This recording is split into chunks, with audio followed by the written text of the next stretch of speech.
The Pat McAfee Show. There will be no rules for our guests, for us, for the things we can talk about. Yes, speaking his mind. I've never had a problem expressing my opinions or my thoughts or anything like that. While being relatable. I haven't had that manufactured fake-ass celebrity that a lot of people have whenever they go on those big networks. I've had a chance to really build my crew, build my following, build my audience. And ridiculous. What am I supposed to do? So I'm supposed to look at something that I can definitely afford and say, nah. Is that what I'm supposed to do? The Pat McAfee Show starts in 3, 2, 1.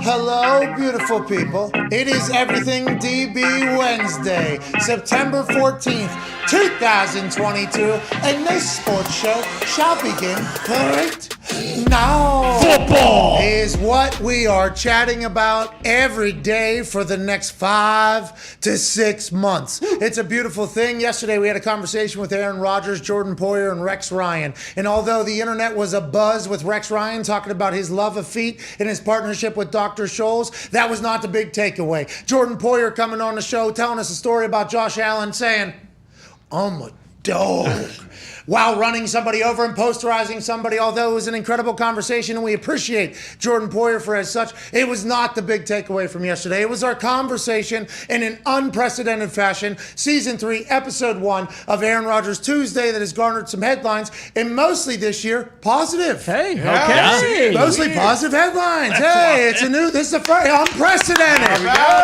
Go, everybody. They're talking about how pumped they are to hear Aaron Rodgers say, hey, this is going to take a little bit of patience. There's going to be some growing pains. Seems like when he was talking about the offense, he understood that everybody was in on it. It's going to take a little bit of time. Wasn't worried about the defense. Keep it moving. It's a good day to have a great day. Today, we have Nate Boyer joining us in the third hour, former Green Beret, former long snapper for the University of Texas, the Seattle Seahawks, and held for me when I broke a Guinness World Record for blindfolded field goal at the San Francisco 49ers. He's also one of the founders of MVP, which is merging vets and players, alongside Jay Glazer in Los Angeles at the Unbreakable Gym, where they're pairing up retired football players and veterans of war and basically bringing them together for a philanthropic, feel-good, get guys back into life and into society, actual foundation and thing. They've made it into a movie to really document some of the stories that they've been a part of. That movie debuts today. We'll talk to Nate about not only acting in it, directing it, helping writing it, but creating something that'll hopefully make the world better for our vets on the football field and our vets on the battlefield. Can't wait to chat with Nate in the third hour.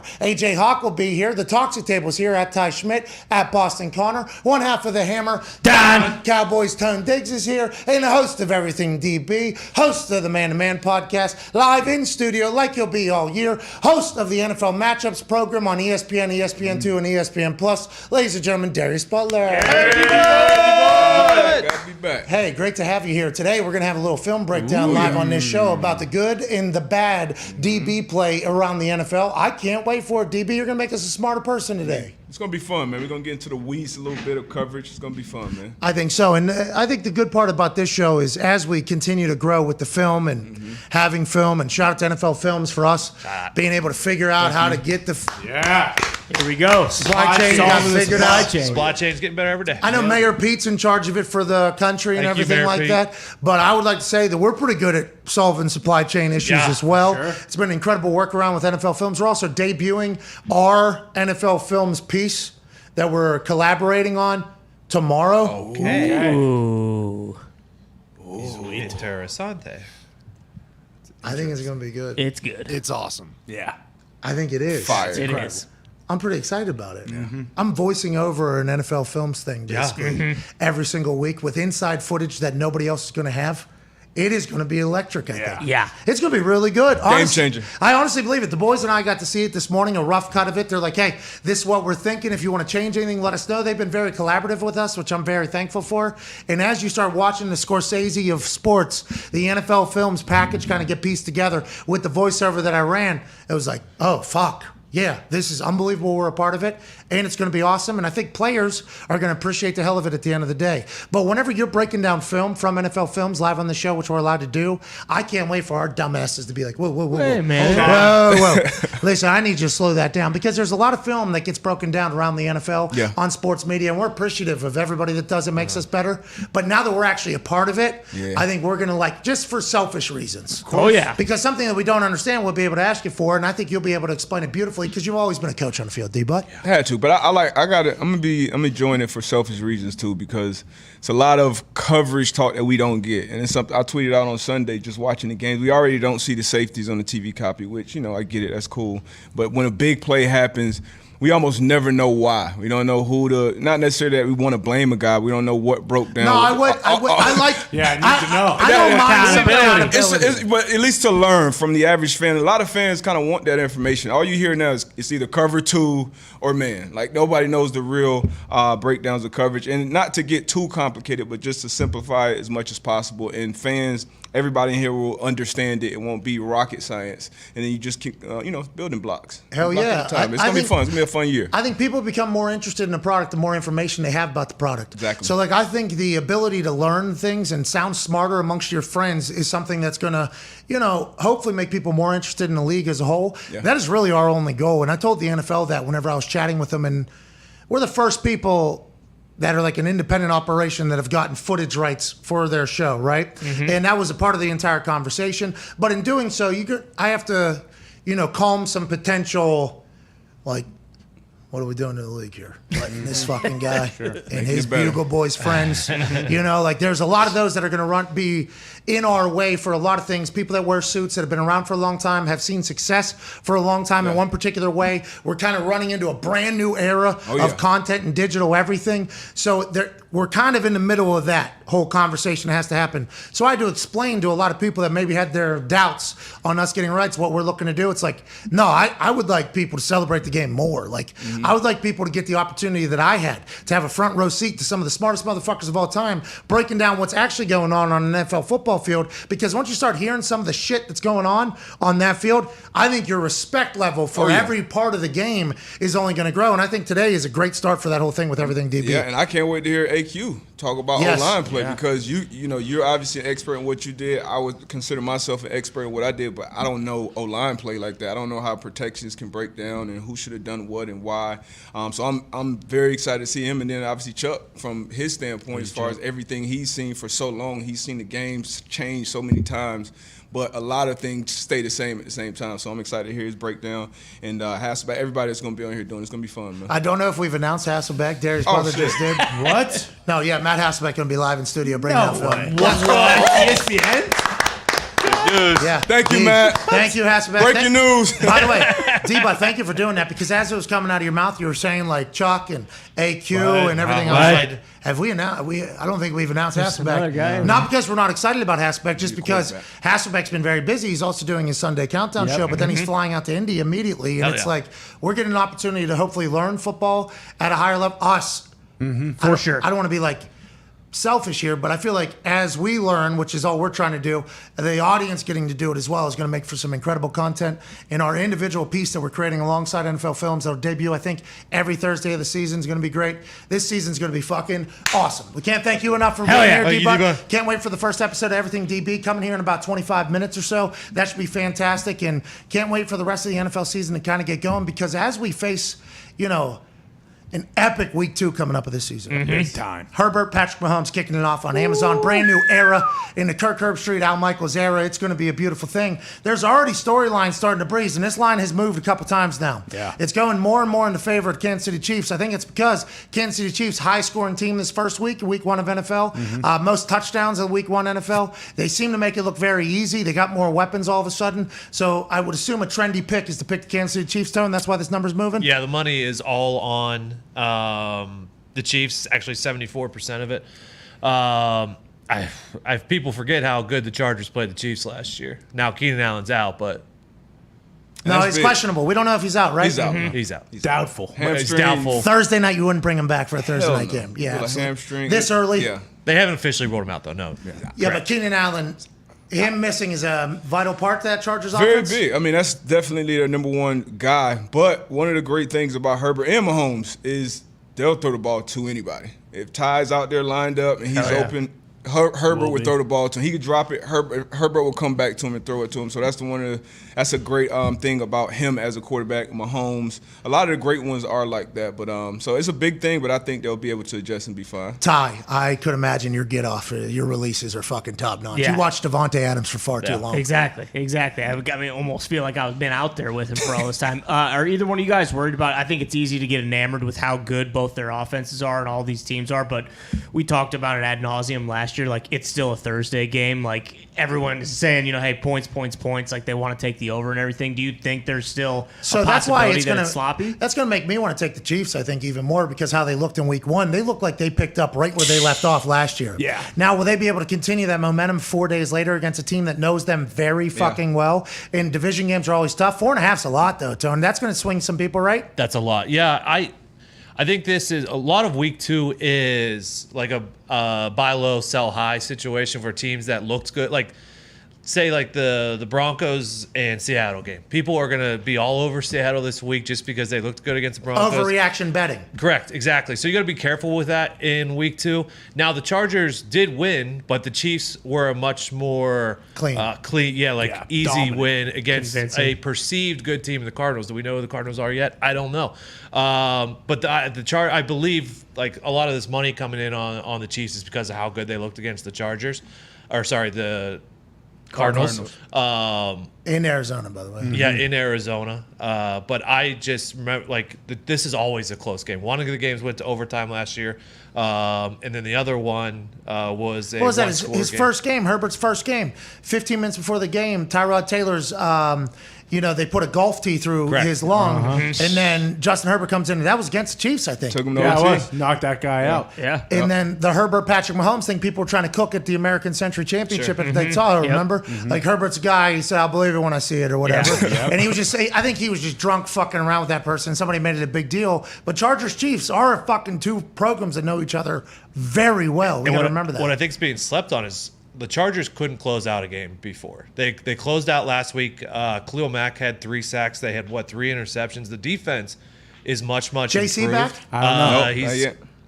He was limited at practice. Does it matter if JC's back or no? Yeah, he's a game changer. He's a top 3-4 corner in the league, so that definitely matters. Derwin James looked unbelievable. Like you said, Khalil Mack still is Khalil Mack. You still got Bosa, so you got some dogs on that defensive line, and that can always change the game. But these two quarterbacks, these two offenses is going to be. They're going to get theirs, right? Yeah, they're going to get theirs. 54.5 is high total. Yeah, especially for a Thursday night game, week 2. Yeah. Because normally the offense is a little slow out the gate, but I think everybody watching the Chiefs was like, ugh. Yeah, they started fast. So everybody forgot about the Chiefs because Tyreek Hill left. A lot of conversation about Tyreek. It needed to be said podcast and what everything's going on down in Miami with Tua and McDaniel, most accurate quarterback in this. Everybody's forgotten, the Chiefs is still the Chiefs and need to be treated as the Chiefs until the Chiefs prove they ain't the Chiefs anymore. Yeah. That team is still going to fucking go, but the Chargers are going to be a brand new team. Go ahead, Connor. Yeah, Chargers are awesome, and I worry about the fact that the Cardinals really didn't have any, good D linemen out there with J.J. Watt compared to a Bosa and a Mack and a Tillery up front. But also with the J.C. Jackson thing, Mahomes just said last week, hey, it doesn't matter. I feel bad for fantasy, managers, but it's going to someone new every week. Does that affect having a stud bona fide number 1 corner where it's hey, even if he's covering, let's say, Juju, Mahomes might not go to Juju once that game because of the fact that's that what lockdown corners do, though. Lockdown corners eliminate a player from a game, right? And that's kind of what we're looking for. And Patrick Mahomes wow, we might be doing that by ourselves. Exactly. Yeah, anyways. it's tougher to do that against that type of offense. And then their go-to guy, their number 1 target is Kelsey. So Kelsey's going to get his. He's going to get his targets. He's going to get but who plays Kelsey the best in the entire Derwin National Football League? Derwin James. That's the guy that last week they were comfortable leaving him one-on-one with Waller a bunch so you could double Adams and Renfro in third down situations. So now you'll see that matched up. That's going to be a hell of a matchup to watch. And it'll be a lot of one-on-one, so I'm excited to see it. This is in the Kingdom? Yes, this is in KC. Yeah. Okay, At so Arrowhead. that is going. I'm kind of through as this conversation is taking place. I've kind of gone back and forth in my head on what I'm going to take, and we won't give our picks till tomorrow because let's let this line settle. Of course, let's let this line settle into what it's going to be, and let's find out who's playing, who's not playing. We're all assuming Keenan Allen's not going to be in a muscle injury, short week 2. We can fucking move on. It is a divisional game, though. Yeah. Big game, and I think You can steal one from Kansas In both City. of those locker rooms, they probably know like this is the team that we'll have to worry about at the end of the season. You know, you obviously have the Raiders, you got the Broncos in the division, who are good teams with good players, but these I think will be the top 2 teams in the division. Let's pivot away from this game and go back to last week. And Tone, you kind of hit on this a little bit. You said people are going to overreact to Seattle. They're going to love Seattle. We're getting some sound bites out of Seattle, a Seattle sports podcast. Brock Heward and Marcus. Sorry about just Mike. I mean, it was one of those. Golly. We are sorry, Mike. We do apologize. They had Pete Carroll on their podcast, though, and Pete Carroll was wide open. Now, presented by Alaska Airlines, who has more flights than just to Alaska, I've been told. Yeah. Yep. Alaska Airlines has to deal with Russell Wilson. I believe they gave him a 757.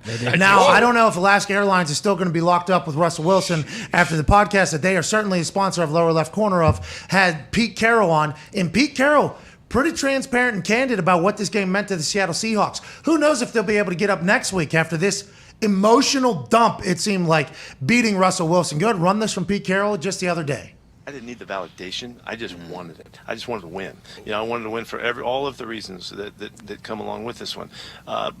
Maybe as much as anything is representing the guys that have played before. It meant a lot to those guys. And I was so thrilled to be able to hug those guys up and see them and look them in the eye. And, why did it mean so much to them? Yeah, you figure that out. Figure that out. But it was really meaningful, and they really wanted it. And I knew we were playing for a lot more than just the regular stuff, and you know, we have a real connection with the history of and the legend. Do we have a legends group that those guys would fit into? Yeah, that they all belong in it, you know, and they feel it, and they love the fact that they played here, and they love seeing us do well. And in this night, they realized what, you know, there was a big opportunity, and they and a big statement to be made, you know. You know, the game isn't about an individual player here or there. It's about team. This is the ultimate team sport, and it's been stated so many times before. It takes everybody, and sometimes when so much focus goes, you know, it just rubs guys wrong, I guess, or whatever. But I'm thrilled that we won that game. Brock Heward won the question. I don't know what his follow-up was. He had been asking for it since the middle of Pete's answer, and I don't think he expected Pete to continue to elaborate on everything that he did, and we appreciate the Seattle Sports YouTube for getting that clip into the sports media world. But Pete Carroll said, why do you think this one meant more? Well, you can figure that out. You can figure that out. And he said a multitude of reasons and everything like that. It's not about one player. It's about the team. It sounds like all the anonymous shit that we had been hearing and had been trickling out over the last couple of weeks, and then them booing the fuck out of him coming out there. It's like, oh, that's what happened, huh? And I think Pete Carroll's speech the night before was, remember, Russ said he can't win with you guys. We can't win here. We got to go somewhere else. He can't become a top 5 quarterback here. That's what that sounded like to me, and I don't want to be the classic media guy that says it. Pete Carroll fucking hates Russell Wilson. Hates this guy. Have you? Is that what you heard too, or is that just something? You definitely heard it. I don't know about hating. I don't know why he would hate him. You know, the guy got helped get you a Super Bowl championship. You know, won a ton of games there. Was surprised by the boos from the 12s to Russ. You know, it's a game. It's an opponent. When Peyton came back to Indy, the crowd cheered him on. At least when he came out, and then once we started playing, you know, they obviously got after him. But that was weird. But hearing Pete talk, I feel like he said a lot without saying, you know, too much. I still think he said a lot. Yeah. Like he didn't openly say, you know, I just want to hug those guys up, and it meant more to the guys that have been here before and played with him before. You know, the people that basically felt like they got shit on by Russell Wilson and Team 3 in there. It's almost, you know, I don't want to listen. I'm a Team 3 fan. I got some of their merch. Of course. I'm wearing some good man brand myself. Yeah, that's right. Let's ride. Have to. Let's ride. Okay, I'm all in there. But whenever you start thinking back to how this all happened with Team 3 and Russ trying to stay babyface, and Team 3 basically saying, oh, the offensive line's not that good. The offense isn't that good. He wants to be a top 5 quarterback. Doesn't think he'll be able to do it here in Seattle. And, like, you know, I assume Team 3 was telling Russ, hey, we'll take all the heat. It'll be us that's saying it. You don't have to say anything. Sounds like that didn't work. It feels like Pete Carroll's letting his team know exactly where they stand in Russ's life. And Russ, I assume bygones will be bygones at some point. If they have success again and in the future, he'll come back and he'll do that, raise the banner and everything. At some point, that'll happen because they did have a lot of success. But it does feel like it ended not great over there. And Seattle getting that win, I don't know if we can judge that Seahawks team like they're going to play that game every single week, because it did feel like, hey, this one This is our fucking moment to tell this guy to go fuck himself, it felt like. Yeah, absolutely. I don't think that's that outlandish, really. Like, we joked about it, like, oh, Pete Carroll hates this guy's fucking guts. But then when you, like, the players talking about it after the game, like, how bad they wanted it. Shelby like, Harris. Like, you guys would know, like, how He came over from Denver, right? Yeah, they traded him away. That's what happens when you trade away a D lineman, he said afterwards. But how often does that happen where a guy switches teams and guys in the locker room that were just teammates with that guy are actually like, fuck this guy, we need to beat this guy? Like, that shit doesn't happen. And I think to Connor's point yesterday, like, with Peyton coming here and them cheering and everything, like, Russell wanted out. Like, they can say Team 3 did whatever. Like, he orchestrated a way for him to get out of Seattle. So I think all those guys are like, and then who knows what kind of preferential treatment. Like, he's kind of an eccentric guy anyway, so who knows how close he is with the team. Like, he is a walking cliche. Like, I think it's very possible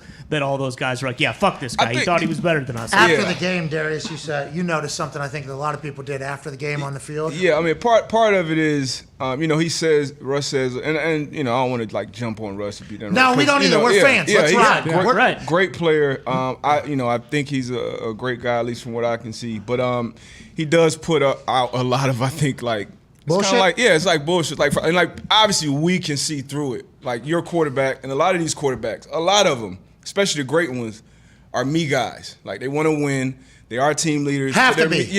But they're me guys. I think Russ is a me guy. I think the people in the locker room, the people around the NFL knows that. He does the other stuff.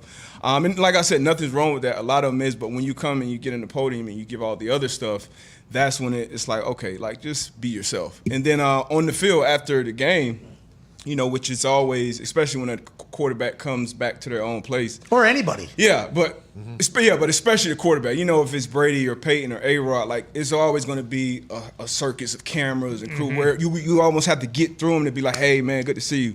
And, like, for, like, probably the first 30 seconds after the game, it was like, he was just out there on an island. And that was, like, weird. Like, you've been in this locker room for, 10 years? Yeah. And, like, it should be, like, guys, trainers. like, the first few guys. Exactly. Equipment Peyton came back, it managers. was trainers, security, equipment, media. Everybody just wanted to, shake a hand. So that was odd to see. But, it's week one. Hopefully those Broncos and Russ, they ride and have a good year. And same with Seattle, man. I was happy to see Geno come out and play like he did. Hell yeah. Ironically, within the system.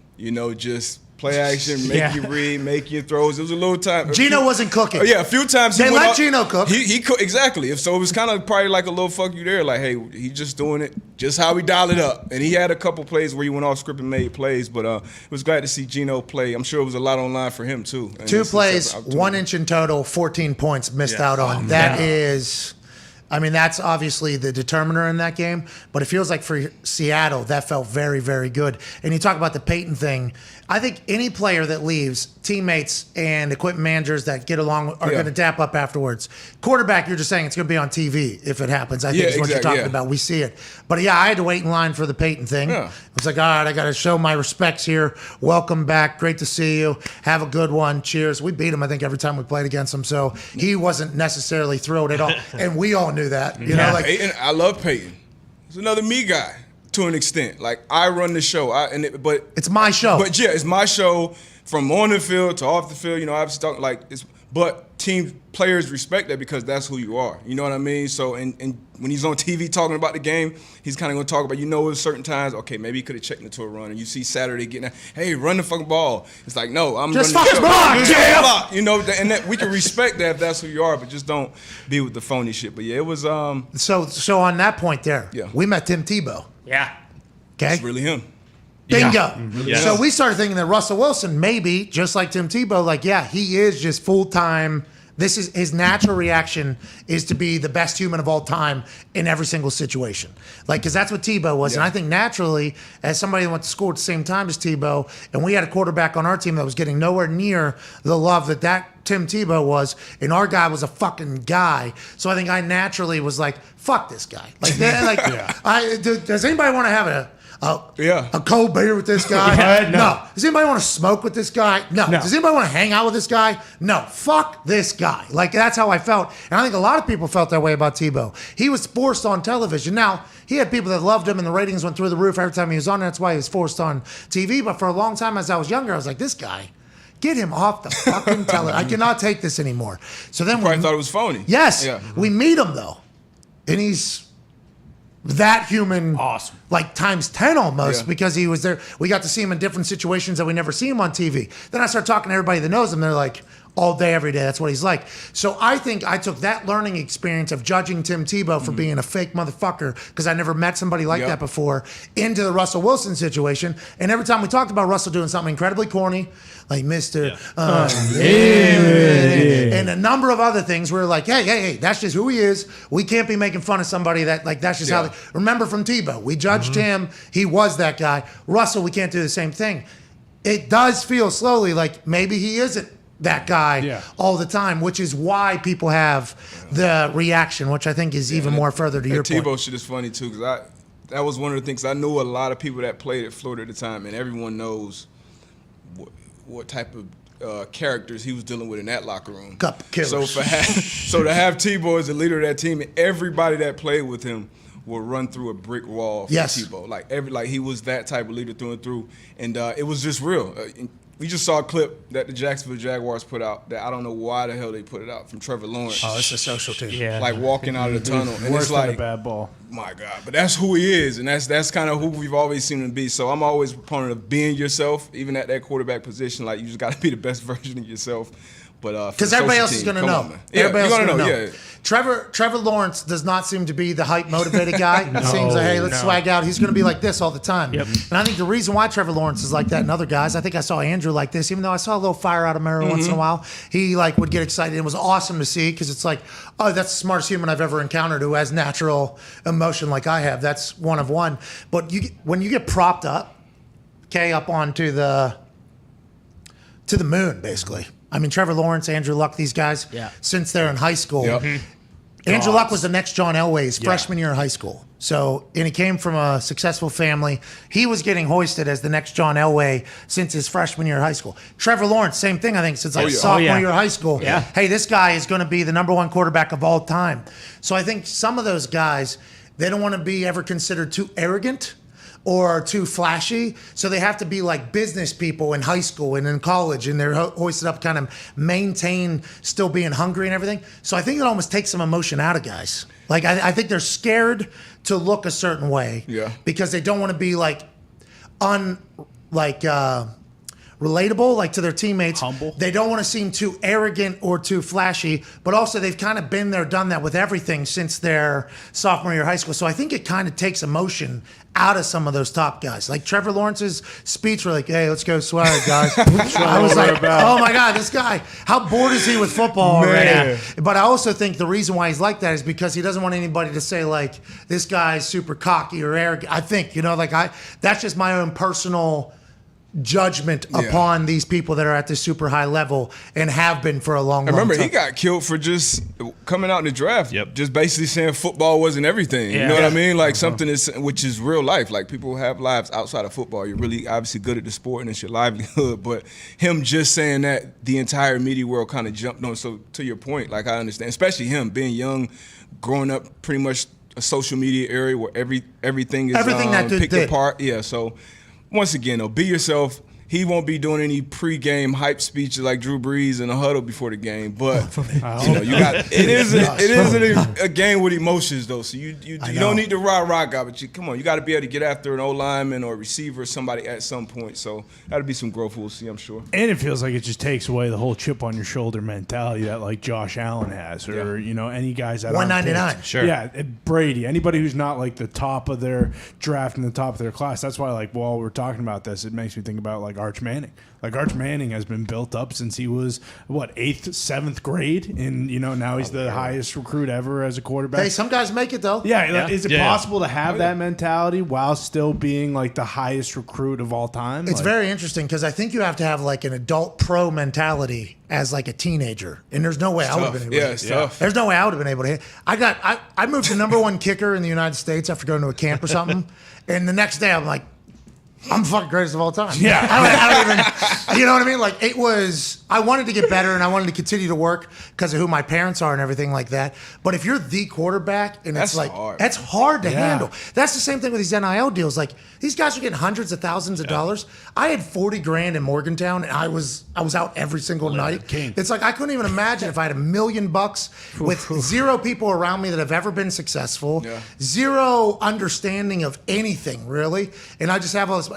That's going to change the way I work, I think. It's going to change the way I act. So you've got to be incredibly mentally tough. I would assume Arch Manning, with his uncles, he's been at the Manning Passing Academy since he's been this big. They've been treating him like, hey, you're a fucking pro, dude. Like, this is why you got to work. This is why you got to get better, as opposed to like, I'm just trying to make it. I'm starving to make it, which is two very different mindsets going into a young age, I think. It's tough too. We always talk about being able to handle success, and sometimes that's a lot harder than even handling failure. Everybody knows you fail. Shit, I got to do something better. I got to do something different. Get back to it. But when you're always at the top, you got to continue to push yourself. And Brady 199, but he's been the best quarterback in the league for over a decade now. So he's got to continue to push himself. So that's tough, man. It's not just football players, but obviously athletes and entertainers. You got so many eyes on you, not only from the outside, but your family. But everybody kind of struggles with that at a young age. I know people that go on Wall Street, make a bunch of money, get a bunch of bonuses early in their 20s. Fucking blow through it, run through it, and then obviously they got 40 years to be in the market to get it back. But for athletes, it's a short time. So having those people that have done it before you, like, the Pat Surtains of the world, or, Antoine Winfield, who we had on here, Luck, Manning, that does help kind of. Generational. Like, it does help, kind of later pay. This is what I did. This is where I fucked up. You're going to fuck up, but you're going to fuck up your own way. But at least what some things not to do, some things to do to help you. I think for me, I would have never, I'm very lucky that for a large part of my life, I had doubters. So even like Tom had a lot of doubters. So as he gets old and he becomes the greatest, he seeks out, who is it? That fucker said, I'm washed, huh? Gets him right back into mentality when he was a 19-year-old, a 20-year-old going to get it. I don't know how those guys handle it that have just been.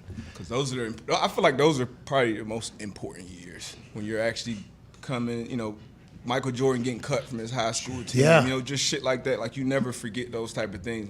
Once again, if you're always at the top, you have to get that internally. And then I don't know if I would have been able to do it. At some point, like Trevor Lawrence last year, rookie year, that was probably the first year where he felt like damn, I kind of suck. People think I'm bad. People are saying I'm bad. Yeah, like every week of his life before that, he was probably the best player on the field most Saturdays, most Fridays. And then you get out there on Sundays, it's like, this shit is. And then the guy that's leading us, he stinks too. He's kicking the kicker. So it's tough, man. That's another thing that's important is the people that are around you, the groups, the meeting rooms, the leaders, the coaches.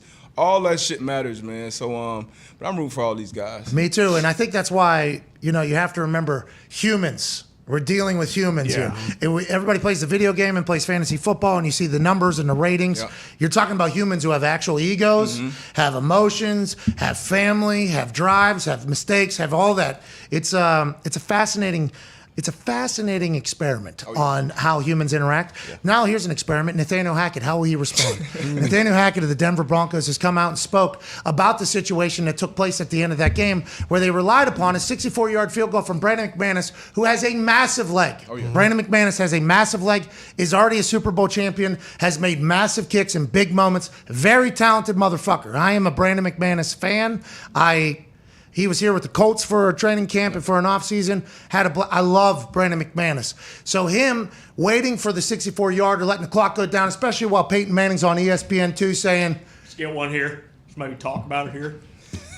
Maybe get one. Maybe talk about it. Probably want to get one here. Oh, geez. Yeah, and then Shannon Sharp jumps on top of it again. So Nathaniel Hackett has had to answer for the situational awareness at the end of the game. This is what he had to say. Sounds pretty familiar. Go ahead, Nathaniel Hackett. Looking back at it, we definitely should have gone for it. Baby. Not one of those things you look back at it and you say, of course we should go for it. We missed the field goal. But in that situation, we had a plan. We had a plan. We knew that 46 was the mark. We were 3rd and 15, I think, 3rd and 13. I'm more upset about that play before it, to lose yards, to be able to, getting that there would have definitely been better to be able to call that same play and get extra yards. But he dumps it out to Javonte. Javonte makes a move, goes a lot farther than I think we had anticipated. We were expecting to go for it on fourth down, and then you hit the mark. The mark that we had all set before we started. We said 46 yards. 46-yard line was where we wanted to be, and we got there. So we had to make the decision if we wanted to give it to Brandon, and we did. And it didn't work. It sucks, but hey, that's part of it.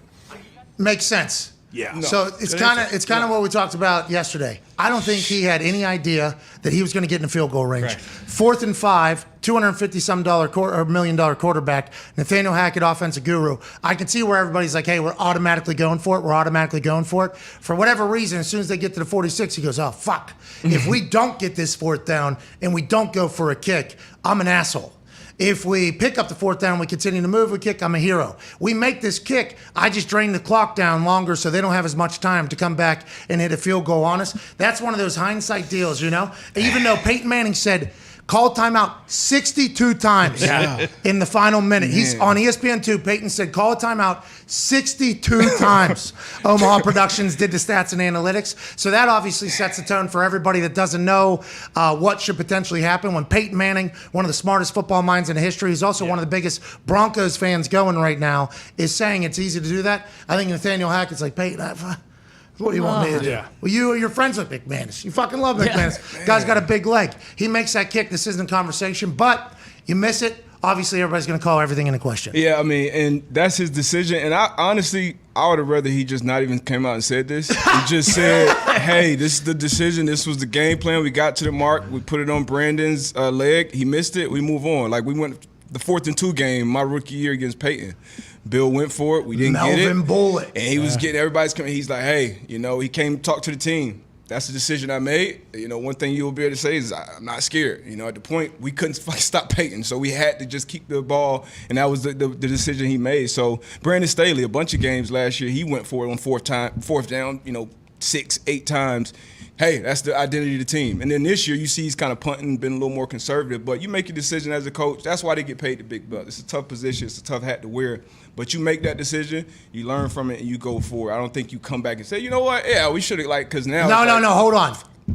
I'm okay with him saying I should have done differently. Let me tell you why. Neil Brown against Pitt made a terrible decision. I forget exactly what it was. 4th and 1 from like the 40. Yeah, we punted it. 4th and an inch or something like that against Pitt, and whatever the case, we would be able to move. Punts it, they go down, they win the game or whatever. And they asked him about it afterwards. He said, I wouldn't have changed a thing. It's like, we lost the game. Yeah. No, we will. We would change it. Hey, Neil, we would. Have to. I appreciate your conviction. I appreciate you being like, yeah, in the moment it was the right play. I'm doing it again. But we just lost another game. 100 times over. Yeah, exactly. Guys got to make some plays. So I wonder if the question was, Hackett, if you were to do that again, would you do it differently? And that's why he felt obligated? Or if he was trying to explain to Peyton, what the fuck? Yeah. Hey, listen, if anybody could fucking tell 18, this is what we were doing. I'm trying my goddamn best here. That's probably one time you want a defensive head coach on the sideline that's not in the quarterback's ear, probably saying, let it run down, take a timeout. Because these guys that run the show when they're on the field, they're calling the timeout right there. And now it's going to be 50-something seconds. The timeout is called. Now we got to figure it out from here. You're talking about Russ. So now Russ, if he has a coordinator, play caller, head coach in his helmet, say, hey, we're taking the time here. We're letting whatever we call it. I forgot the name we used to call it, but we're draining the time down. We'll kick a field. Yeah, we're going to milk it. We're going to kick the field goal here. That's the decision. But most quarterbacks, and that's 4th and 5, they just gave me what, $200+ million? 245. Like, what are we doing? Like, we're going. I'm in Seattle. Like, correct. Yeah, but they had 4 minutes to move the ball, and they were only able to move like 35 yards.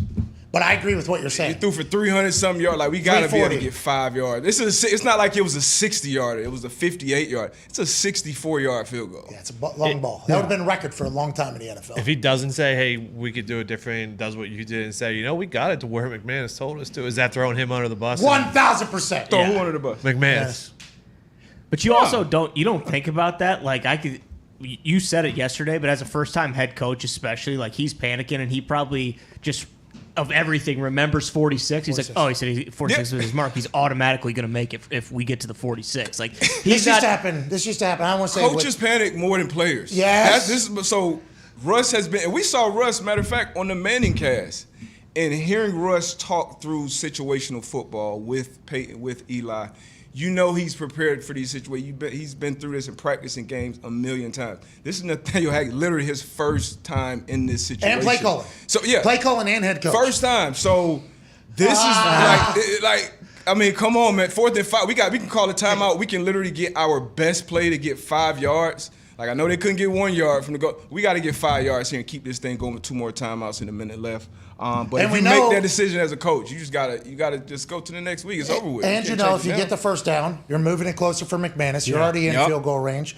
I think McManus probably was like, yeah, let's go. We're here, let's do it. Because if they don't pick up that first down on that 4th and 5, and they don't kick, they're immediately asking McManus, who has a massive leg, the local media at least, hey, how far do you think you could have hit from? McManus probably says 46. 46 is a mark. You think they're going to ask McManus after the game if Russ goes for it on 4th down and 5 and they don't in kick. Seattle, doesn't make it? I think so. And they're going to ask McManus, where do you think you could have hit from? I think somebody would try to stir shit to make Hackett look bad. You don't think so? He doesn't get a kickoff there? I think we're talking about the guy that just got $250 million back in his stadium. Not able to pick up a 4th and 5. That couldn't get the 5. You know what I mean? Yeah. Now, the fumbles on the goal line, maybe not his fault for like one of them. You know, it was crowd noise. They got a late snap. But the play calls, I think, were terrible. Direct runs from the gun, I think it was bad calls. Glasgow thought it was a throw. Timeout, we dial our best player up, you get it or you don't. I feel like that's the time where you put it in your best player's hands. Yeah, I understand that completely. Yeah. I think he's fucked either way, unless he picks up the first down and goes. Yeah. They don't get a kickoff down 1. I think everybody's judging him for it. And maybe not everybody. Conversation's definitely on Russell, especially because the 1-inch line multiple times. But I think as a head coach, you'd see a lot of people like, his decision-making obviously is this and that. Yeah, like that whole... It's an interesting game. I think you got to go with Russell Wilson personally. Go. You saw Day Ball in New York. Go. Let's get it to Saquon and let him figure it out. Yeah. It was it wasn't drawn up perfect. They didn't dial it up, but Saquon threw a dude off, put his head down, ran over 2 more guys, and got in the end zone. And if he didn't get it, Dayball's an idiot. I know. You're not an idiot. You gave 20. He was having a great game. You gave him an opportunity to win the game. We lost it. I think on the next week. Yeah, this is the 1st and goal. Saquon obviously good to see him back out there healthy. He's NFC Offensive Player of the week. Yep. They were giving out the awards. Saquon was absolutely balling. But I think in the world that we're in, and I'm only saying this because we have to watch everybody talk about it. Unless they pick up a first down, go on and score, which Russell Wilson has done in the past on a regular basis, marching down the field, making a play at the end. He's a player.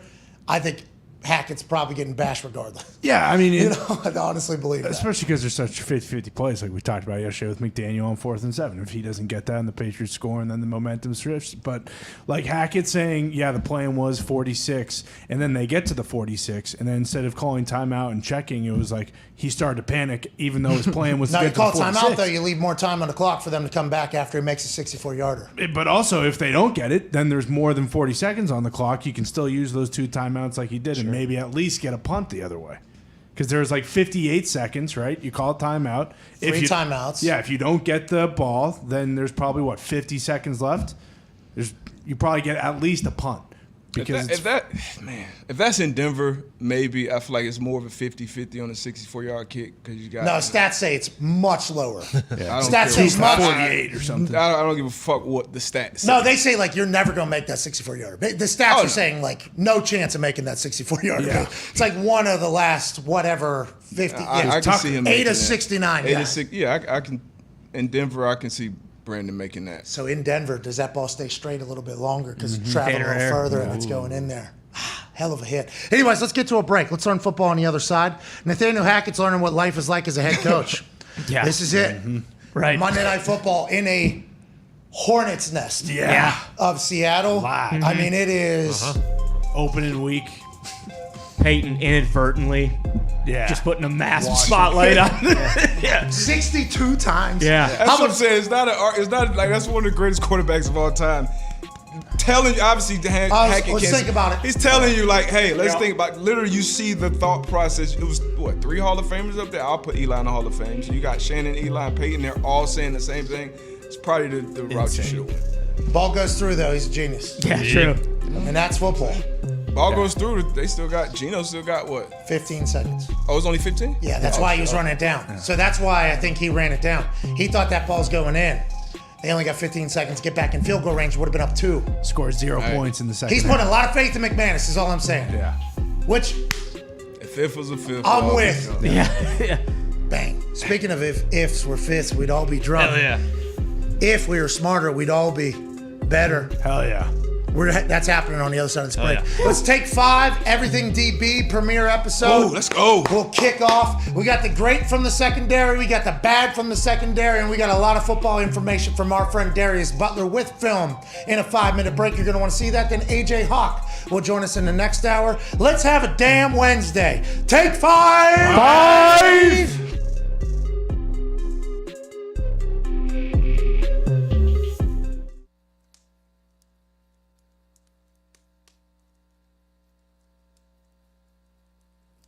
Dear Coach Freeman, I hope this letter finds you well.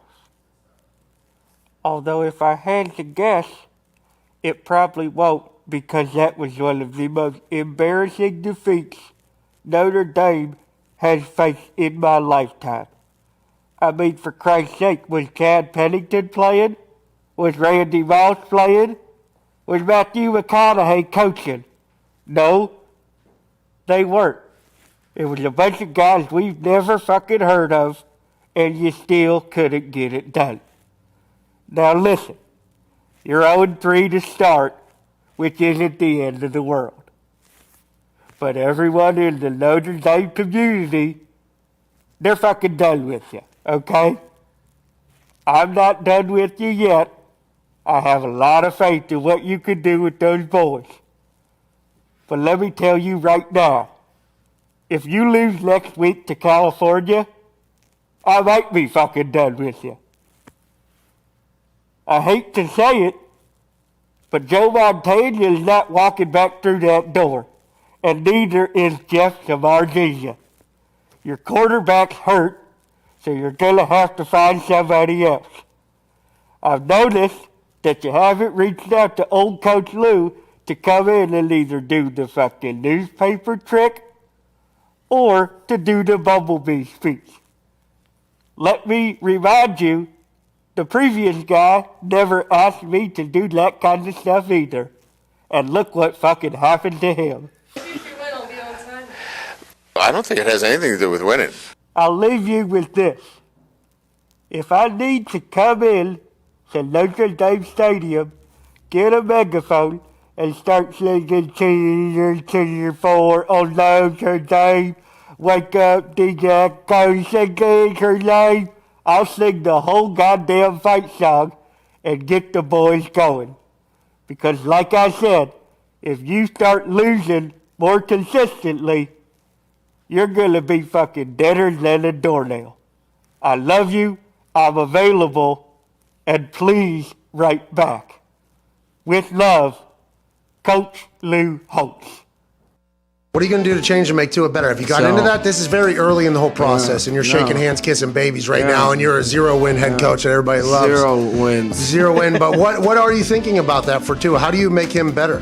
We're going to start with scoring more points than the opponent. Wow! Holy shit. Oh, no. You are changing the game. Changing the game. Yeah. Through math. Yeah, that's right. No, I think there's... I was just so fortunate in my career to be around the process of how I look at things with the empowerment of the right teachers, that I look backwards, forwards, okay? What things do I see that are really awesome about his game on tape, even though we're at... He's accurate as heck. Boom! That's what I was just about to say. Oh, I didn't know. I was just... you were leading me. That's how, you should do this, maybe. Dude, think about it in the future. Dude. But he's so accurate. Or we should just spend the time finishing each other's... sentences. Okay. Hey, have we known each other for... our whole lives? Oh, my God. You tell... Me? Wow. This is weird. Dude. Whoa, Seems like you guys just became. Dude. Wow, this is fucking weird, AJ. Bro. Hey, this is... Did we swap skins? Wow, we learned a lot about yours, by the way. I mean, Yeah.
Welcome back to the program here on this Wednesday, September 14th, 2022. Oh, yeah.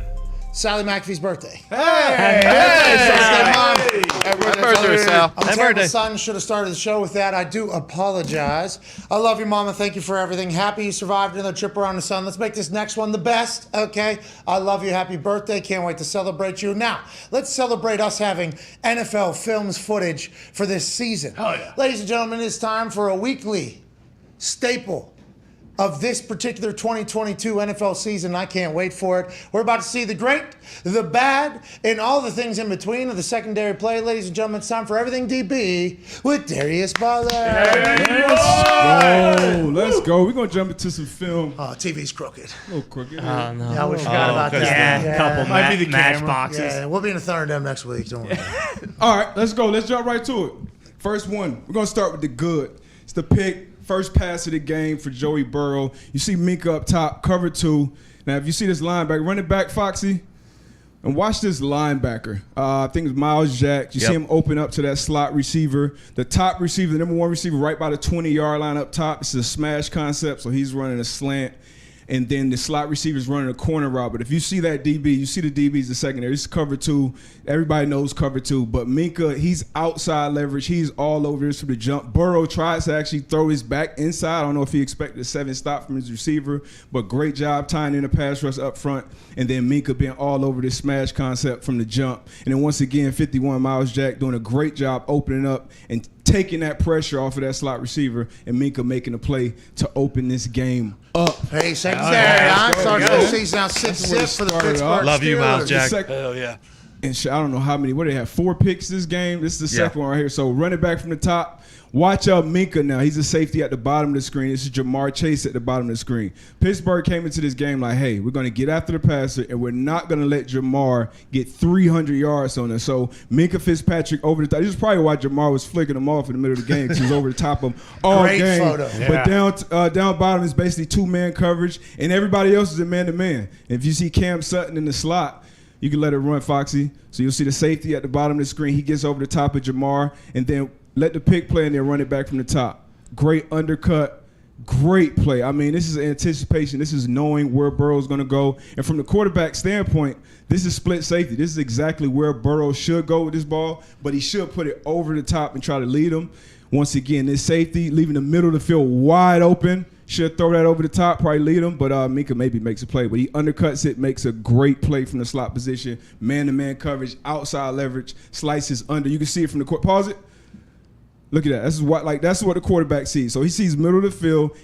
He sees his receiver breaking inside, and then this corner not panicking, not just chasing the receiver, but actually peeking back, undercutting this when he sees this ball on the line, and then making a great play from the slot position. Is that a flag on Minka? They called it. Let me see it again. He was mad about it later. Defenseless, right?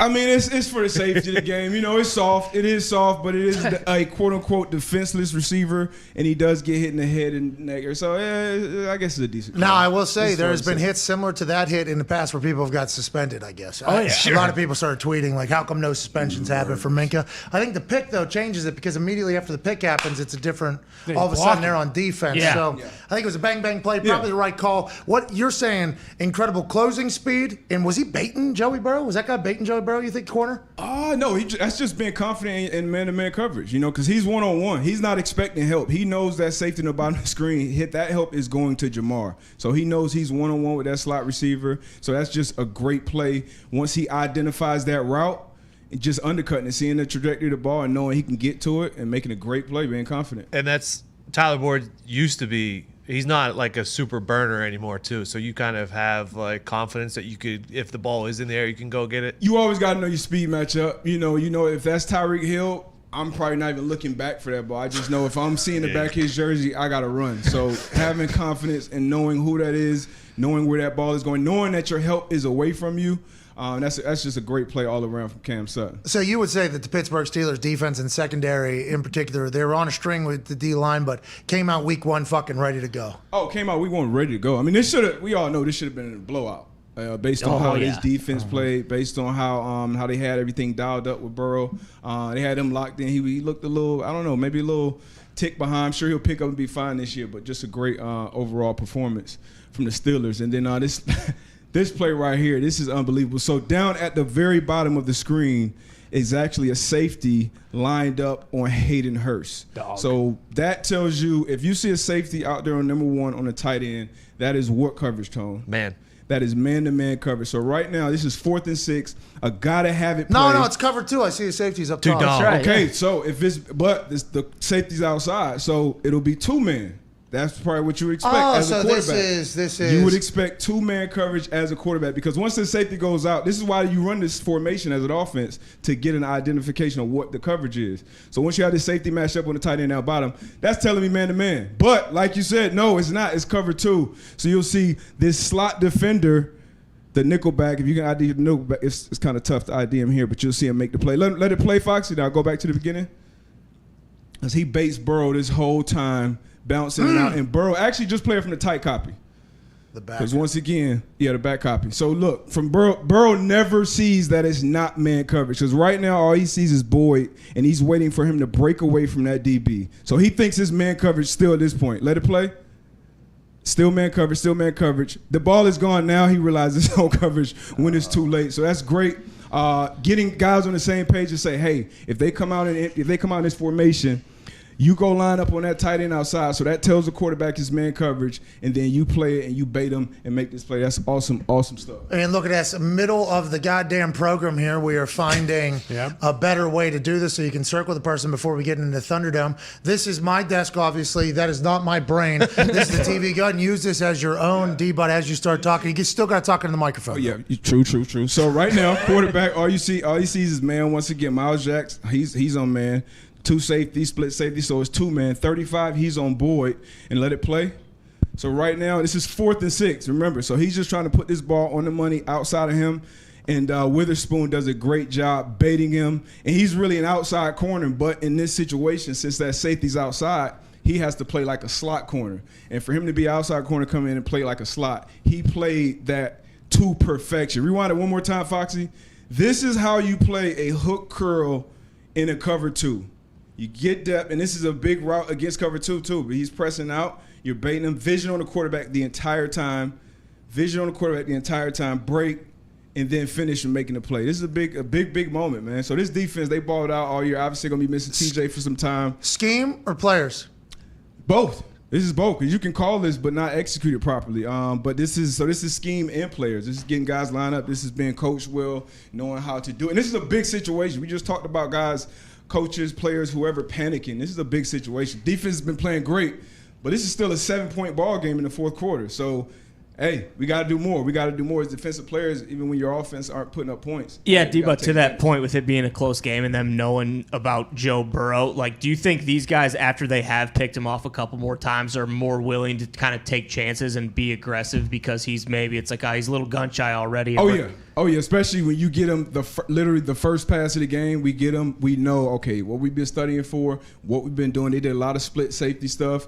We got him dialed up, so we're getting after him. Okay, now that is the great of the secondary from week 1 from the Pittsburgh Steelers. Sweet. So on that, for every action, there is an equal and opposite reaction, right? Yes. No. Yeah. And listen, I don't like doing this. They make me talk about missed kicks and shank punts and all that shit. So this is just the way it is. Hey, welcome to the program. Yeah. Okay. Mm-hmm. Welcome to sports entertainment. Sorry. Entertainment. That's really inside our office joke there. Let's see the bad now from potential week 1 secondary play, Darius Butler. And for that, we're headed to where? We're heading out there to this Minnesota offense. I forgot, where did they play this game? Come on, D-Bud. Minnesota. Yeah, they were doing a skull chant. Yeah. Look at this, man. I mean, so first of all, where's Justin Jefferson? Where's 18? And once again, this is for learning purposes. This is the same shit we talk about in defensive meetings. So I'm not trying to throw anybody under the bus or make anybody look bad. But this is football. All right, so Justin Jefferson, he's in the slot here, right? So let this one play, Foxy. Just watch 18.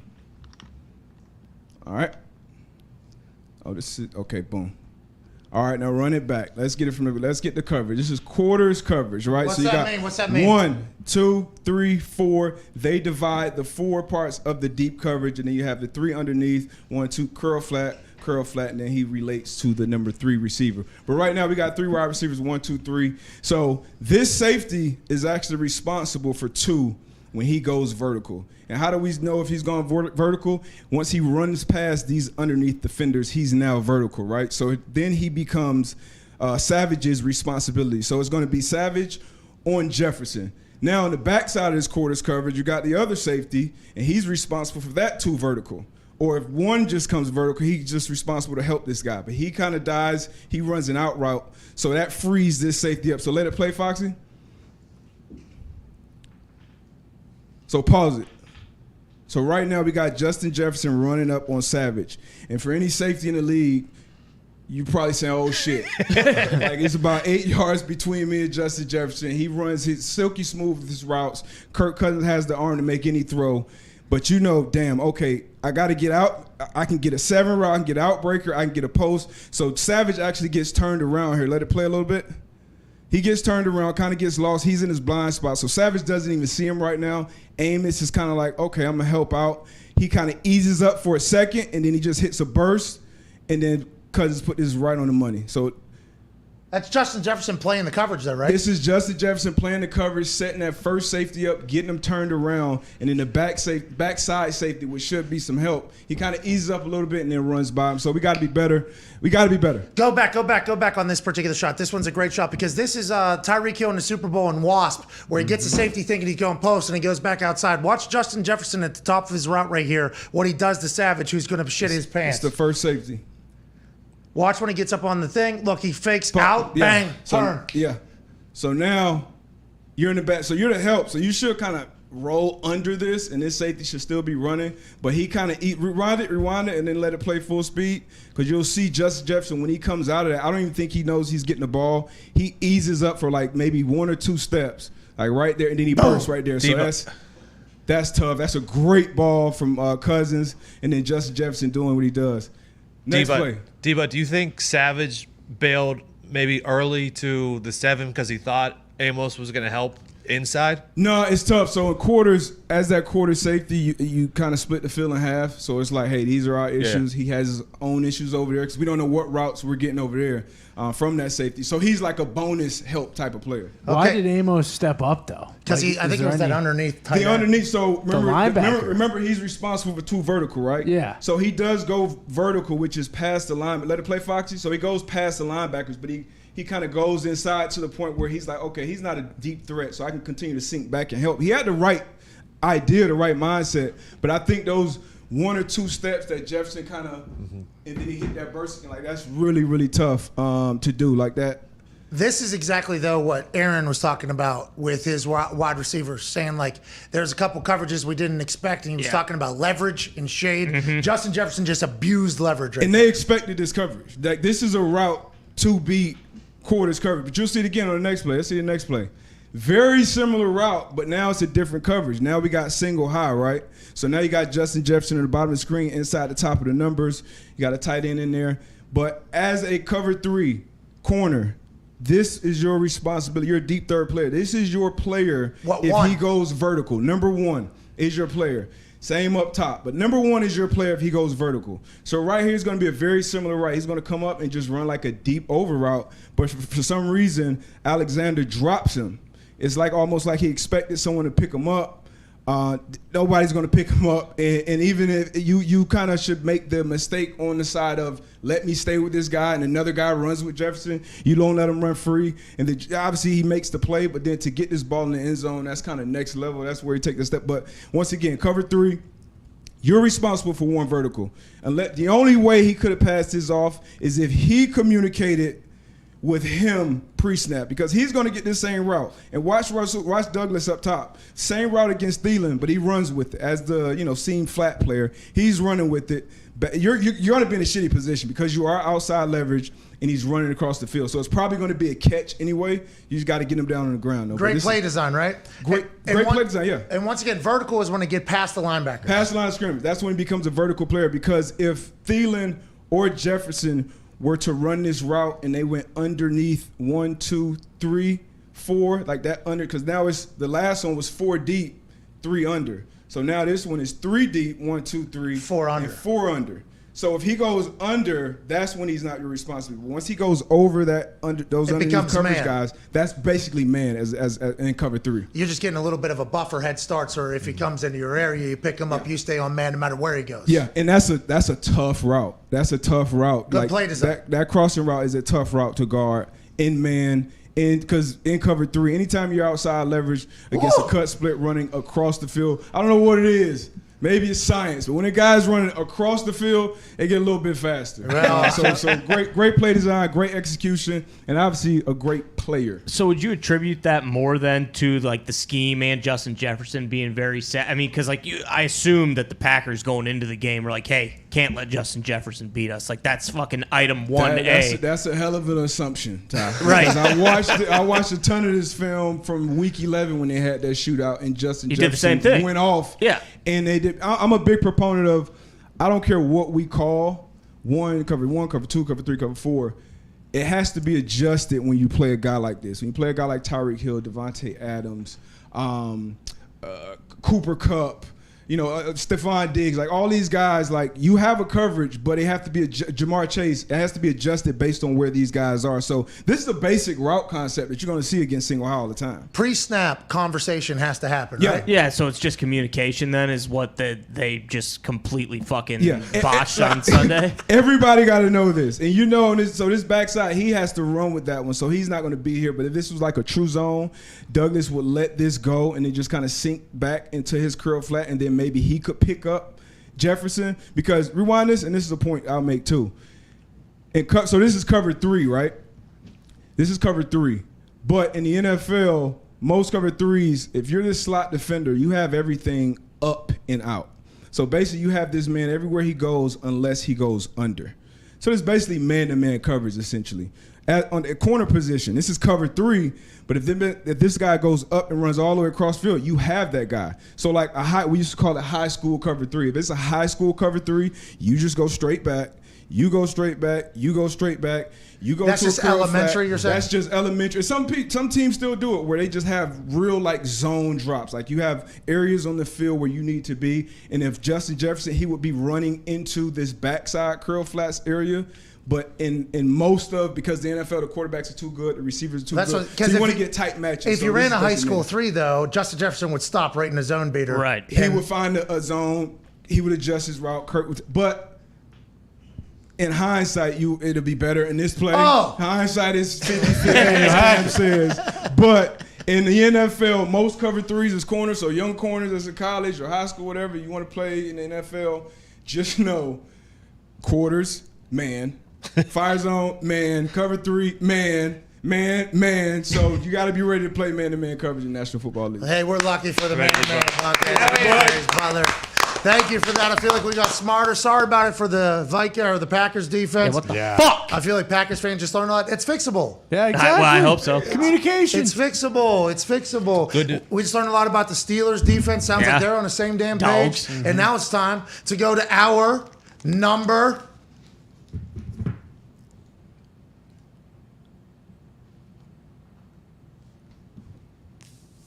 2. The Pat McAfee Show.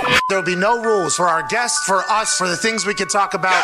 Speaking his mind I've never had a problem expressing my opinions or my thoughts or anything like that. while being relatable. I haven't had that manufactured fake-ass celebrity that a lot of people have whenever they go on those big networks. I've had a chance to really build my crew, build my following, build my audience. And ridiculous. What am I supposed to do? So I'm supposed to look at something that I can definitely afford and say, nah. Is that what I'm supposed to do?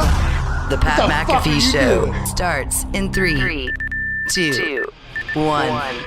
Welcome back to that show, hour 2 on this glorious Everything DB Wednesday, September 14th, 2022. I feel like I'm much smarter this hour 2. Let's start now. Football is back, as is big brain stuff. We can't thank Darius Butler enough for what he just did. Can't wait to watch that back later and become an even smarter human being. The Toxic Table is here. At Ty Schmidt, at Boston Connor. One half of the Hammer, Dahn. Cowboys Tone Diggs is here. Darius Butler, who just did Everything DB live in studio, broke down some film, is live here. And joining us now from Manatee in Ohio, a college football national champion, a Super Bowl champion, AJ Hawk. Hey, AJ.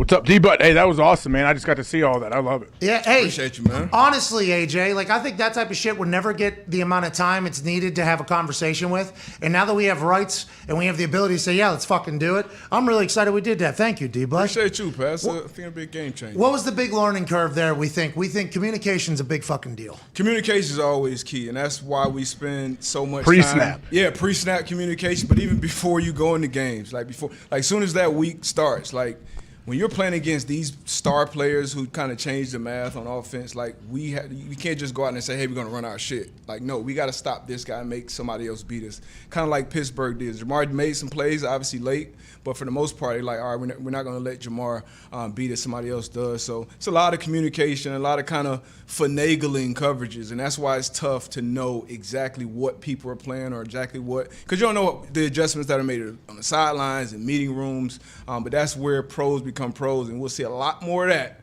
in your segment that will debut. Yeah, it's going to be awesome. Can't wait for that. Thank you, DB, for joining us. AJ, do you feel like you got smarter? I assume, some guys on that particular film that we just watched are hearing the same thing in a meeting room, but it was nice to kind of, I feel like, wait till I drop a high school cover 3 reference. You know what I mean? I feel smarter, AJ. Well, that's what I wanted to ask D-Butt on there. With that cut split from Jefferson on the back side, like in the boundary, wouldn't you want to check if I don't know what the rules are there in Green Bay, but I want to pass that off. I'm signaling instantly over there to Rasul Douglas. Hey man, these guys are coming. Let's cross. Let's pass this. That's tough to do when it's 3 extended. If you rewind it back, Foxy.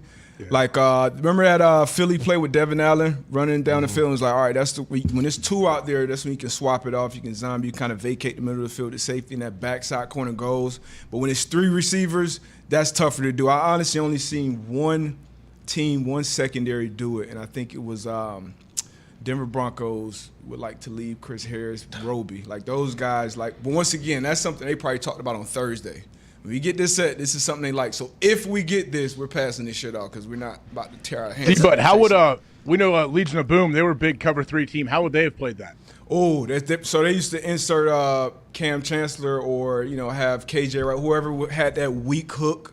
And that's kind of was the game changer with them. And they also had Earl Thomas, who, was a great You got to run with it, right? Yeah. I know No, they passing that off. Those corners, like Richard Sherman's not running with that shit. Like your weak hook. Don't you backside of a weak hook? Don't you have to carry anything coming back across? Yep. So he would take that. He would take that and he'll be fine. But the Legion of Boom, they were so dialed in once again. So the Broncos, their secondary, they were dialed in from the man-to-man standpoint where they knew they were going to get difficult things, stacks, bunches, motions.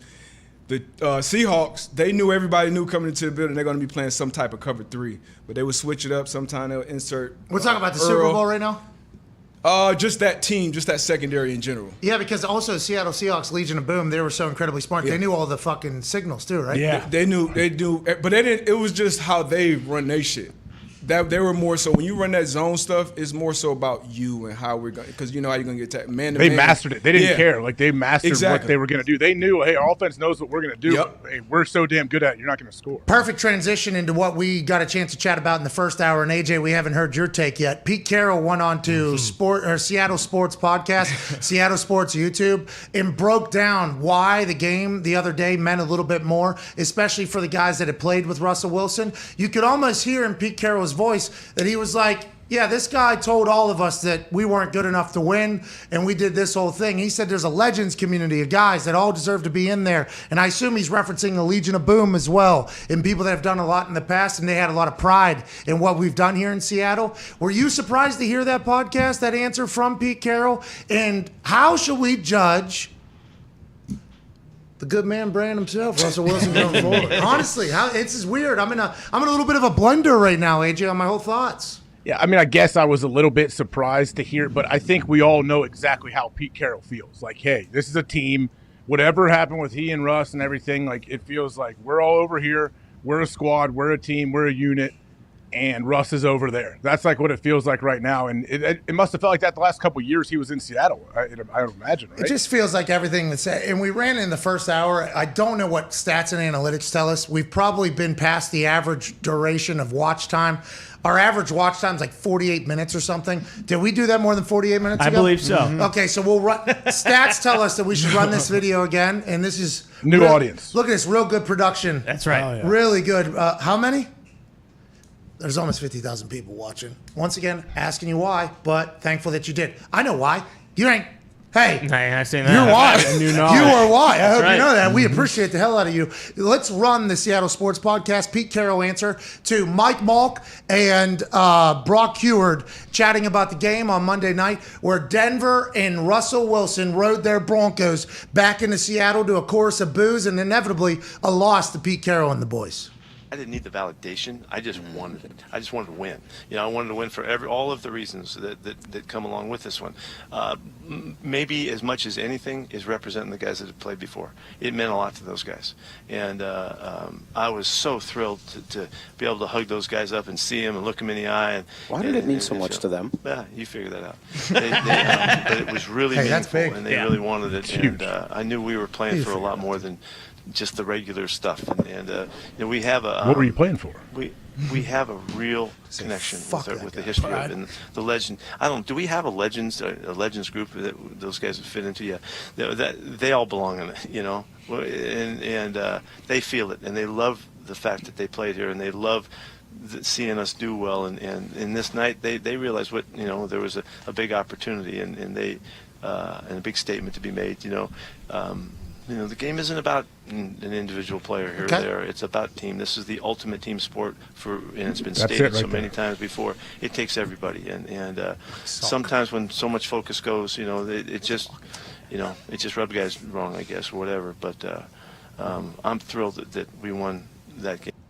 Incredible conversation between Brock Heward, Mike Salk, and Pete Carroll there. We only heard 1 minute and 8 seconds of it. I assume the entire conversation's worth a listen. Shout out to the Seattle Sports Podcast there on YouTube. AJ, whenever you hear that, though, it's hard not to be like, oh, they hated that fucking guy. And they were... How long did they? I want to know how long this was going on, why he was still there. Like, this didn't just pop up out of nowhere. What was that? Team 3 got real mouthy. What was that? Two off seasons ago, right? COVID off season. Team 3 was saying the offensive line ain't good. Team 3 was saying the offense isn't going to make him be a top 5 quarterback of all time. Team 3 was thinking that they were going to take all the heat and babyface Russ was going to stay in the building at least. And we talked about how, remember when it was happening, we're like, well, these offensive linemen certainly heard this. Yeah. You know what I mean? Like everybody in the room. First thing you said. Yeah, certainly heard this. Like, we fucking stink. But yeah, you know what, you're right. We'll battle through not being able to walk for 4 days of the week, be an offensive lineman just in general, to help save you. And let's get you top 5, pal. Like, that's what we're here for. Not to win games, not to get playoff bonuses, not to create a legacy. But yeah, we're not good enough to protect you. Like, that was my first reaction. Like, oh, the locker room's going to be like, hey, fuck this guy. And then those first couple of days of training camp, they were on press conferences going, all is good. All is good. Always had to be from them then, AJ. Don't you think? Had to be. If not before then. I mean, I'm sure it was trickling out before that too. Like, things were getting weird. I just don't like. What is it? It's all like the individual stuff. It sounds like they're pissed that he felt like he wasn't a part of the team, or he was trying to separate himself from the team. Well, Team 3 is a team of itself. Right. I mean, let's have a little fucking respect for the arm doctor, the hand coach, spiritual healer, the tweeter, the poster, the Instagram, the gas mask while he's riding the bike, the cardio person. Yeah, it's cardio person there. Peloton videographer. So that's a team. Nail filer. It is about that team. Yeah. But it's also about the Seattle Seahawks, which I think the Seahawks were trying to say, like, hey, man, we're not just here to make you better. We're here to make the entire team better. And those anonymous stories that were leaking when that was all getting ugly. Yeah. Remember, he stormed out of a fucking meeting with Pete Carroll, told him he didn't want to do it anymore, or something like that. Like, there was some real beef, I think. Well, and I think that's what led credence to when we were talking about John Schneider, remember, went up to Trey Lance's pro day, and they were talking about Russ maybe getting, because we were saying, like, hey, with all this stuff going on with his lineman, like, how does this guy go play for the Seahawks next year? And, Seattle fans were pissed because it was like, no, he loves the city and all that kind of stuff. But I wouldn't be surprised if it got to a boiling point. Then they were like, all right, fuck it. Like, let's draft someone this year. Let's get this guy the fuck out of here. Like, I can't do this anymore. And ultimately, a deal wasn't to be had. They couldn't happen. But I think it was right then and there. It's like, all right, we got one more year, this fucking guy, and then let's get him the hell out of here. So Team 3 made those statements 10 minutes before Russ went on Dan Patrick, remember? Yeah. Legendary Dan. It's all coming back to me right now. Like, as you're talking, and I do apologize. Should have done more research, but welcome to the program. So it's all coming back to me. That statement was released. Then, tag team, Russ goes on Dan Patrick's show. Mm-hmm. Russ didn't deny any of it, but he didn't promote any of it either. It was almost like... yeah, there's some things you think about whenever you're blah, blah, blah, blah, blah, and they're saying that, not him. And it was like, oh, they really hate each other. Then the anonymous stories.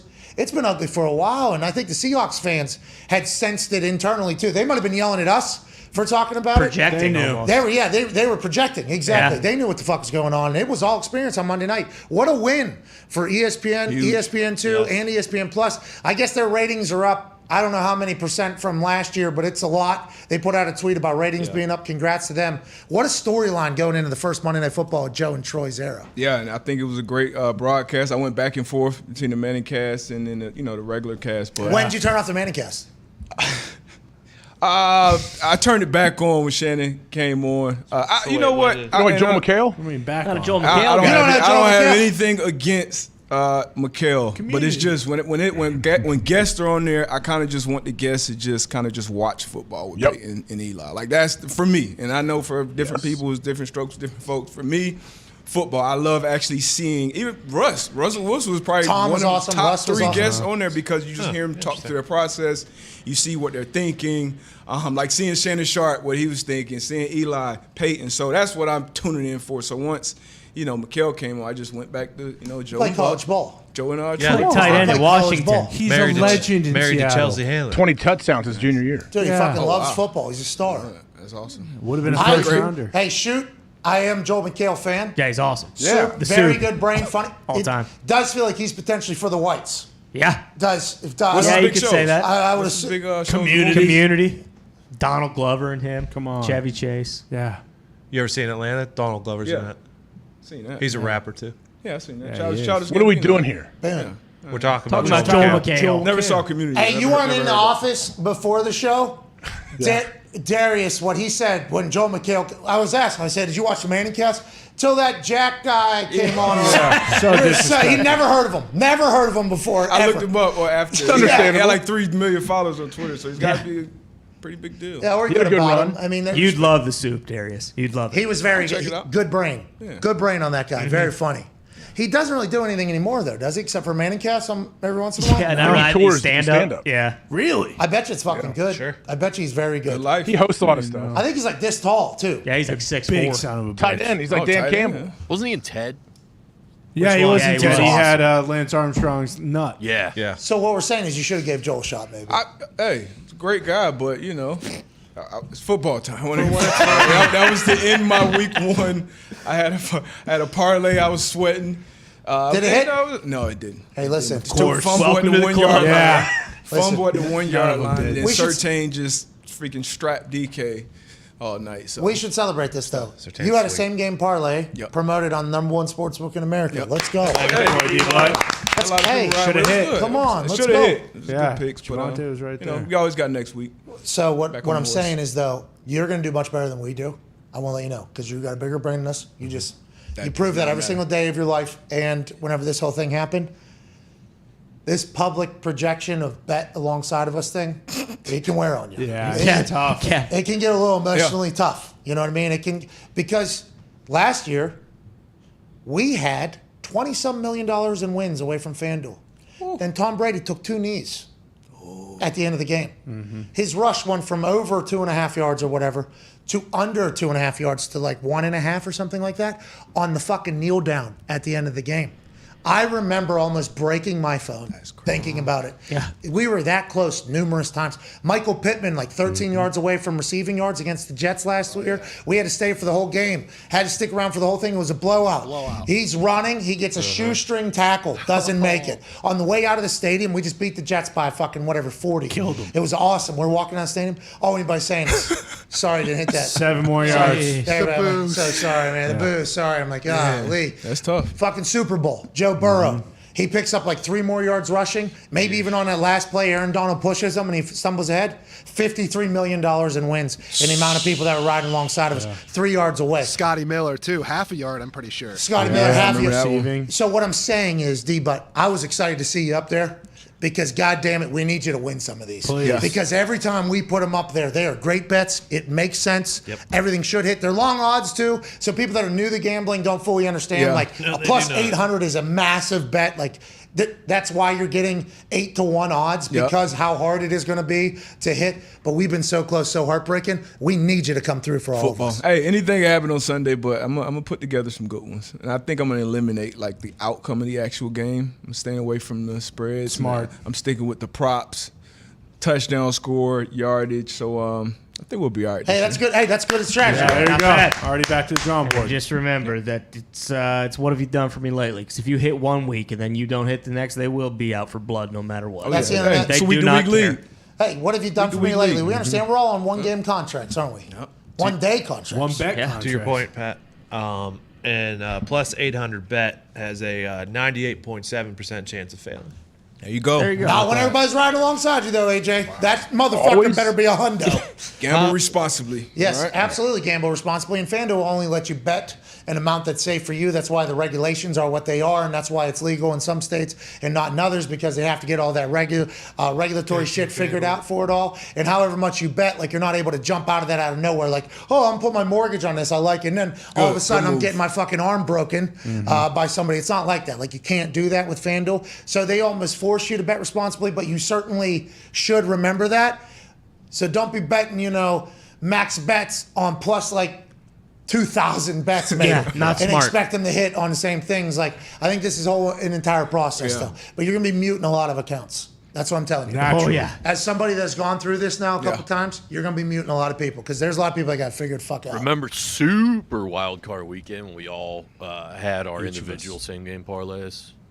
We were all so close. They all didn't hit. I mean, those parlays look so good before. Every time! So tasty. So good. Especially now that I just got this full cover 3, high school cover 3. Yeah, exactly. I I'm know gonna have it everything. all figured out. I'm gonna have it all figured out. And then all of a sudden, first drive down, it's like, what? I can't stop it. I thought literally that's what we were doing. I thought that's actually what we were here for. So enjoy it. We're proud of you, though, man. Keep killing it, brother. There's some more news. Nathaniel Hackett addressed what happened at the end of the game between the Seattle Seahawks and the Broncos. He basically said, did not expect to get to field goal range. We got to field goal range. We went for it. If I could do it, I would have gone for it again. Darius, pretty strong opinions in the first hour about how it's 4th and 5. You paid this guy $200-some million. Now, that drive, they started on the 25. Yes. How much time did they have left? 4 minutes, and they ran 10 plays for like 35 yards. Yeah. So they were not moving that much, hadn't scored that many points in the game as a whole. So maybe that goes into it. This is what Nathaniel Hackett had. Yeah, an inch, 14 points. 2 plays. Man. 1 fumbles. inch. 2 fumbles. Doesn't matter. The fumble technically doesn't matter because the ball's going the other way anyways. But nonetheless, this far away from fucking 14 points and covering. And covering. And our bad hitting. Which... To our point from earlier, there's a lot of fuckery that seems to happen around these publicly placed bets. This is what Nathaniel Hackett had to say about the decision he made at the end of the game to let the clock run, while Peyton Manning said, got to call a timeout here 62 times on ESPN2. Go ahead and run that thing. Looking back at it, we definitely should have gone for it. Just not, one of those things you look back at it and you say, of course we should go for it. We missed the field goal. But in that situation, we had a plan. We had a plan. We knew that the 46 was the mark. We were 3rd and 15, I think, 3rd and 13. I'm more upset about that play before it, to lose yards, to be able to, getting that there would have definitely been better to be able to call that same play and get extra yards. But he dumps it out to Javonte. Javonte makes a move, goes a lot farther than I think we had anticipated. We were expecting to go for it on 4th down, and then you hit the mark. The mark that we had all set before we started. We said 46 yards. 46-yard line was where we wanted to be. And we got there, so we had to make the decision if we wanted to give it to, Brandon, and we did. And it didn't work. It sucks, but hey, that's part of it. That's part of it. That's being the head coach. AJ, your reaction to his thoughts there? I'm okay with him being honest and letting us know that. It's tough when coaches take a stand or nope, never wouldn't change a thing, never would do anything different. Like I like that he was honest with us. Talking about Neil Brown. Coach Brown. Well, let's give him Talk about Brown. There you go, Coach Yeah, coaches are humans too, man. He'll be out soon. You're talking about Coach Neil Brown? What about him? He wouldn't change anything, would he? Ever. Damn right. Except for the final score, maybe. Change something when he's coaching high school next year, but... Oh, come on. I've been doing my research. He's probably going back to Troy, pal. Oh, he's going to Troy? If he's not going to be West Virginia, probably going back to Troy. Whenever he was there, 10-win seasons. Now that he's not there, they're not winning. They would love to get Neil Brown back. And I think, Neil Brown would be fantastic coaching anywhere. Yeah, and after Saturday, Troy's going to lose by 50. You're damn right. Yeah, they are.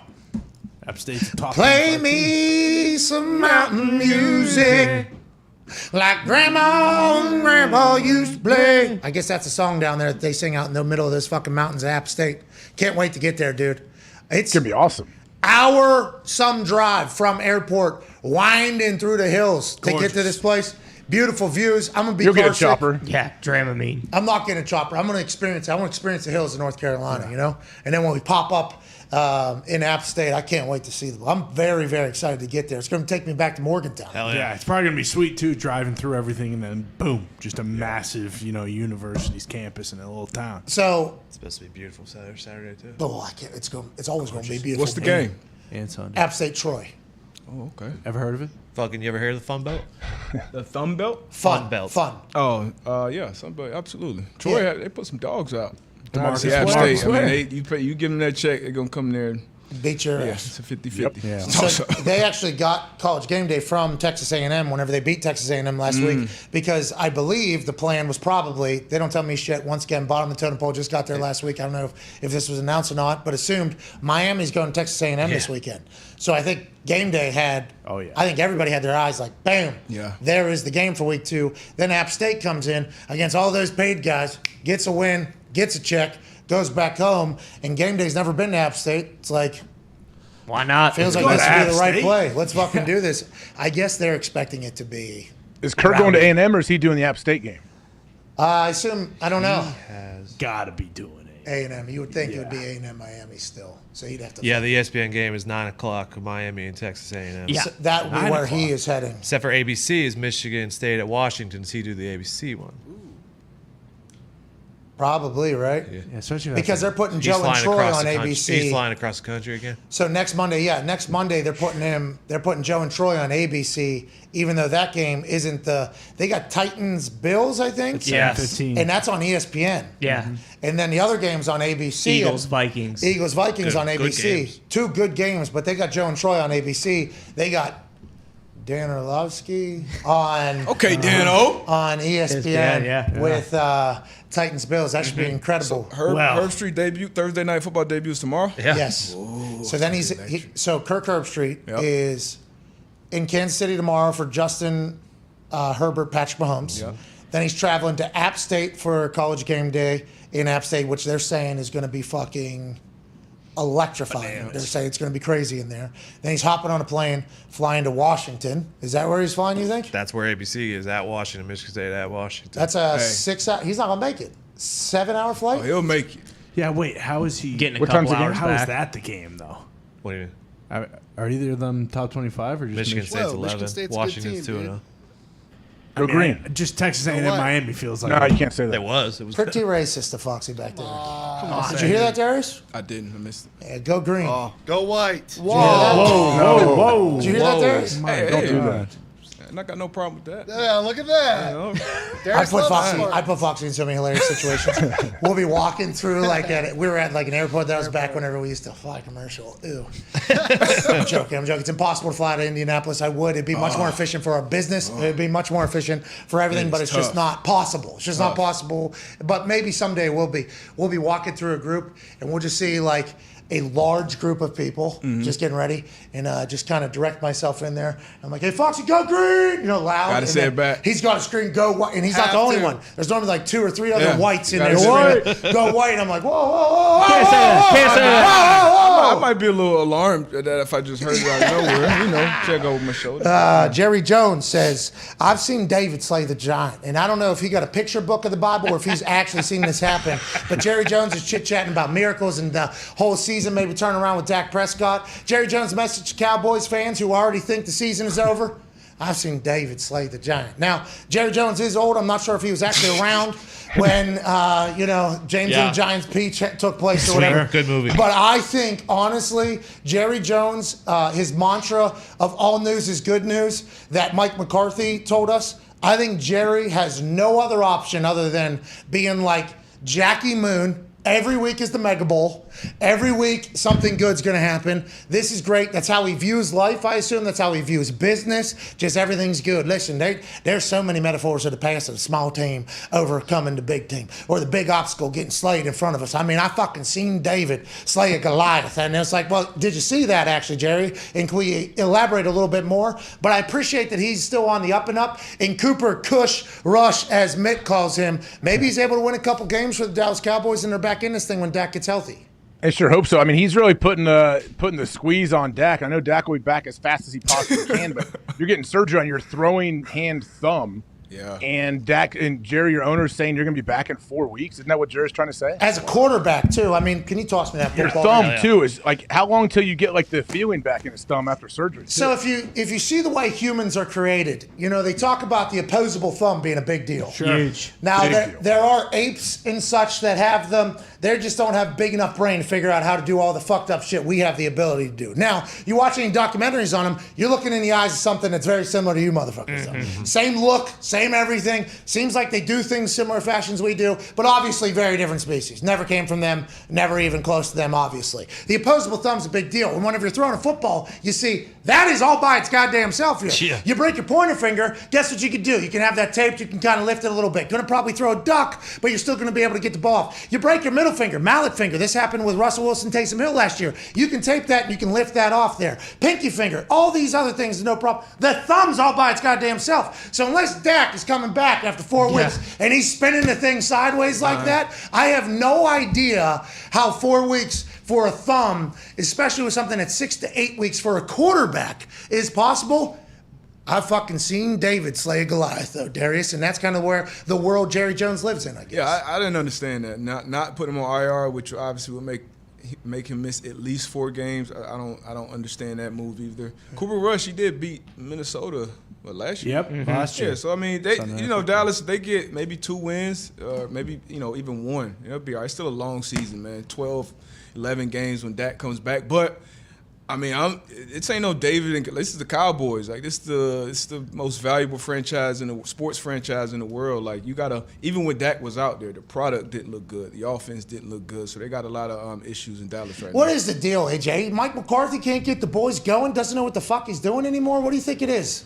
I don't know what it is, man. Like they just, especially like offensively, they just look like they can't. I don't know. They haven't figured anything out yet, and they can't put a full game together. We know that they've looked good at times, and then something always happens, and like, oh, here we go again. Here we go again. We got a video from Stephen A. Smith's living room coming. Yeah. This team is dead. What were you going to say, Colin? Well, it's probably tough, too, just because, last year when they opened the season against Tampa, they put up 28 points, and their offense looked unbelievable. Yeah. So it feels like the pieces that they lost actually are going to affect, CeeDee Lamb and their entire offense because they looked really good. One of the best offenses in the league, it felt like at the beginning. And then the defense looked good. Yeah. Defense, Micah, they looked good, and they were keeping them to field goals and not touchdowns. But that offense, man, it was tough, ugly to watch. Speaking of ugly to watch, that's been the Detroit Lions for years now. Oh yeah, just no fun. Everybody's miserable. What the fuck are we doing? You got fans dropping other fans immediately after week 1 this past week out in a corridor. We're talking straight punches to mouths.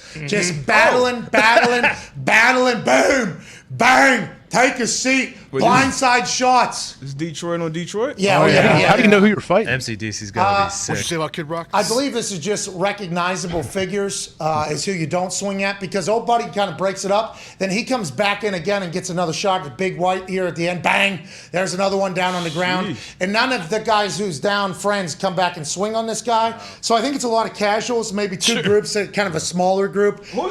This guy. Yeah, that's Drunk White at the end. Till I Collapse is playing really loud. You just can't see. What if someone just sucker punched him right in the side of the head? Yeah, well, I thought he deserved it. Let's be honest. Oh, wait till what if it was like a wait for it video and that guy does get cleaned up at the end? This was a flash. What if it was just a full? Where the hell was TJ lying at? Seriously, there he is right there. TJ would have taken everybody out. Yeah, I don't know if any of these people wanted to see TJ Lang out there. I don't think he has any friends on either side. Real quick. That's Before or after the game? That's an independent party coming in and hitting him with a pain train, and that would be the TJ Lang train. This is after the game. Oh, okay. I would assume, or maybe it's a lot of people going in with a lot of energy. They go in, they lose. They were still in it though. For the first time though, in 24 games, I believe is the case. First time in 24 games, they are favored. Yeah, Detroit Lions, underdogs in 24 straight games, are favored to win against the Washington Commanders this weekend. The Lions streak is the team's longest in the Super Bowl era. That's via Eric Woodyard. They showed a lot of fight against the Eagles, came back late. I believe they have the second most touchdowns in the NFL this season behind the Chiefs. Bingo. That's a stat that Foxy was kind of toting around here. Does that matter? Probably not. Seemed like it was a lot of trash yards at the end against a team that thought they had it locked up and they almost didn't. How do you feel about this game, and how do you feel about the Lions getting respect for the first time in a long time, AJ? Here we go, boys. I like it, man. I think people are legit taking the Lions somewhat serious now. I really do. Like, don't you feel like the tide is turning? Like, we're thinking, hey, we got a team here. We got a team in Detroit. Foxy, it has to feel that way because normally you guys are just a delusional bunch in Detroit saying 10-7 and a playoff win. But Hard Knocks, MCDC, I think Deuce Staley being introduced to the world as one of the Lions coach, people are like, I think this guy will figure it out. How do you feel about now the world likes you, Foxy? This is a new era for football. I absolutely love it. And last week was the first time Ford Field sold out since 2019. So it's just another thing to add to the list. People love the Lions. People are ready to go. And the city's been behind them finally for the first time in a while. How about this? Sellout, okay?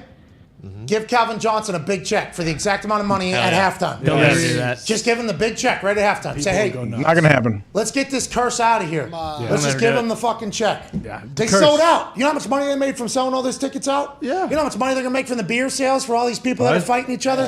Just fucking take 1/14 of what you're going to make on Sunday, give the money back to Calvin, get rid of the fucking curse, and move on with it all. I like it. Sounds good. I'm happy for the Lions, man. Yeah, exactly. Very How happy big a for him. favorites? Probably a That'd point be and a a half, point. half a point. That really speaks volumes to Carson Wentz, too, doesn't it?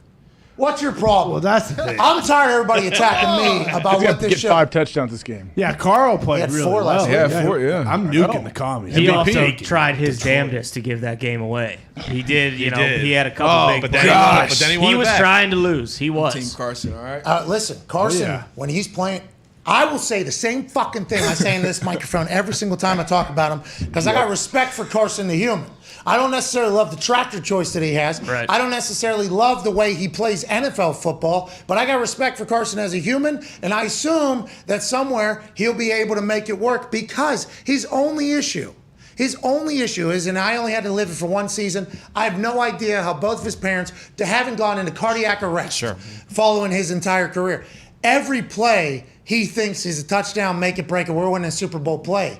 And that leads him to make some fucking horrendous decisions. As opposed to just giving up on a play and saying, nah, this ain't it, not taking a massive shot, not taking a massive risk with the ball. He goes for it every single play. So his greats are incredible. Like, he's a fucking great football player when he's humming and playing. But the bad, it's like, what are we doing? Carl. Why are we doing that? And he showcased that, I think, in the first game. Yeah. He was on fire, and then back-to-back drives, 2 picks, boom, boom. The other team's back in it. And I know Commanders fans that have been attacking me all offseason since me starting saying this exact take every single time I talk about Carson Wentz. They were sitting there like, oh, this is what he's talking about. Because in the end, he comes back. It's like that is what the Carson roller coaster is. The great can be great. But goddamn it, there's numerous times where you're going to say, Carl, just quit. Just lay down on the ground for one fucking play. And it's going to be hard not to hammer the Commanders this weekend. Oh, yeah. Football team does have some weapons with Scary Terry, and the Jahan Dotson was Rookie of the Week with Dotson 2 looked touchdowns. He good. looked really good. Curtis Samuel they used a lot. They got some weapons. I think it's going to be a high-scoring game, to be honest with you. What a fucking time to be a Lions fan. Yeah, I mean, no one's going to want to win that game with Wentz at quarterback for the Commanders and then the Lions being the Lions. It's just going to be back and forth. Who can lose this game? And then at the end, the clock will just run out, and it'll just so happen to be who's winning at the time. And it'll be the Lions. It'll be a shit show. If we can run the ball again like that, though, I actually think we're definitely Swift, gonna win. yeah, man. So Who called the I plays? can't wait to see Ben Johnson, I think, was calling the play. Someone tweeted me, but that's not confirmed. Man, they took the play call, man. But in the second quarter, we couldn't do anything. Goff looked terrible. Halftime comes and we took over. MCDC. All right, experiment's over. Give me the fucking playbook. I'm calling him, man. Try to give you a chance. You fucking suck, man.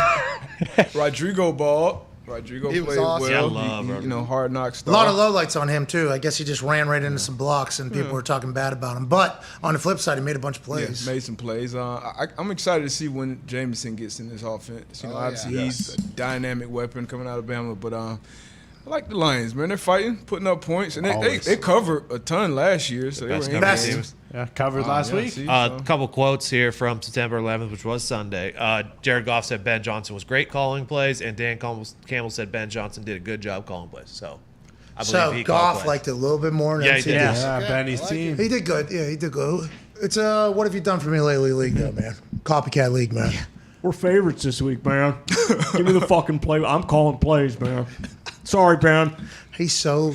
Hey, he is a fucking mountain of a man. He's Goliath. MCDC. When's he getting time in the lift? 3 a.m. What do you mean? I don't You know, think he probably sleeps there. I don't think he lifts. I think it's just he wakes up looking like that. It's all that coffee. There's no way, dude. He's probably just hitting pull-ups and push-ups all day long, He's walking down the hall, talking to somebody, just Little drops do you down. guys and know, gets he 50 is a push-ups Greek in. god. He's chiseled like that. He doesn't lift. He's huge. Maybe. But, like, I don't know if your forearms get that big just by doing nothing. When you're a god, you are. You're right. Or just curl Might his be with desk. AJ. He might be a big calisthenics guy. I can see that. So, hold on. If I Kills just. the up downs too. Like that was 40 of them. That was Broken impressive wrist. for. I don't know how old he is, but that's tough. I thought they were done at 20. I thought they were done at 25. I said, no way they go past 30. They're going. It's like, Yeah. this is the most amount of up downs I've ever seen done in a practice. But pros for sure. College, did you guys do more than 20? College, Not at maybe. one time. Maybe college. Not a bunch. I mean, that's more so like high school stuff. I think, like, I didn't go to any high school practices, so I don't know what the football culture is in high school football in Pittsburgh or anywhere else. But I think we've hit like 20 in practice at West That's Virginia max. with Rich Rod because, like, I remember doing them the first time and being like, so what should I be expecting? You know, like I need an end thing. And I think it was like 15, 20, and we did it numerous times. So when I saw them get to like 25 and then to 30, I'm like, That's a lot. holy fuck, these guys. And how about Aiden Hutchinson go, I didn't know we were doing them all at the same time. I think it kind of took us all by surprise. How did they land on 40? That's a lot. That's way too big. Yeah, but you find out who's in, Probably who's did out. 30 last year. Got to up it. I mean, can you imagine Dan Campbell in his 10th year? They're going to be doing 140 before each practice. He's better hope, man, that his wrist is all right from those dogs. And they were good in the fourth quarter. They panned out. It worked. Conditioned team. Jamal Williams, 2 tuds, right? Yeah. Tuds, yeah. Balled out. Gave it to him He at the did goal run line. over someone on the goal line to get on one of them. If they could have Nice contained speech. Hurts, like if they could contain Hurts, they would have won that game. So Wentz, completely different story. That's why I feel really confident going in. Hurts. No one can MVP, contain Wentz. MVP sleeper. Hurts? His odds moved a lot after this week. Went from like what 4,000, maybe plus 4,000 to 1,600. 1,400. Yeah, 1,600. Just because they won, you think? Nah, he looked good. He ran all over. Yeah, them. he's not going to be able to something. run it 18 times every week. Even when the line Maybe. was cheap Yeah, shot. he can, but he has an arm, and AJ Brown would look great. And you still got Goddard. They got weapons out there. So the Eagles, I think the dog mentality has seeped into their entire. Yeah. He can run 18 times a game, Jalen Hurts. Easy. Why can't he? He's like, want he's, to? Yeah, that's. I think that's more the. what if he has to, though? Like, what if I that don't is think what? you have to. You don't think he Wasn't has that to? kind of the knock on him O-line. last year too? Though, is that he kind of did that, and then when they played good defenses, like they made him beat him from the pocket, and he couldn't do it. So my big thing is this: if, and I guess they talk about it with Lamar, talk about it with Josh Allen. I mean, fuck, we talked about it with Joey Burrow and also about Carson. Like some of the things that make the player. There's always a conversation like, well, how do we make this last as long as possible? It's like, well, will we ever see the peak of the player if we're trying to make it last as long as possible? Like if Jalen Hurts has the ability to run, power, and take hits and move and still play, I understand looking out for the man and his security and his future. It's like, hey, you're not going to be able to play 10 years like this or whatever, but maybe we never get to see his absolute best football either, because that being a threat all the time makes the defenses play different. I don't know. It's just, there's always such an interesting balance for that for me. And it felt like he trained for that this whole entire offseason. Like Huge. photos from last year to this year, he put on a bunch of muscle. Like it feels like he is, ready to do that if that's what it takes. But also But if you kill a guy, you're the worst front office and head coach of all time. You don't want your quarterback doing it. You want, and I think Jalen Hurts has the ability to play and beat you from the pocket, especially when you put talent around it, which they did this offseason. 150, right? AJ won for 150 yards. Yeah, their O-line too is like considered one of the best in the league. Exactly. Like, if they win a Super Bowl and Jalen Hurts has to keep doing what he's doing, pick and choose when he runs though. Exactly. Big third downs, third and medium, third and short. Okay, here we go. Maybe I won't go. Oh, first progression, first guy's not open. Oh, second guy quick, I'm out. That's what he did. They converted a lot That's of exactly. third downs. They converted Third a lot seven, of third third and downs. eight. That kills the defense. Hey, money down, man. Get off the field. So A-Rod would do to people all the time. They get us in like 3rd and 11, and Aaron drops back. He goes through 4 different progressions. Like, all right, I'm going to take off, and I'm going to get 12 yards when it's 3rd and 11. You thought you had your first 3 out of the day, and then he just looks at their D coordinator, and the guy's like, come on. I mean, they're exhausted from chasing, too, for what, 10 seconds? So you go terrible. 2-man. That's how A-Rod used to get. You go 2-man, you see all the backs to him. Yep. Takes off for 15, 18. Flacco used to do it. Oh, yeah. Footsteps. I mean, Herbert can do it. He's another quarterback that can take off and run anytime, but he would rather beat you from the pocket. I think that's where you want, honestly, that's where you want all quarterbacks. You want them to beat you from the pocket. And then, you don't have to call run plays for Lamar. You don't have to call them for Hurts. They can take off whenever they want. So if you have that in kind of like your back pocket, I mean, that's damn near unstoppable. Them putting Josh Allen in the power, though. Oh, my God. That's so awesome. Yeah. I mean, that's a big. He jukes people too, though. Yeah. Like he runs them over. He puts moves on dudes. and he jumps over Yes. people. Insanely athletic. If he was a running back or a tight end or whatever, we'd be talking about him being, hey, this is the fucking guy. Like this is the guy, because he can run you over. So if you're gonna hit him, whatever, he's gonna run you over. Not scared to do it. If you go low, he knows you're going low because he's been the biggest guy on the field for what? His entire whole career. career, He can jump. He can jump over you, and it seems like he's okay taking a fucking hit. Like he will. Got a hell of a stiff arm too. Yes. That's the worst. He's a Tackling dog. Quarterback. It's kind of like a mind fuck. Like even when you see him in the open field, like because like they're protected to an extent. So as a defensive player, I don't know how AJ feels about this.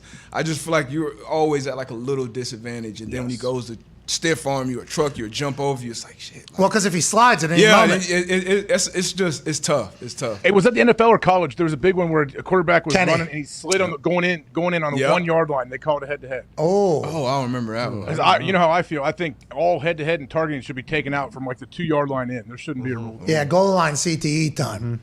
Well, I mean, if a guy's the quarterback, if okay. he's running downhill, I'm in the end zone 2 or 3 yards deep, and the quarterback's running right at me to dive into the end zone, and he all of a sudden slides and he doesn't try to score, and I fly over top of him. Can't be Like, on you. Okay. Yeah, because your only job is to stop all momentum. Have to. I have to stop all momentum. So I got to bring it. Like I got to bring. This isn't just a get him down on the ground type thing. This is a fucking. Hey, I got to fucking stop full momentum here. Yes. And if somebody changes their level, you're saying.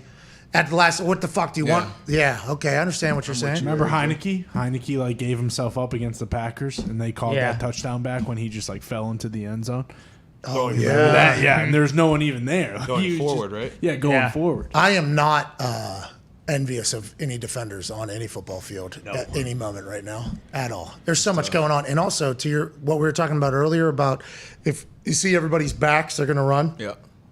So you just covered, what was that 50 some yards probably, full sprint, and then first down, all momentum's out, turn around.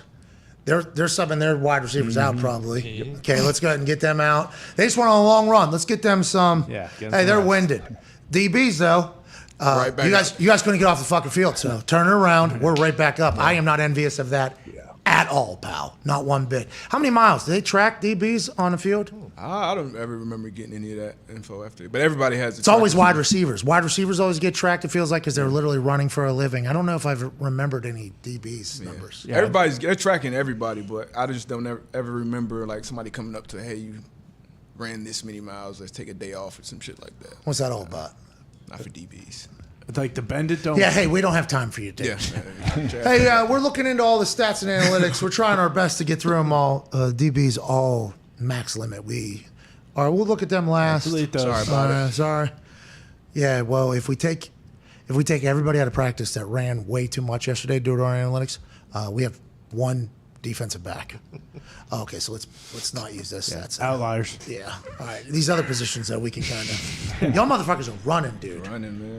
Running. I was talking to one of the corners for the Texans after the game.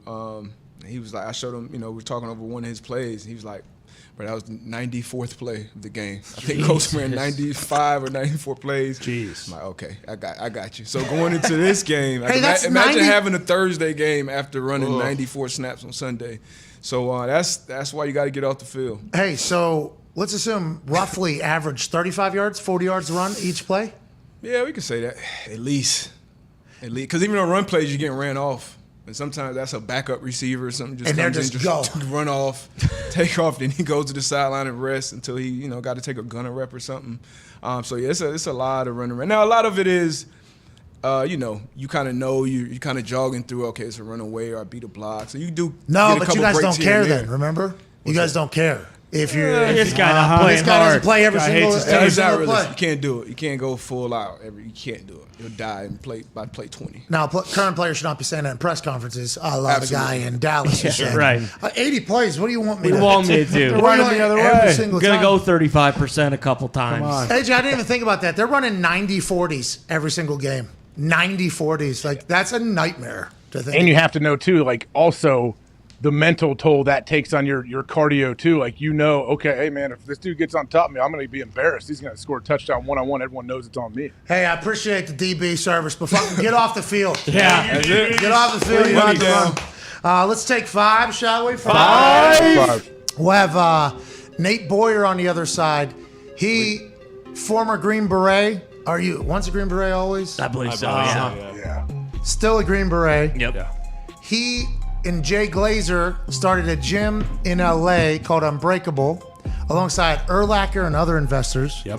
And they grew this program called Merging Vets and Players, which is basically all the ex-players that kind of lived in LA that didn't have a locker room anymore, and all the ex-vets that lived in LA and didn't really have the camaraderie of the barracks, I guess, anymore. They all started meeting at this gym, and it became like this really fucking cool thing. Nate made a movie about it, and it debuted today. The movie debuted today. He's in it, starring in it. Yeah. Terminalist, too. He's in Terminalist. Yes. Mm-hmm. He's in the woods walking through. He's the one that tells the fucking moron, he had the shot, you fucking idiot. Yeah. When they're going through the mountain. Yeah. DB's going to watch you. Terminalist, good show. Definitely going to tune in. Have to. Yeah, didn't you bring in the blood because you're reading it? Yeah, I was reading it On the plane, Yeah. We appreciate you doing that. Thank you, Tebow. Because getting into you probably had to take 3 planes to get here. So Yes. Hey, There's 3 more going back. got a lot of time. Yep. All right, let's take 5. We're back with Nate Boyer and more conversation. What a hell of a Wednesday this is. In the third hour, we'll also answer some phone calls on the 5 Energy phone line, 1-833-4-McAfee. Take 5.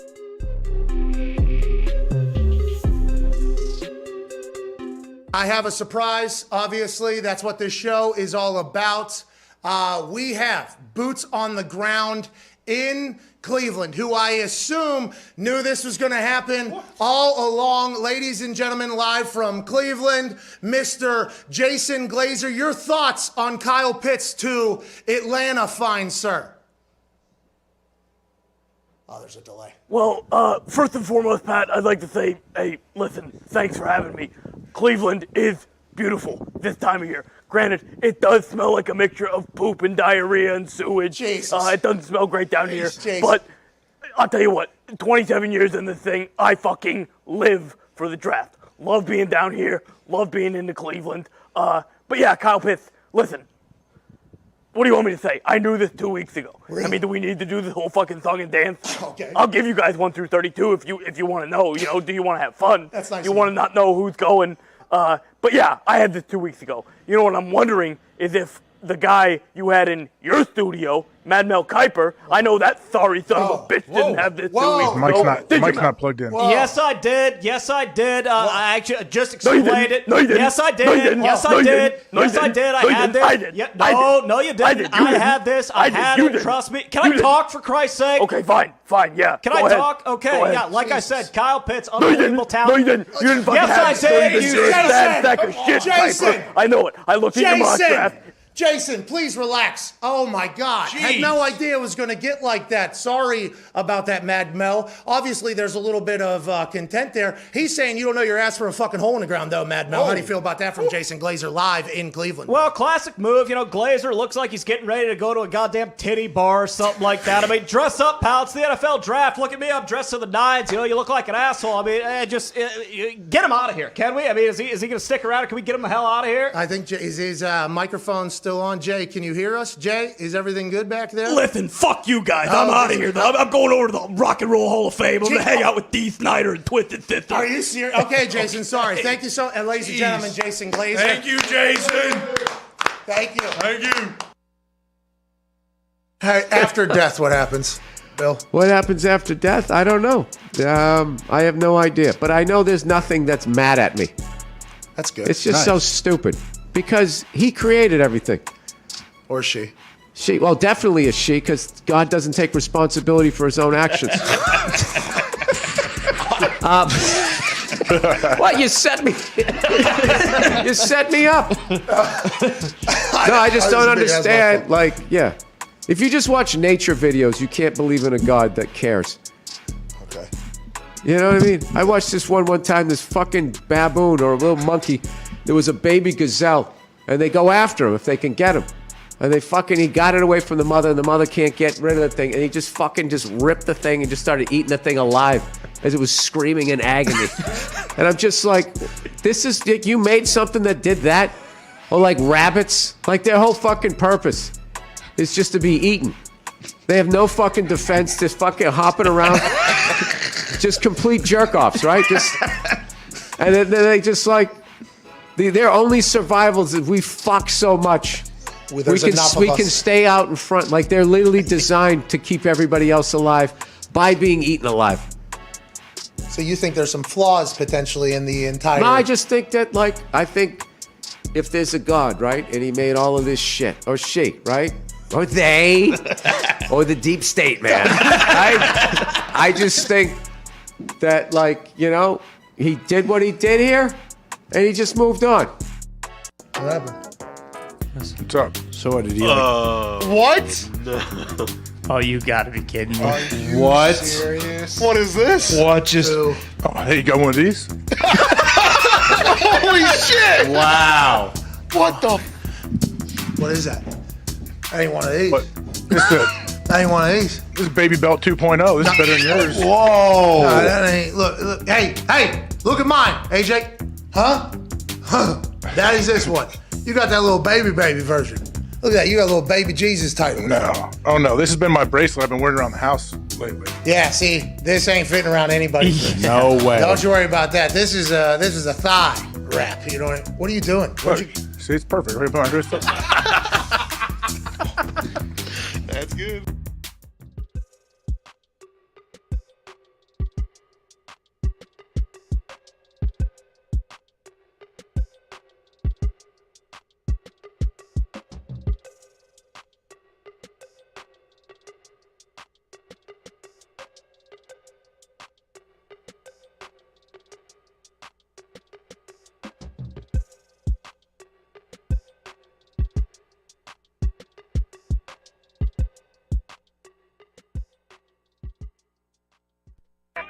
The Pat McAfee Show. There'll be no rules for our guests, for us, for the things we can talk about. Speaking his mind. I've never had a problem expressing my opinions or my thoughts or anything like that. While being relatable. I haven't had that manufactured fake-ass celebrity that a lot of people have whenever they go on those big networks. I've had a chance to really build my crew, build my following, build my audience. And ridiculous. What am I supposed to do? So I'm supposed to look at something that I can definitely afford and say, nah. Is that what I'm supposed to do? The Pat McAfee Show starts in 3, 2, 1. Welcome back to that show on this Everything DB Wednesday, September 14th, 2022.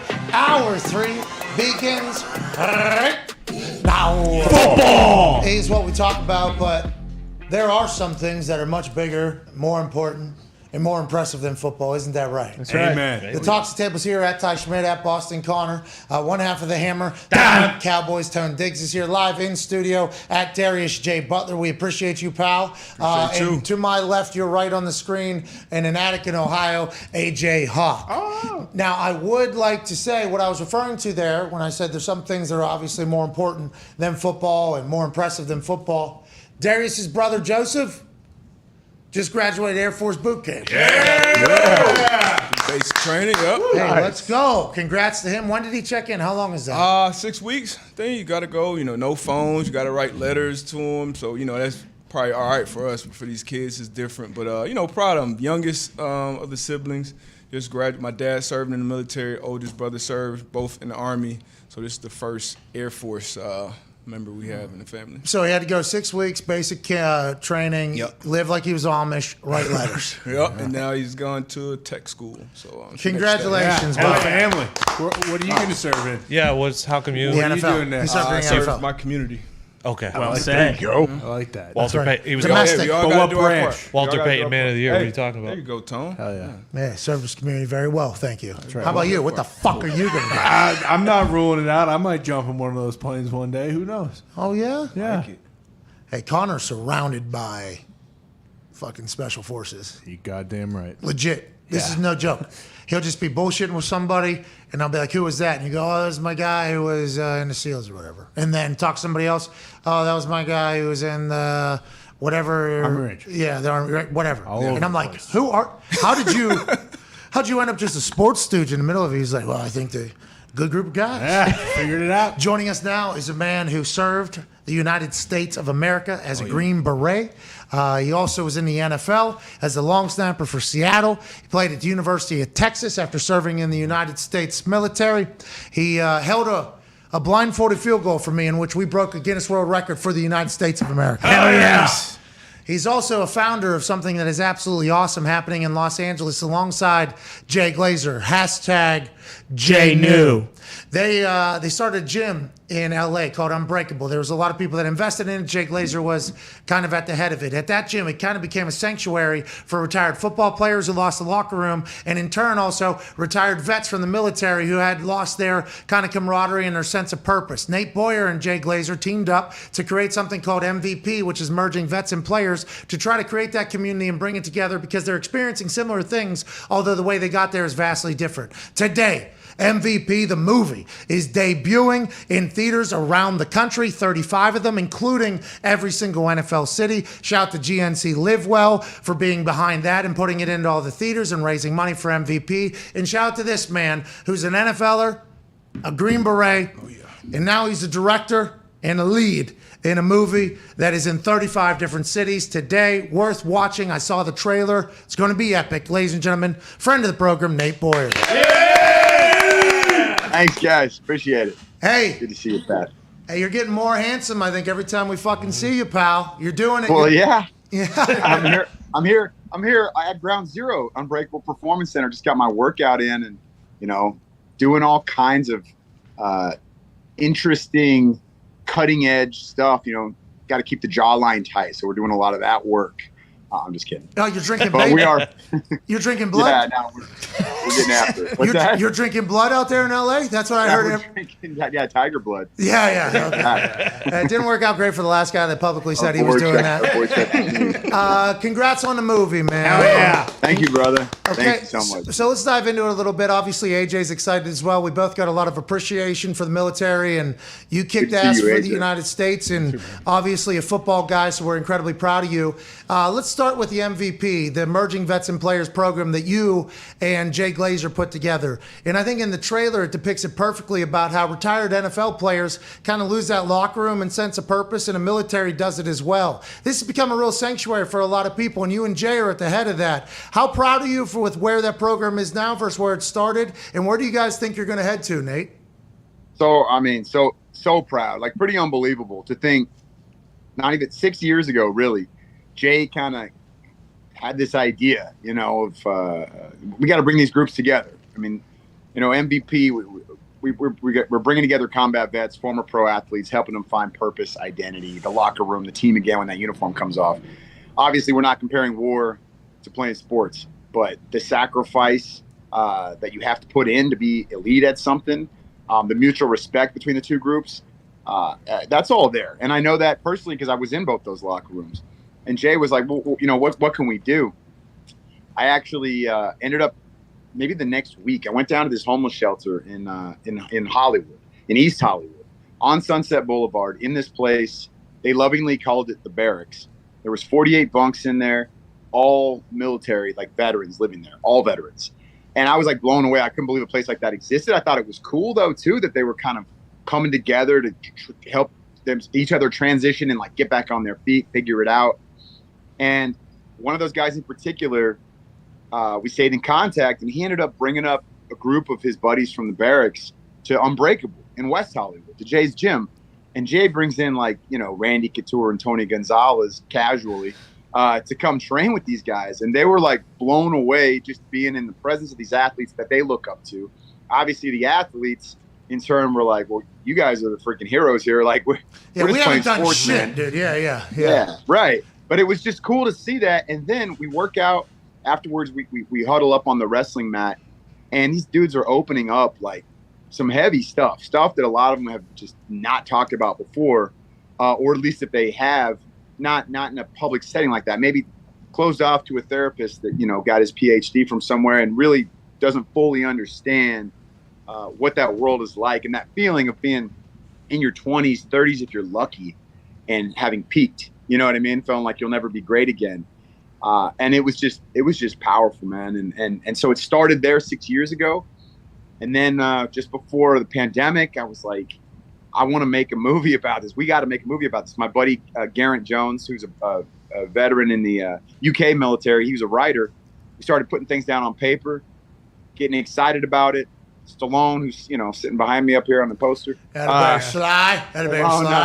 Living. Yeah, he comes on board as an EP just because he loves MVP, the organization. He's friends with Jay, just wants to help. And then COVID hits, and it's like, well, damn, like we were going to do this, and now we can't. We certainly don't have the money we had, so we can't afford to, pay actors and directors and all that stuff. So we just did it ourselves mid-pandemic for nothing, man. And everybody that showed up and was in the film, but also like on set, the crew, it's mostly veterans. Every vet portrayed on screen is played by an actual vet, and people just made it happen because of what Emerging Vets and Players, the organization, is. And it was, I'm happy with it, man. I'm actually thrilled with it. I couldn't believe what we pulled off.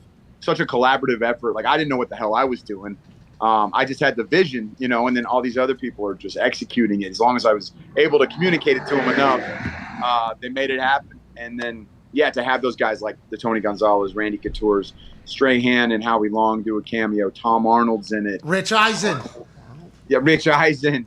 Dude, Rich is the best, man. Yeah. And then all the actors like Dina Shihabi, who's on screen right now, Mo McRae, who you just saw, who plays Will Phillips, the athlete, Christina Ochoa, Dan Loria, the dad from the Wonder Years, a Vietnam vet. He's in it. Like the list goes on, man. And I'm just grateful for everybody that was a part of this. And it's playing tonight. It's premiering tonight, and we're freaking stoked. Good for you, man. That's awesome. Hey, what do you when you get these ex-athletes and military together? What is the first thing you guys do? Is work out? Does it all go from there? Like you guys work out together, and then you kind of branch off and develop relationships?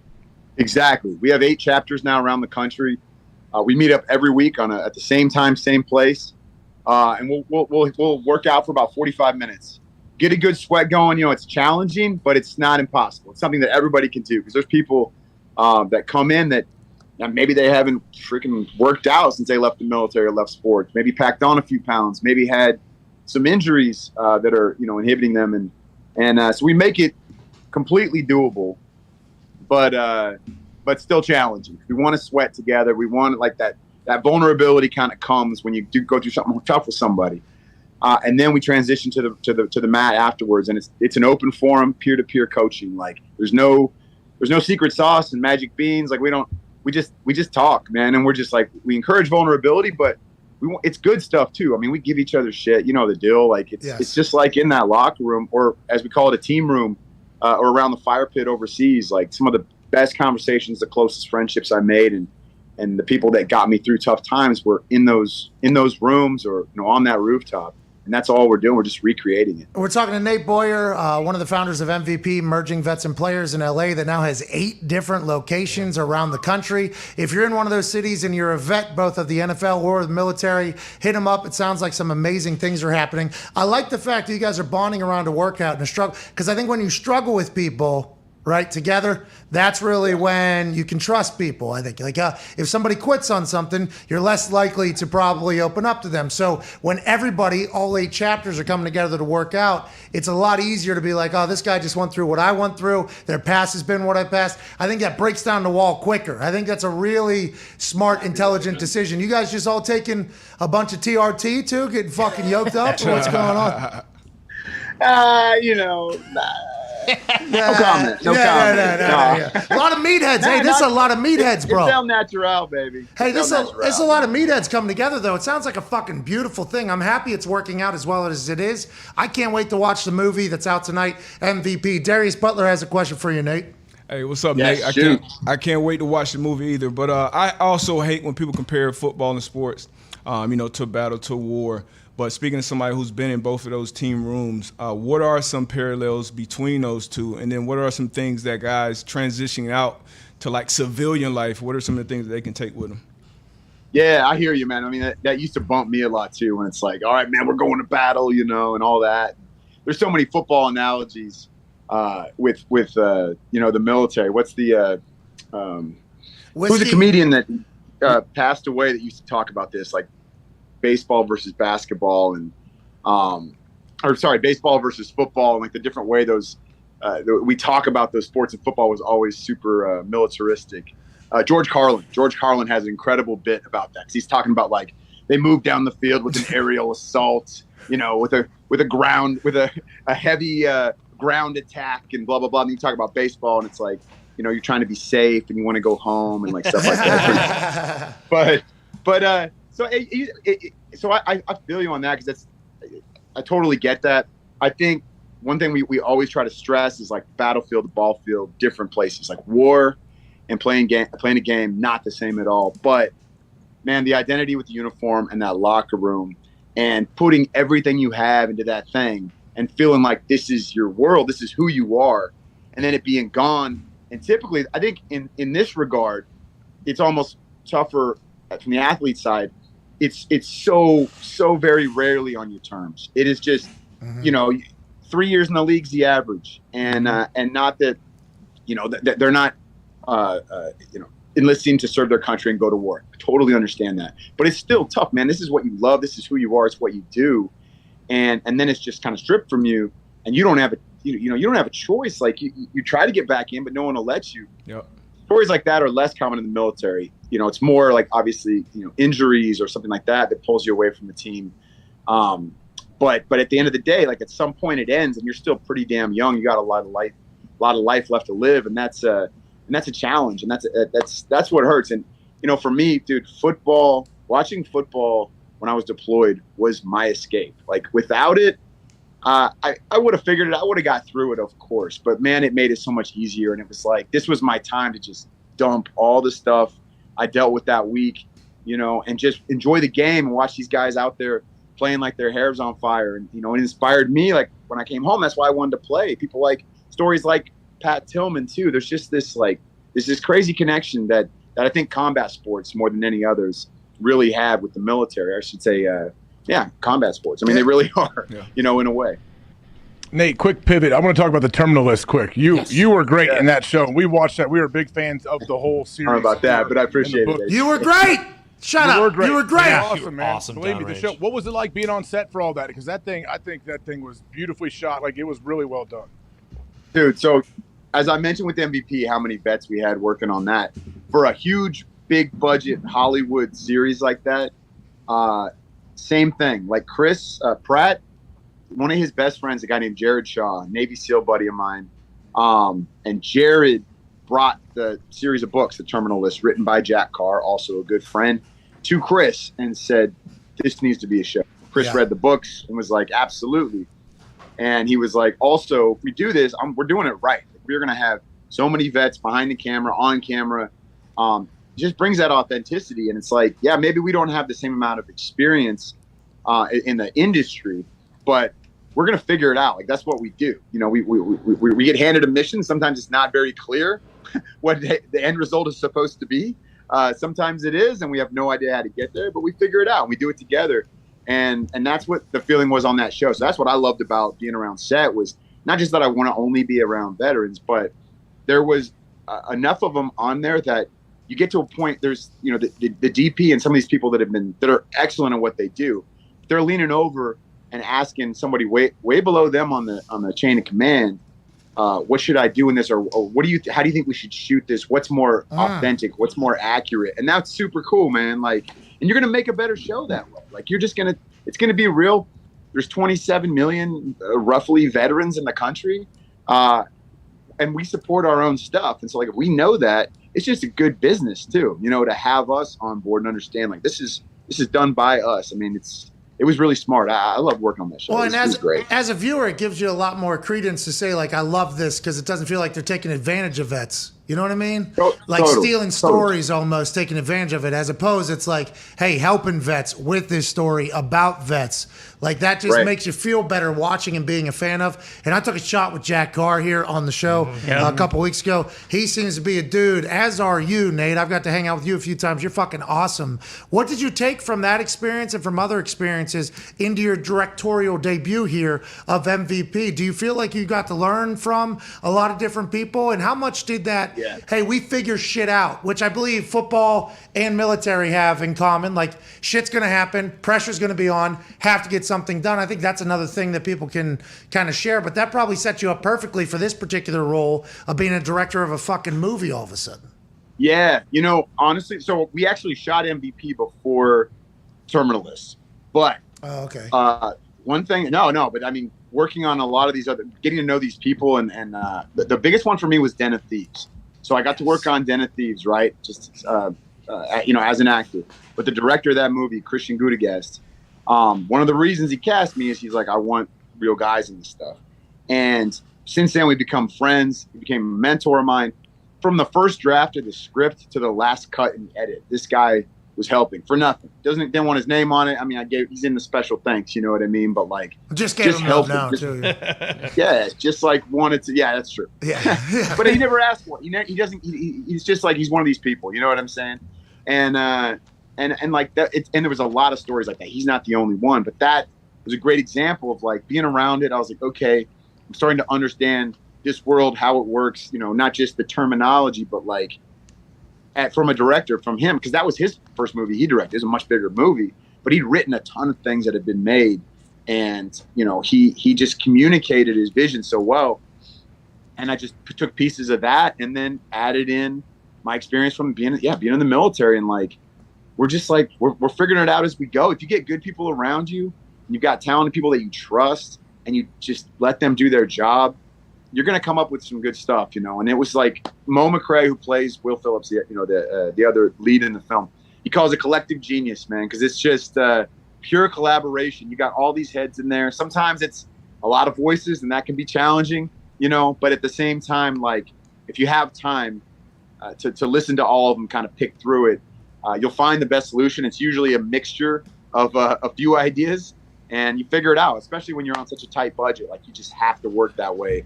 Or your host, you know. I think Christian probably was excited that you asked for help, by the way. That's something that people don't do enough of. You get a chance to be around somebody that's very good at what they do, and people are scared to ask. Like, that's something I'm very lucky that I've never had any fear of just being like, hey, why are you doing what the fuck you're doing right now?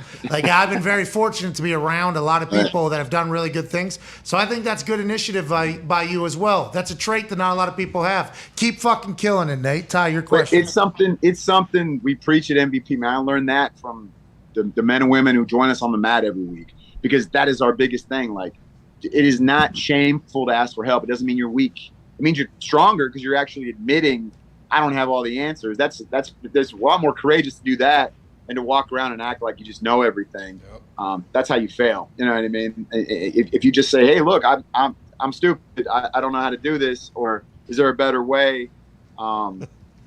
Give me a hand. If you have an idea, shoot it my way. I'd love to hear it. Like that's how you win. Hell yes. And by the way, a good answer, it doesn't matter who it comes from. I mean, the right answer is the one that we should be trying to get to at all times. Ty, your question for Nate. Yeah, especially not common in Hollywood either to do that. So, kudos. Nate, with something like this, I don't know how, I mean, I'm sure there's quite a bit of elements of the movie that are biographical, but I don't know how biographical it is. Was it like a pretty cathartic experience to do all this stuff and kind of put it out there? And were there ever days where like the emotions of everything got tough, especially with your responsibilities of, writing it and producing it and directing it and all that kind of stuff? Did somebody talk to you? Did you get tipped? I didn't know to ask this question. Hey, no, he was a film major in college. He's a big Hollywood guy. Yeah, this question is so on point, bro. Baby, Ty, go Ty. Look at us fucking representing. So, Hell yeah. No, it's a good one. So, first of all, like it's biographical of MVP. Like all these stories, everything we put on the page is from the mouths of the men and women who have joined us, and been a part of it. We got thousands of members now. There's a lot of stories. So it's all that put down on paper. Every character's composite characters. It's based on the genesis of MVP. Like this is how it actually started. We adjusted, obviously, like Jay and myself's role in starting MVP. But really, it's the members. The organization is built by the members. It was built by the people, the vets and the players that came together. Like what we do every day, talking about being collaborative, how we grow, and what we're doing now in our huddles versus how we started. That's all from the members. And then from that side, man, day 3 on set, we're in the middle of this COVID stuff. We got to test 3 times a week. We get masks on, trying to keep distance from each other unless you're on camera. And I hear SAG's going to come down and visit us. And I'm like, oh God. And we're a union project, we're Screen Actors Guild. We're following all the rules, but I'm still panicking because we have no money. Like we're shooting in a freaking homeless shelter. We're shooting on location in this place that's like closing down because they lost money due to the pandemic. And we're shooting in there before they tear it down. And I'm like, just, absolutely freaking out, and then we got to do this, like one of the biggest scenes for me in the movie. It's like a really intense scene. I don't want to give it away, but it's essentially I'll just say, I beat myself up pretty hard. Like, the character beats himself up in more ways than one. That day, I'm dealing with all this stuff happening, some stuff in my personal life, losing somebody very close to me. Days before that, we had one of our members, the first member from MVP, after almost 5 years of being in an organization, that took his own life. And it's like, I am so afraid of fucking this up. I am so afraid of that. I am terrified of letting our family down, our organization down, these people down. And I'm starting to feel it right now, man. I remember how I felt. And then we're like, I just wanted to shut it down for the night. And one of the producers, Jared Hoffman, was like, you ready? Are you ready to shoot the scene? And I'm just like, I mean, not really, but we have to, right? He's like, yes, it's our last day here. We have to do it. And I go out there, and like what you see on screen, that was just Nate dealing with some shit. You know what I mean? Like having a freaking day. And I'm so glad I not only let it affect me, I'm so glad the team around me said, we're like, no, we're doing this. We have to do this. Let's shoot this scene. Because it ended up being a really pivotal scene where I thought maybe it'd be a bit of a throwaway. Maybe it's not going to make the cut. And we moved it up in the edits in a different place than we originally shot it. And it's just, anyway, you'll see. But it was like, figure it out. That was a great question. Yeah, you're damn right, Ty. That a baby. Ty was accepted to Harvard out of high school. Said, no, thank you. Want the Iowa to be a Big Ten angler. He was a fisherman for them or whatever. So that's a true Renaissance man. There's a movie there. Yeah. Like there's a movie there. Okay. Hey, directorial debut. Connor, your question for Nate Boyer. Yeah, Nate, it sounds like a lot of this movie is nonfiction. Like when we're watching this show, we know that everything in there basically did happen. And also, is Tom Arnold playing Jay Glazer? Is that who he is? No. Jay Glazer's playing Jay Glazer. No. Yes. Okay. Yeah. He's great. He's freaking great too. Yeah, it is. It is. I mean, just like any based on a true story film, there are things you adjust so that they make sense in a 2 hour or less format, But no, it is based on real people. it's based on true events, whatever you want to call it. All these things that happen, essentially happened. And then as far as Tom was great, man. No, Tom is also another kind of a hidden gem in there. Like you'll see, his scene is hilarious, but it's also great. He's playing a version of him. I mean, he's playing Tom Arnold, but it's in a fantasy football world. And kudos and shout out to the league and NFL Network.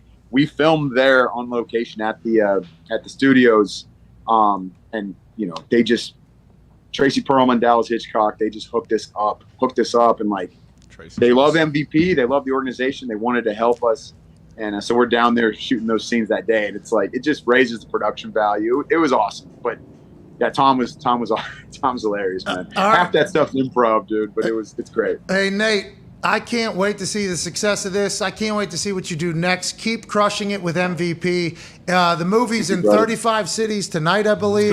Shout out to GNC Live Well for making that happen. When can people stream this? Where will we be able to stream it at home, you think? Probably as we approach Veterans Day. So that's 11/11. It's perfect during the NFL season, but also, we had 9/11 a few days ago. Now we got Veterans Day coming. Like these are big moments, big dates for veterans. I don't want to call them all holidays because 9/11 is not. I don't feel like that's a holiday. But all this stuff is intentional to bring more awareness to what we're doing as an organization, but also just the veteran narrative, and the athlete story, and like telling that in an organic way. And so tonight, like you said, if we're in 35 cities, we're in Indy, baby. Hell yeah, cool. If you go to vetsandplayers.org, which is our nonprofit, our website, you can check us out there. You can donate there, but you can also get tickets there. Watch the MVP movie is a tab in the middle of the screen. Click on that. It'll take you to a website that has every theater across the country is playing. You get your tickets there. Got to buy them there. I'm not sure why you can't buy them at the box office, but that's above me. But it's all good. So get your tickets, show out tonight, and support MVP. This movie is benefiting the organization too. That's something that everybody needs to understand. Like you're giving to Merging Vets and Players, the charity, by showing up to this film. Hell yeah, man. And you show up every day for all of us. We appreciate that. Can't wait to watch it. Can't wait to see what you do next. Please tell everybody we said hello over there in beautiful LA. I will. They love you guys. Quick shout out to my buddy AJ Perez, man. He's got For the Brand shirts he's wearing all the time. He loves you guys, man. I think he's talked to you before, AJ Hawk. He's a big Packer fan, so. Oh, AJ, anyway. Big time to AJ Perez. Never would have thought. Never would have thought. Hey, of course. Hey, we appreciate you, Nate, ladies and gentlemen. Nate Boyer. Love you guys. Thank you. You too, man. Thank you, bub. I think it's going to be good. Oh, yeah. Tonight's the night it comes out, right? Yeah. 35 first night. 35 cities. Every NFL team is represented. I wonder what the 3 cities that aren't. Well, I guess how many cities are represented? New York has 2. Yep. LA has 2. So that'd be 4, but you got to count for one of them. So it's actually 2. So 30 cities? Well, NFL teams? are they counting is it in New York City and at the Met, New Jersey? Yeah. Does that count as well? I don't know. We got to go to vetsandplayers.org. We'll figure it the fuck out. Right? That's what we'll do? Yeah. Make tickets available at the box office, for Christ's sake. What are the theaters doing? That's way above Nate's head. What do you want from me? It is. Yeah. No, Let's take 5. We'll be back on the other side. We have some phone calls on the 5-hour energy phone line, 1-833-4-McAfee. Big thanks to Nate. Come on. Thank you, Nate. Hashtag Jay knew all about this. He did. He didn't tell anybody. Surprised I didn't know he was just Jay in the movie as Jay. Of course. You thought Tom Hanks was Jay. Tom Arnold. That'd be awesome, too. Why Tom Hanks was. Ty playing. Exactly. Next movie. It'll be MVP 2.0. Yeah. True. MVP 2. Speaking you should play of, Jay's son. I would love to. No, are you talking about Ty or Connor? Ty. Talk just like Jay, but it's Jay's son. This is Jason. Jason, yeah. I'm ready for Ty's movie. Yeah. Goddamn Just right. you play all the characters like Eddie Murphy or Martin like that. I can't wait for that one. I mean, there's 6 of them already wrote. We have. Yeah, we do have. We have 6 movies ready to go. So whenever this whole little song and dance ends, the everyday show that kind of takes up a lot of our time, we're probably going to hit a of movies coming right after. Yeah, that's next. Can't wait. That'll be fun. Ty is my knowledge of Hollywood comes directly through Ty. Yeah. I act as if it's my own. Makes me feel smarter than everybody. Ty, you're shoot interested in all that shit though. Like, Oh that yeah, I is- love it. yeah. Love it. I love movies. If I wasn't doing this, I would. Yeah. Worked at the movies, right? Didn't you? Yeah. Oh yeah. Yeah. Mm-hmm. Like You that. been on Cinephile with Adnan? That'd be sweet. No, I haven't. He should have you on. What's your I love response? Adnan. What was your? No, was it because you're so bummed you haven't been on it? Is that why you had that little?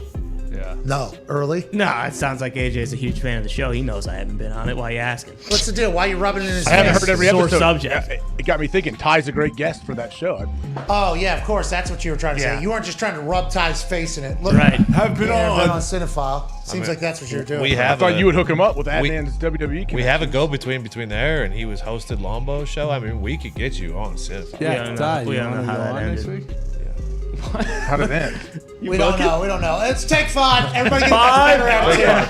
We're answering phone calls on the 500 phone line when we get back. That should be exciting. Yeah, and wrap up the day. It's been a beautiful day. Can't thank you enough.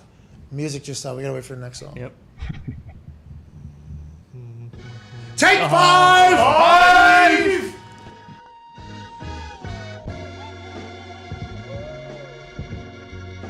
Joseph Montana, Italian American out of Western Pennsylvania. It was a kidnapping attempt of his infant grandchild. Yeah, in the house. They came into the house, right?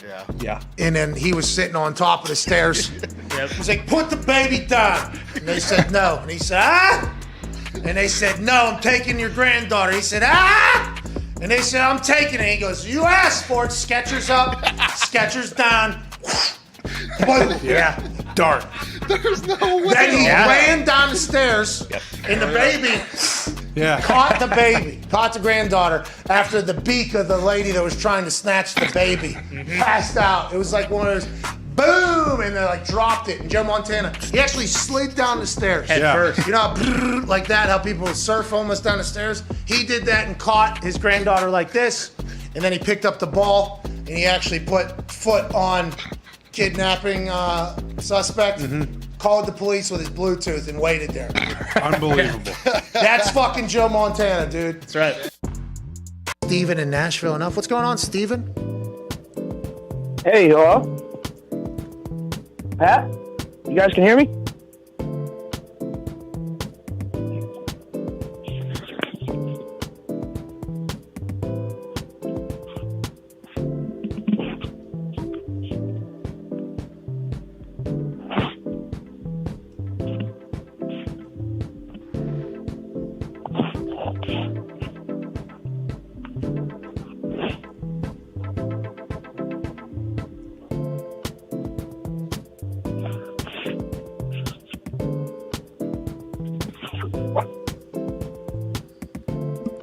This is the worst call we've ever had, Steven. My God. So mean. Steven. Hello? Steven, Yeah. it's the worst call we've ever had. So much dead air there. Yo, Pat, can you hear me? Yeah, keep it going. Hello? Know what you say? I was going to hit him again. What? Yo, Pat. No, Pat? Pat. Hey, Pat, can you hear me? Steven does not deserve this. Steven, what's going on, dude? How's going on, Steven? Sorry, your phone was Yo, Pat McAfee, can you hear me? Steven! Steven, you there? Pat, can you hear me? Hello?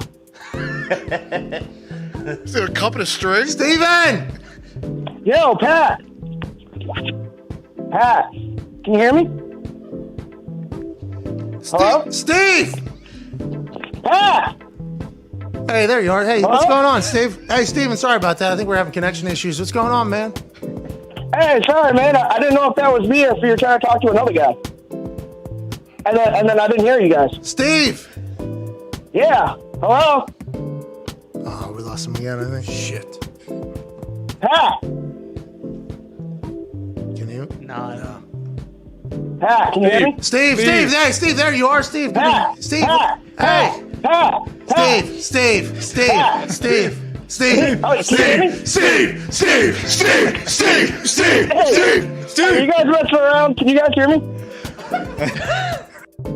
Joining us live in the studio, Lord Stanley Cup is here! Yeah! Hey, Lord, okay. Oh! Hey, Hey, Dan, have you ever seen fucking Lord Stanley's cup, dude? Look at this thing. You got that in the studio? Yeah. It's Lord Stanley's cup. It's big and nice and wide. We got Lord Stanley Cup in the studio. What does Lordo dream of when he takes a Stanley snooze? We want the cup.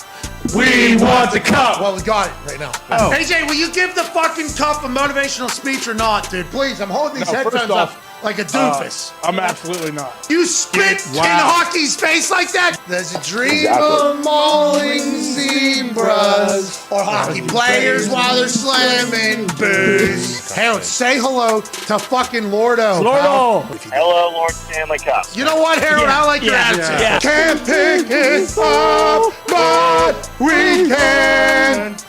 Look right at it. Give it a hug. Don't you worry, your little Lordo head. We're gonna get you back to Mike and your Lordo. It might be a replica. It's not. It's not. What you kidding me? Fucking say. We want the booze out of the cup. Love you, Laura. Love you, Laura. That's what I'd like to do. Hello, Lordo. All right, so we're gonna do top shed on the hockey net, okay? Upper 90 in soccer, top shed in hockey. That seat is in the way, so if I get it past it should be pretty good. This is a great way to kick off a weekend, huh? This is for the soccer, all right? Because we're winning the soccer Lombardi and get through. That's effective too.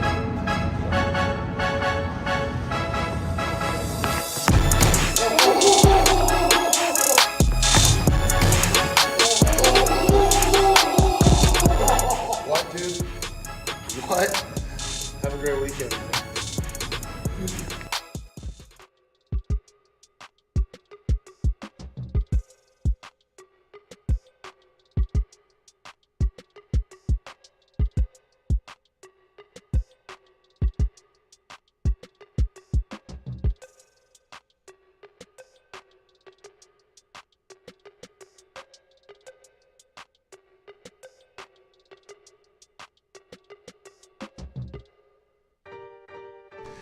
Welcome back to the show on this Everything DB Wednesday, September 14th, 2022. To my left, AJ Hawk, Darius Butler live in studio. And I have Talks Table's here, Hammer Dahn, Cowboy, Tone Diggs is here, all the boys in the back. We appreciate you all so much. Conversation with Nate Boyer was awesome, AJ. Yeah.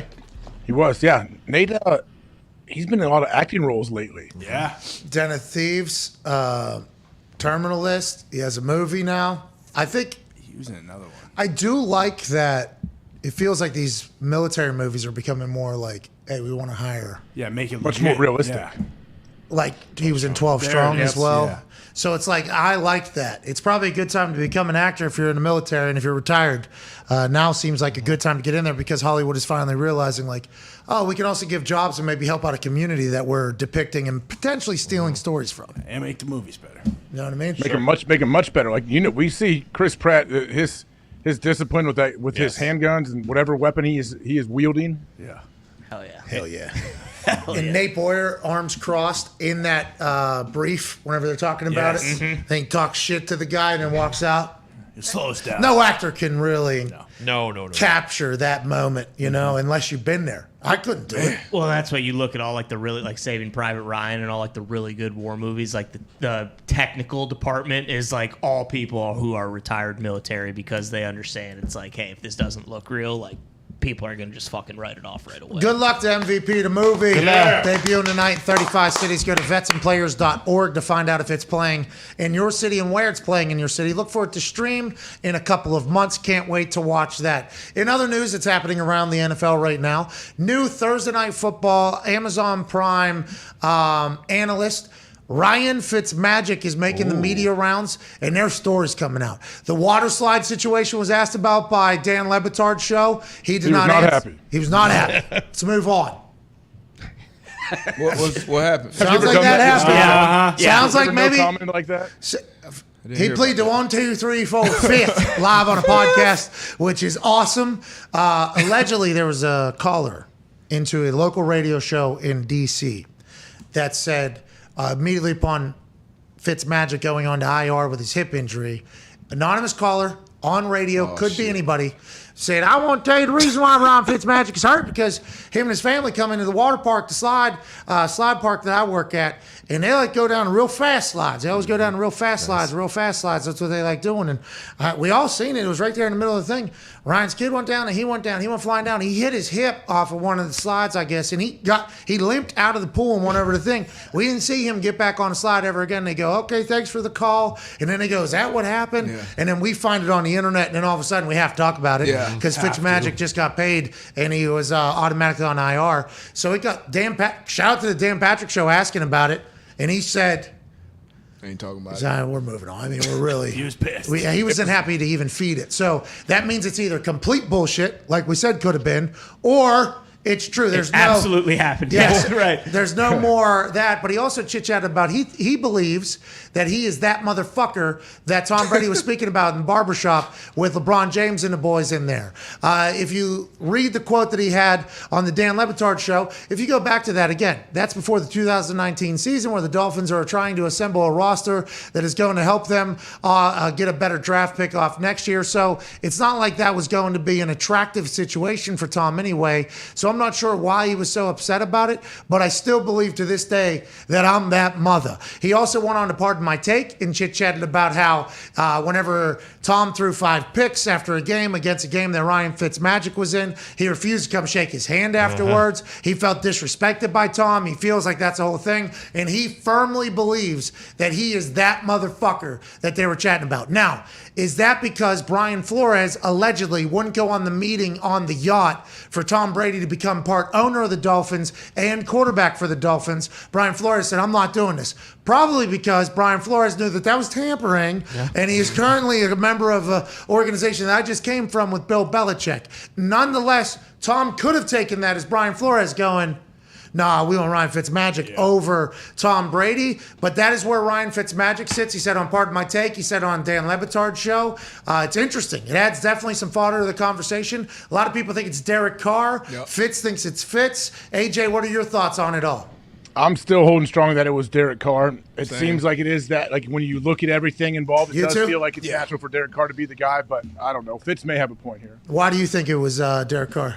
I mean, who was it? Dana White? Dana. They put the whole story out there, and Gronk basically co-signed. So, I mean, I feel like that was kind of the end of that. So you think that the reason why the deal didn't get done is because John Gruden said, I would rather keep my Derek Carr guy instead of fucking Tom Brady. And Tom Brady, you're staying with that motherfucker? I understand maybe before the knee injury with Trent, whenever they're playing against us, Derek Carr was on his way to win an MVP that season. Christmas Eve gets hurt. His knee gets hurt. I think a lot of different things. The team moves cities. There's an entire rebuild. I think he's still a great quarterback, but Tom Brady, I believe, was talking to Derek Carr as well because of the co-signage of Gronk. But Fitzmagic's like, this guy doesn't like me. I want you to know this guy does not like me. So there's a chance I'm on the receiving end of that motherfucker as well. Yeah, I mean, I can see why he could think that, but yeah. And we got to remember, too, when Brady was going through that, like, it wasn't like everybody thought Brady was going to be what he still is right now. His last year in New England, a lot of people were like, hey, this dude might be washed. He might be done. So Gruden, not surprised. He got a long-term contract. Maybe he said, I'll stick with the younger guys instead of this. He actually did come out and say that. Yeah, who I probably have 2, maybe 3 years with. So I won't change his offense either. Yeah, change his offense. So, I mean, it's the same guy that, got rid of Mac and drafted, another pass rusher that people think he reached for in the top 5. So, Gruden, I mean, he has a track record of falling in love with certain guys. There was a quote that came out after this whole thing would have inevitably happened that he said, I would like to reiterate to everybody in Las Vegas, we are happy with our quarterback. He's a great young quarterback, basically. And at the time, I think everybody was like, oh, he's talking to Raiders fans who might be doubting Derek Carr. Now looking back, it's like, oh, he was talking to the organization. Yeah. He's like, I don't know what y'all motherfuckers want. Tom Brady, this guy, he's dead, man. I'll tell you what, man, that guy's dead. He threw the ball better in Tampa than he ever threw in New England. The people that said he was washed, those people should be taken to task, I think. Don't you, AJ? Because that was a thing at one time. Remember, we were talking about how many teams want to be involved with him and want Tom Brady in their door, and I was getting heat from people. Like, we don't want Tom Brady on here. I guess that's how Gruden felt as well. Colts. We assumed every team would have Tom Brady if Tom was willing to come there. They could work out a deal, but with the way I wonder how much homework Gruden did. Like, did Gruden go back and watch his last 2 years and see, like, okay, and then kind of give a presentation of what we're doing here, and why I wonder why I don't? You don't think that Tom Brady was the topic of the Fired Football Coaches of America film session at 4:30 a.m. that was taking place every single day he was fired? I don't know. I guess we're going to learn more about John Gruden. I think those emails coming out. Oh, yeah. We're going to learn. We're going to learn a lot about John Gruden. Speaking of emails, John Green, I think is the guy's name. He's the author here from Indianapolis, Indiana. He's Stars, something with stars. Can you look this guy up? I think his name's John Green. What's the name of the movie? No, it's a book.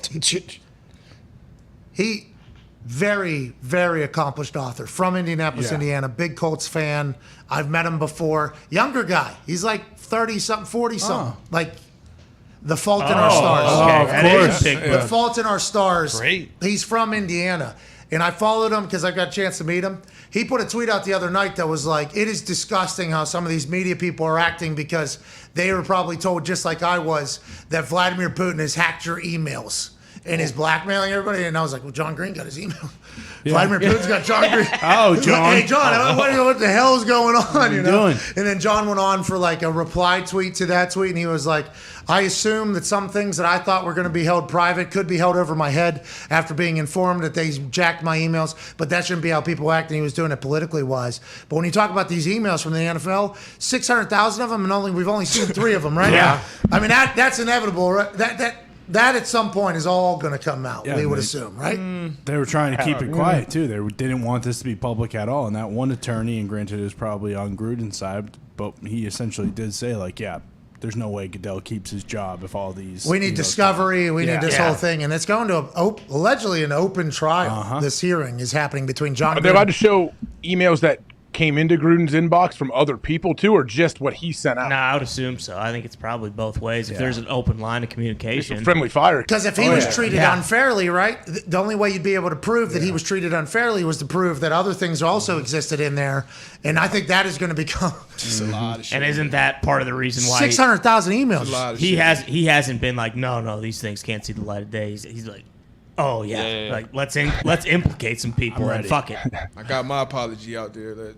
I go to church on Sundays. John Gruden, everybody already hates me. Yeah. All right, everybody. I apologize. I'm about to get, probably a few $100 million from the NFL for this wrongful termination thing that just took place. And also, all you other motherfuckers that were real high and mighty real quick. That were emailing with me. You're emailing with me. Guess what? You're going to learn today. Yeah.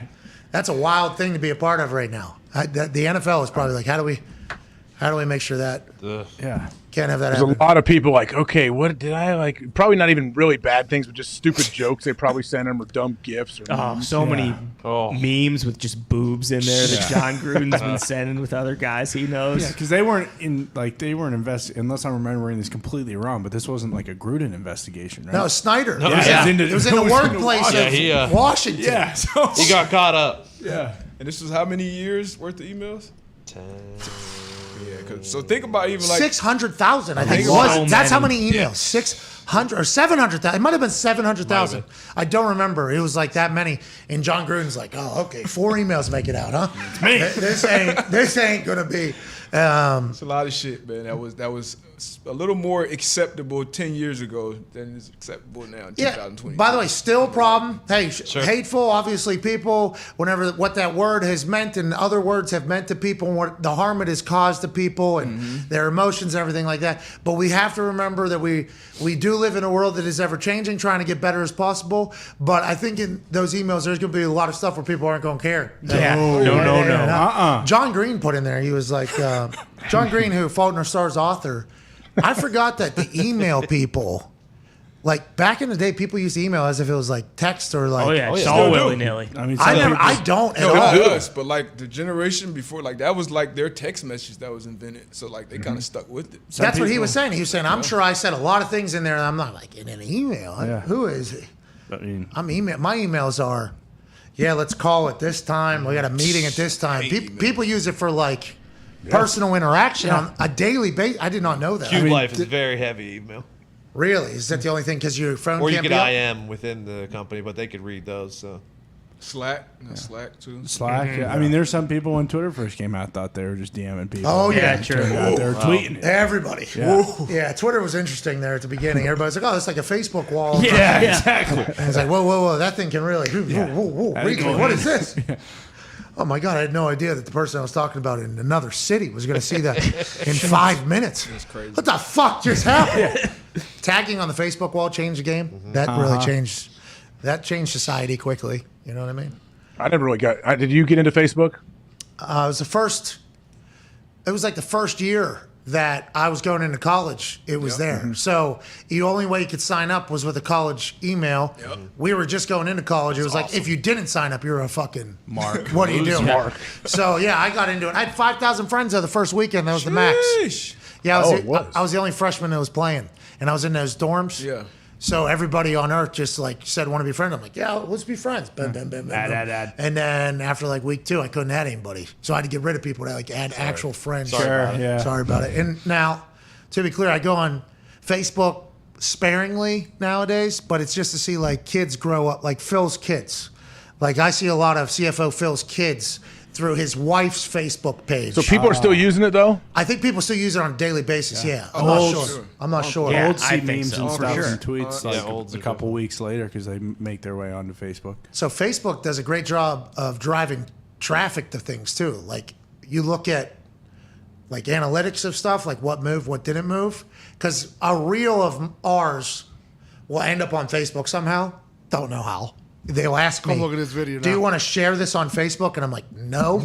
And then the next day I open up the analytics and it's like action or traffic from Facebook versus like Instagram is like much higher. So I think they're dying. That's why they're trying to like TikTok is kind of killing all like if you look at Instagram even like you'll see a lot of like likes and interaction way low because they're trying to make everyone make reels and make it as much like TikTok as possible. just found out that Reels engagement is next to 0. That's a stat in analytics that came out. So it's all fake. Yep. But it's entertaining. It's entertaining. Facebook is choosing. Let's go to Mitt Talk in the back. Mitt, what's going on, pal? Pat, I have some horrible news for all of us that grew up on the greatest social media platform, Twitter. I was told by my younger sister and some other younger people who they don't use Twitter at all. Oh, no. They don't know what it is. No, they'll graduate into it. They'll graduate into it. I hope and pray. Maybe. Nah, Good. Young people stink. I don't want them on there. They don't want to type. They don't want to talk. It's emojis. It's Nah, but as you get older, I think news and like, Twitter is I the think best. it becomes. I think Hopefully they want to learn. Like, Twitter's so it brings all your news into one spot. Like everything going on in one place that you can go consume it. I think Twitter will continue to have a space forever. Yes. Just like What about Facebook. Instagram though? Facebook Kids are not seems- about Instagram. Kids are all TikTok right now. Yeah, Instagram's trying to keep up with everything, right? Yeah. But they got the Oculus, that company. So they're going to make money for We got another one coming out soon, right? The new one looks sick. Yeah, Did you see Zuck training MMA? Yeah. Jiu-jitsu, everything. That dude is watch a out. savage. Did you see Conor McGregor said, fucking right, Mark? Yeah, dude. Yeah, Zuckerberg's ready to fight in real life and in the Oculus. McGregor better watch out. What? He keeps tweeting the fucking bully. He's gonna bark up the wrong tree. Okay. Bulla just signed a deal with UFC for 5 years. Probably good for the citizenship, if I had to guess. Let's get Bulla, able to become an American, I'd assume. Let's get him over here. More Bulla, the better. Congratulations on your contract, Bulla. Can Dana give Goop a job? I was just gonna say. I'm getting a call from Shane Leckler right now. Oh no. Shane, I am live right now. Microphone live. There is 14 people watching, but I am live right now. Can I call you back after? Yep. Do you have anything to say about week 1 punting and kicking? Did you watch? Yeah, I watched some of it. It was good. There was some stuff in there that probably should have been done a little different, but time management and Monday night, Jesus Christ. All right. Shane, I'll call you later. That's actual GOAT right there of punting. Oh, yeah. That's GOAT right there. I forget how many years straight. It was like 14 straight years at the Pro Bowl or something. Just had his locker at the Pro Bowl, and he is hysterical. That guy will call me drunk. That guy will call me when he's bored. What? I'm just like, how the fuck have I become friends with Shane Leckler? I'm very fucking lucky for that. I mean, we talk about like how kids kind of learn the league through Madden. There was probably 10, 15 years where no matter what, when you're doing a fantasy draft, after you draft your starters, boom, you go draft Shane Leckler, and then you fast forward and simulate to the end. So I feel like that is kind of known because of Madden. Yeah, because he punched the ball so far, and he had like 10 4-2s running down the field too. Remember, Davis, we're drafting speed. Yep.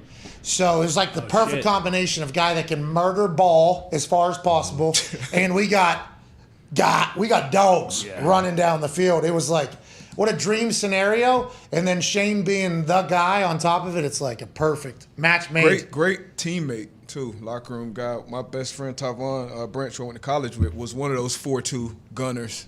He used to speak highly of Shane and Seabass. They had a cool crew out there. So, travel to Oakland to play against Shane and Seabass. Yep. This was after I get arrested for my public intoxication. Seabass comes up to me and he goes like, sorry, he's got a Polish accent. And he's like, you take tension off me, like he literally Polish his first act because he was the drunk kicker, right, for a little bit. And then I did it. And I told him, I'm like, man, this substance of abuse program is terrible. Like, they're tracking me fucking everywhere. Seabass, he goes, go on cruise. What they do? Land on, take helicopter or something like that? And I was like, all right. I am taking cruises when I want to have a good time. So I'm like, thank you, Seabass, for helping me out. But yeah, we played Shane when he was down in Houston a bunch, and he would have 30-pack of beer for me and Vinny on the way out. Love that. Yeah, it was like always cool, always the man, and always very fucking good.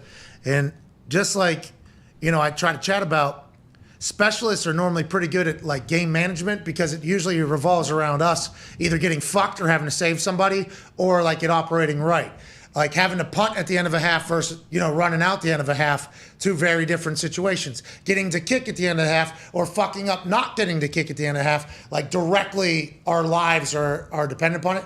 Vinatieri is one of the greatest game management guys because he was in those Bill Belichick. Oh, yeah. He was in those Bill Belichick meetings, and he's very intelligent. He enjoys that. His brother, pretty high up in the military. I think strategy is a big part of their family. He wanted to be a brain surgeon. Vinatieri wanted to be a brain surgeon, I believe, or a heart surgeon if he wasn't a kicker. So you're talking about he's just the fucking guy. His game management ability, which probably sucked for the coaches that were coaching with him on the team. He used to get pissed. We were talking not happy with, what the fuck are we doing? What are we doing? It's a whole situation. Shane might be around this season a little bit. Whoa. Really? Okay, Shane. That'd be sweet. Really? We'll see. You got to get him off that goddamn boat. He's down in the Gulf fishing all the time. I get it. Tough. Good. Can't blame him. I'll get random videos texted to me, and it's just he's got 4 engines on the back of his speedboat, 6 different reels going on, poles out the back. And then it's just like, turn around, he's just got cold beer and somebody driving the boat. He's like, what are you doing? I'm like, I'm going to go talk into a microphone for 4 hours. He's like, you're supposed to be retired, bud. We're supposed to be retired. I'm like, well, that ain't the way it goes right now, Shane. Yeah. I wish I could be down there with you. Yeah. He has a great time. He can be our Micah Parsons. He handed you a beer after the draft in Nashville, too, right after you made your pick. Oh, yeah. That thing was gone. Gone. Mm-hmm. What? That was a fun time, that draft. Whew. I cannot believe I got to do that. It's awesome. And then now we have the draft spectacular, basically. Yeah. It's like the draft has been a very large evening for our operation as a whole. Every time. And we never take it serious. Yeah. You know what I mean? Which is... Best way to watch it. What's that?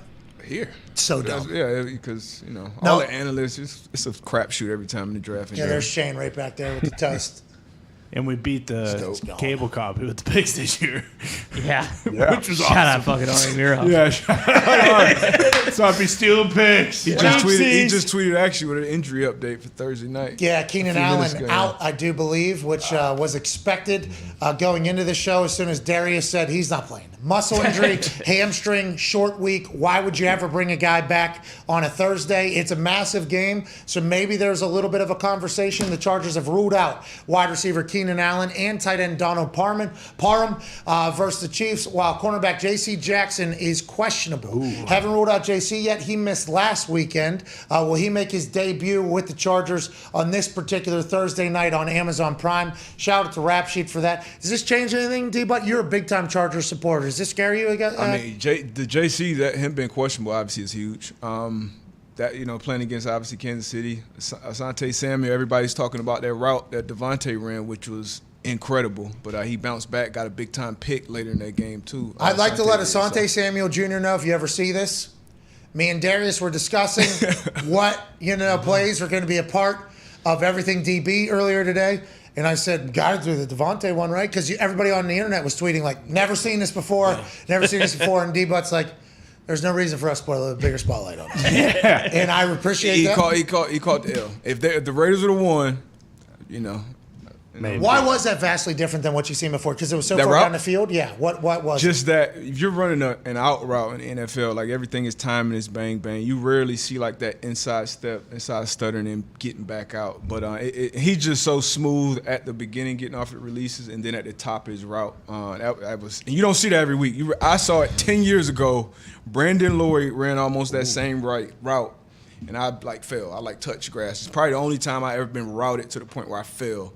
So you're not seeing that every week. That was a special route. But they didn't get the dub. So. Hey, just wait for the Thunderdome. Yeah. Miss that guy. On that court. Can't wait. Shit, me.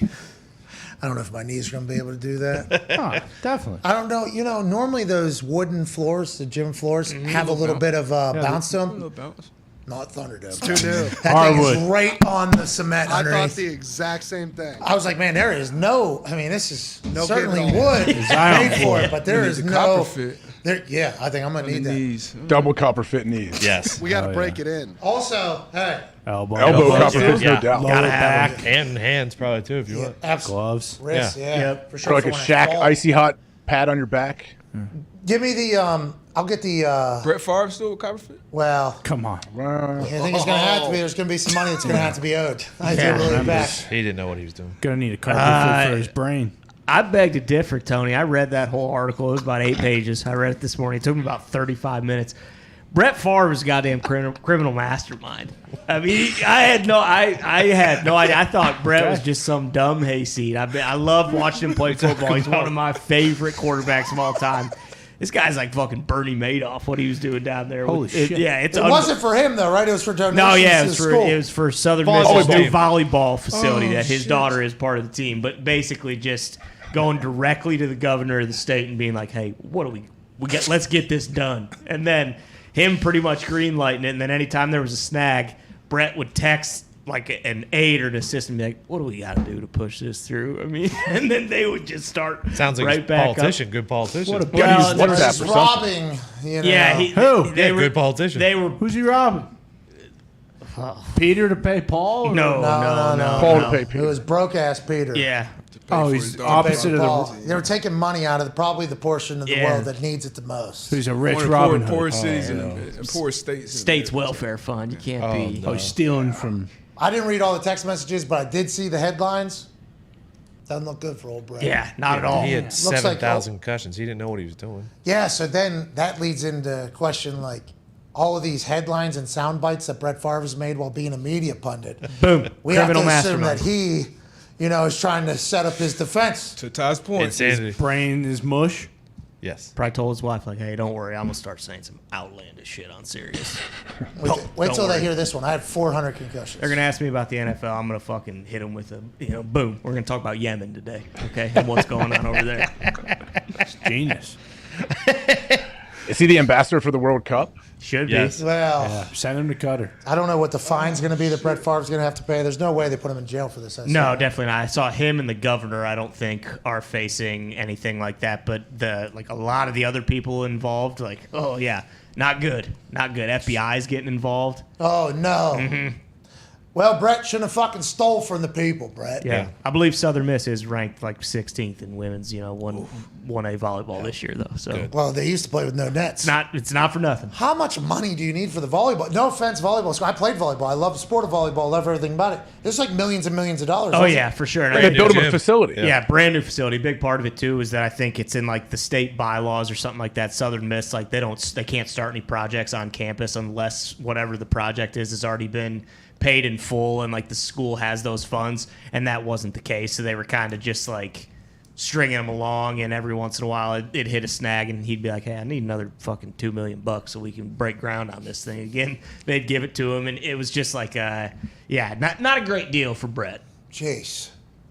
I did see he's promoting the Hallow app, though, to pray with him. Really? Let's go. He is. Yeah. Mm-hmm. Wait, is this on top of what he already owes from those speaking gigs? No, so I think this is that whole thing bundled. It's all part of it. Yeah. Yeah.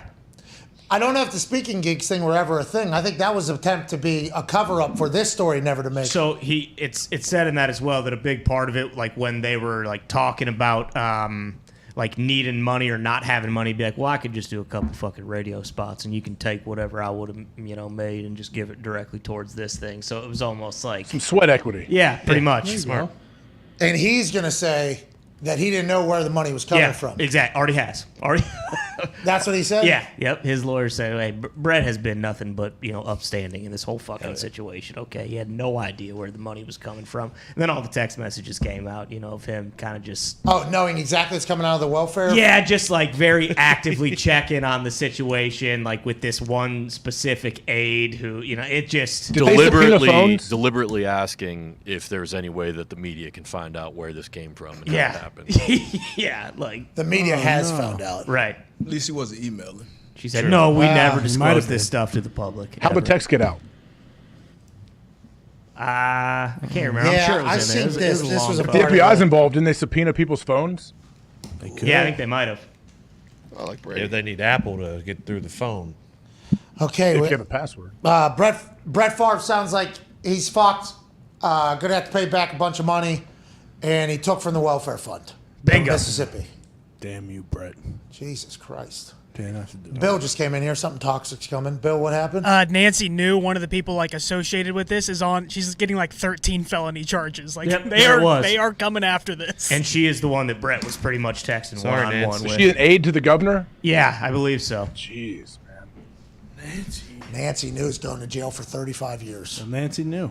And Brett Favre's like, need to sell some Copperfields. Yeah. Let's get this money Fucking back. ask Wrangler if Dale Jr. is doing their spot again this year. Let's go ahead and pivot away from that and talk about Thursday Night Football Tailgate, hosted by Josh Richards with special guests. Thursday Night Football doing I believe it's a TikTok and Instagram kickoff show for Amazon and Michael Richards. Josh Richards. Oh. Super handsome kid on TikTok. Super duper. Yeah, I know who handsome. he is. He's a star. He is. Absolute star. And Porter, by the way. Yeah, Pat Renna's fucking going to kill it. Vivacious.honey will be on there. What? The TikTok drummer will be on there. Lil Izzy Vert will be there. Zeth will be there. He has great lettuce. Sean Sart account will be there. Another great haircut. Patrick Renna, he was doing that dance the other day to all the football themes. Yeah, Ham Porter. Yeah. Aquarium Pacific will be there. I don't know if it's going to be Otter or whatever the hell this is. Lacey Jane Brown stopping by. Gaiman Foodie. The Golden Balance. Emmanuel Duvernay. This looks awesome. Jesus Algas. People stop tagging me in that, please. And Tucker Budson. Jesus. Fresh meat. Nalgas is not Zito. Yeah, stop tagging me in That's TikTok Zito. TikTok Z. TikTok Z. I assume these numbers are going to be ridiculous. Yeah. Follow up. I'm an old. Yeah. I don't know who any of these motherfuckers are. Not one of them. I know Sandlot guy. Yeah, Ham Porter, right. I know Sandlot guy. That dog's going to be sweet. I know Josh I will watch Richards the because I'm a dog. big fan of the business he's running. But everybody else, I don't know. But this is going to be huge. This is going to be bigger numbers than anybody could imagine. It's on a platform that we don't know any of the motherfuckers on it. Yeah, this trying to get the young kids engaged, following the game. I think this is what it's about. Smart idea to introduce to them that Amazon is a thing. I think that's going to be their biggest motive this year is letting people know that we are the exclusive Thursday Night Football partner, Yeah. And that's a good idea to get them involved. Can't wait to see the Dude Perfect is having a watch along for a few of them. I don't know if it's happening tomorrow night. And then the games are going to be great. Kirk and Al are going to do fantastic. You got Fitzmagic doing media runs, stirring up some shit. Yeah. Gonzalez is in a goddamn movie. MVP. Right. I mean, they got things cooking right now over there at Amazon. Congrats to all of them, AJ. Does it have? You know what the weird connection? I know Tony Gonzalez's ex-wife is Bezos' current girlfriend, right? Yeah. What? Yeah. Is that a weird Amazon connection? Oh. No. It's not like it's a secret. I mean, it's public knowledge, but Crazy. Yeah, of It's course. pop culture. I didn't know that. Yeah, he me hangs neither. out with Bezos. They hang out together. They're kind of Oh, bros. really? Well, I've seen pictures of them Trust together. mature. That makes sense. Yeah. Yeah. Yeah. Yeah. It's like Dewey and his She ex-wife. flies helicopters. They're all friends. Let's go to the phones. Let's go to also Alicia Keys and Swiss Beats. Yep. I believe they actually, I don't know if they live with his ex-wife, baby mama, but I know they, yeah, do you know this? Really? They're all friends. It might not be anymore. This was just one photo I saw maybe a year and a half ago. They were on vacation together, and it was a big photo. And that was in the middle of my learning about Alicia Keys just being a fucking hippie. She's just a hippie. Yeah, she's awesome. Yeah, she is very talented. Yeah, I think that happens. There's always some interesting shit that pops off with some of these relationships. Like, how are they getting through it? It's like, if it works, I guess it's all that matters. Yeah. Khloe Kardashian and Tristan Thompson and what's his name? Travis Scott and Kylie. They're all friends. No, they're not married anymore. Well, they don't have much of a choice. What? Kanye's trying to drive a wedge through that whole thing. Yeah, trying to. Good luck. He can't do it. Nobody can drive a wedge to that. I'm glad Ray J's putting the truth out there. You can't kill what can't be killed. Did Ray J put the truth out there? A couple days ago, he released. Put some emails out. Yeah, he's trying to put the email text messages out. I did see Kanye stole his computer. But we all already knew They that. had the sex tape on it. Yeah. I thought they met up. Ray J gave it to him. He smacked him in the mouth, I heard. With Kanye? Yeah. Kanye wouldn't. It's like that He flew song. it back commercial, back to Kim. That song, Real Friends. Yeah. What happened? That's season 1, I think, of Keeping Up with the Kardashians. I fucking hate it. Jeez. Can't do it anymore. Jeez. Let's go to the phones. Congrats to everybody. Yeah, hell yeah. Love. That sounds like it's a lot of hate. over Yeah, there. I don't know That how situation much. sounds like a lot of Hate hate. and love are similar. Very close, but the one is much worse than the other for all of our emotional Love me now. well-being. When we hate, they love. Hate me now, love me later. There it is. Is he going to Nebraska, Coach JB? Yeah, big should. chance. Big chance. I don't understand why not. Why wouldn't? I saw him breaking down film about Kyler Murray not knowing shit about fuck on a Yeah. football field. Give him a 10-day contract. What's the worst that can happen? Please. What, they Let's might- see that press conference 10-day turnaround. That'd be sweet. where they introduce him. Nebraska seems like the perfect place to bring in JB too, right? Yes. Yeah. He'll get players from Cali. They got a He'll bring in athletes. They got a fuck ton of money. Yep. Yeah. He's not messing around in the transfer portal. No, I think True. he is. He better. Yeah, I think he is. I think that first season is probably 45 transfers, if I had to guess, going to Nebraska. I think Scott Frost and Coach JB are going to have two different philosophies. I think JB may force a few guys into the portal too if he shows up on campus. For sure. I'd be shocked if I think CJ so, too. Stroud didn't not go to the NFL and transfer to Nebraska to play for JB. I heard what that I heard. rumor. Nebraska should think about it. Yeah. I heard Nebraska's on the table, but Notre Dame might be looking into JB. Oh, that's your guy, AJ. If he doesn't write Coach Lou Holtz back, he's fucked. Yeah. You know it, and I know Marcus. it. Yeah. I love Marcus Freeman. I sure hope he does well. And if for some reason they move on from Marcus, then I guess JB is the next choice, right? Yeah, I think that's kind of he's in waiting for the next Notre Dame head coaching job. Coach He'll write JB. Lou back. I think he definitely will. That's his thing. He showed respect to those who came before him. You know, not like these fucking shitbirds who have no respect for anything. Absolutely. fuck, well and I said. think Coach JB said on this show last year that he would do it for like $500,000. So if you're in Nebraska, it's like, hey, we owe Scott Frost like $180 million over the next 20 years. Like, we can give Coach JB fucking $500,000 this year. Cut our losses. We'll see what we do. Now, Win-win. Brett Favre might accept the role for the same amount of money because he's going to just need cash at any point. Now, Yeah, new vending machines in the Southern Miss volleyball facility. They need them. And they need them now. that was a text message. No, but it was shit like that. You're the only one that read the whole thing, though. So, like, whenever you start giving out details like that seemed to be Absolutely. that exact. Whatever I say, I may be embellishing a little bit. Whoa! But it's a crazy story. So Let's go to the 5 Energy phone line and let's get the fuck out of here on this beautiful Wednesday. Can't wait for tomorrow. Oh yeah. Can't wait for tomorrow. Thankful for today, but can't wait for tomorrow. Let's go to the phones. Let's go to Zach in Seattle on the 5 Energy phone line. Zach, what's going on, pal? Yo, Pat, AJ, D-Buck, boys, what's going on? Hey, nothing, man. How are you? Shoot, man, doing pretty good. I Shoot. just want to talk about, and let me be clear, I'm not a Seahawks fan. In fact, go Pat, go. Shout out, AJ Hawk. I just want to say, don't be surprised by the boos. Seahawks fans have liked Russ for one reason. That's why he was good at the football. Aside from that, they were not down with the personality. You saw Sherman and Dougie Baldwin even threw shade on the Twitter after the game. I don't know. The tipping point was when he spoke through Team 3, like you said, Pat. Man, it sounds like I'm just right about everything. Yeah. Nailed it. Nate Boyer, said, you can't act like you know everything everywhere. Sure feels like we could start doing that. Yep. This Why year. not? This show feels like we can do it. So Seattle, why were they coming after us if they've hated them for years? We can't do it. They can. Yeah, and probably just didn't want to come to the realization that like, oh shit, a guy who won us a Super Bowl and who is one of the best like 10 quarterbacks in the league, like he's not going to be here next year. He hated that was real. Yeah. I don't get it, man. The walking, him wandering around the field looking for someone to hug was the weirdest thing to me. I was like, man, where are I think you said it. Where are the trainers? Where's the team docs? Where's everybody? Like, what happened? I would hope, and I'm just the punter. If I went to another team, and the Colts were playing that 10 team, years. I was there for 8 years. I would fucking hope that training room, the equipment room, just. Let alone players who might be like, oh, fuck you, you said you were better than us or whatever. Okay, I guess we can get past that. If I went out guns a-blazing, well, special teams fucking stinks, coach stinks, and I did that whole thing, and they didn't want to come talk to me. But the doctors, equipment managers, trainers, I didn't even think about that till today. It's like, those are personal relationships you would think that you had.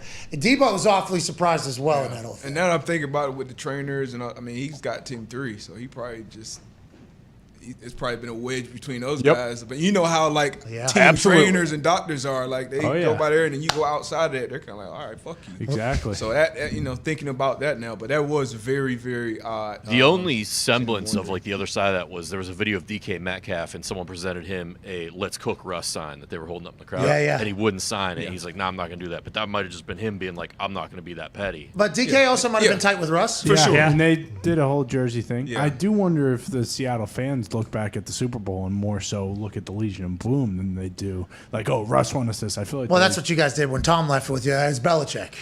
That's exactly what I'm saying. They definitely that's do why. That with they do. With Russ for sure. Yeah. Let's go to the phones. Let's have 2 more phone calls here on the 5 Energy phone line. Go to 5hourenergy.com. Use promo code McAfee to receive 10% off. Hell yeah. We would highly recommend the Hawaiian Breeze, who has only been available for 14 days here.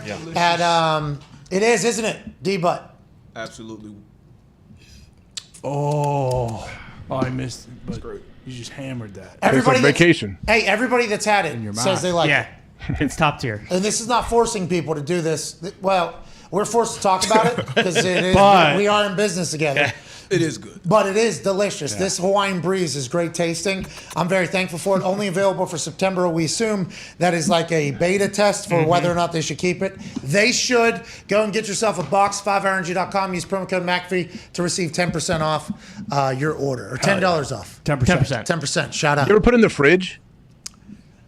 No. I think it might be good in the fridge. Feels like it would. Ours is always sitting on like a counter.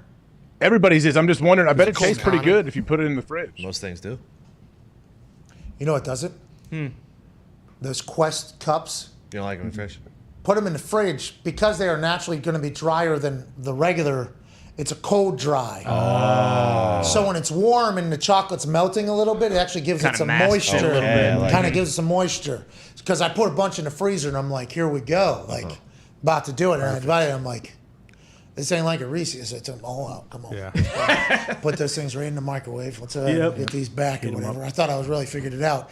So I agree, though. Cold drinks is where I'm at. I'm a cold drink guy. I like fucking ice cold shit. Yeah, for sure. There's people that like warm shit. I like warm shit. I mean, outside of like maybe like a hot cocoa in like the, in the winter when it's icy cold, I can't imagine wanting to drink anything warm ever. Miami, there's nothing warm. Coffee, I guess, down there, right? Big coffee. I'm not opposed to room temperature water. Hell yeah. Yeah, I can handle that too. I like ice water, but I definitely have no issue with room temperature. Agreed. What is happening? Flat soda. Oh. So fucking good. No, that's false. That's whose side you're on. No, I can't. That's your palate. Never. I have exposed nerves in my teeth in the back. That's why I like room temp water sometimes. I understand. So your mouth. That makes sense. Because you blew up in your mouth whenever you didn't wear a mouthpiece and used your helmet as a weapon. You have a medical reason to like warm water. What's your excuse? What does that even mean? You like room temp water? Absolutely. Delicious. I mean, I can do both. I like cold too. I like, room temp. Goes down so fast if it's room temp. Can't like both. Okay, we can chug. I like a good chug. Okay, if we're chugging room temp for sure, but when are you just housing water? You go out to get brunch and you're like, I need to fucking chug this water down. You're getting ice water or you're getting the room temp water? Brunch is like exclusively ice water, I feel like. No, it's not. This is how I got into this conversation. Mimosas. Because these super nice places they give you a vase-looking thing with water in it, Yep. and then 2 cups, and the water is the warmest water of all time. That's how most places are now. I feel like they bring one big water, which I like because easier I for can them. refill it myself, but I do want ice a lot of times. Yes, me too. That's how this whole conversation started. I learned there's a lot of people like you guys though that don't mind the room temp water. I'm like, what? Just can't have it. if we're chugging, I understand, but just sitting there, I can't do it. Sick. Don't mind. Yeah, but you wear a hoodie when it's 95 degrees. True. Yeah, True. freak. Very So true. your body probably thinks that's cold. Uh-huh. The room temperature water, Darius That makes sense. probably thinks it's cold because his body is operating at like 150 degrees on a regular basis. I still don't understand that. That living room in Tampa sometimes would get up to 95 degrees with those lights on, and he'd come in there every single week with Full a hoodie. black hoodie and black sweatpants. In It's like- August. Yeah, Dude, it's hot outside. It's August when he was insane. It was you might have a problem with your pituitary gland. Uh-oh. You might have a medulla oblongata problem. You got to get that checked out. I was passing out of heat exhaustion. Oh this my guy God, it had was 2 so jackets hot. on. Walk outside and it's just like instantly you're just covered I in mean, I sweat. grew up in South Florida though, so that's Herb Street. it's summer literally all year. Herb Street. So Des Howard, same way. Desmond Howard, whenever we were at Texas, it was like 105, I think, where we were at one point, 105 degrees. Me and Herb Street, full, our faces, obviously all the blood in our body is boiling, so it's trying to get out of our face. I'm drenched in sweat, this whole thing. Des just chilling, you know? And Herb Street goes, Des lives in Miami. He's got no problem. I'm like, you're like fucking Darius Butler. You South Florida guys have no idea how a human body's supposed to feel at 105 fucking degrees. It's unbelievable. My body doesn't operate. It does not do well at all. It's the worst me possible. Yes. Is whenever it gets above 80 and it's humid. I'm fucking done. Just puts you in a terrible mood too, doesn't it? Oh, I mean, Not terrible, but like everything is okay. Irritated. You got to take 17 showers today. yeah, and like the thighs, all the clothes are ruined. Mm-hmm. Like clothes are just ruined. I'm uncomfortable. Yeah, you're right. That's why you see all those Florida man stories. Yes. Weather's always like that. Shit gets crazy. It's too hot. It's too damn hot. It's like the penguin wall. Yeah, we'll dunk on Debo though when it's winter, and he's going to be struggling, and we'll be. Oh, yeah, because you're fine. coming up That's here. coming. Yeah. Yeah. Sorry. Good luck. I'm gonna like Good you the luck, first pal. couple weeks too. Sorry. Oh, it's cool. Feels crispy outside. Ooh, Yeah, you'll be after able to catch some Halloween. You'll be able to have some good fits too. You haven't had for a while. Good jacket game. Oh, yeah. After You know, 'cause of Halloween, snow. Yeah. It's been some years. Mid-December, he's going to be showing up in snow pants. Yeah, it starts after Halloween. Yeah, it's, I'm not tripping. I'm not worried. You should be. Sounds keep like an you eye are. on it. Gonna be cold. Sounds like you are. Keep an eye on it. Bring Keep your an eye puffy on it. coat, bitch. Whoa, you better. That's really all we have, though. Yeah, wait till it's cold. Yeah. Oh, Not tripping. Golly. Still gonna be cold for us. love Yeah, cold. that's the problem. That's what Do you you? think. Yeah.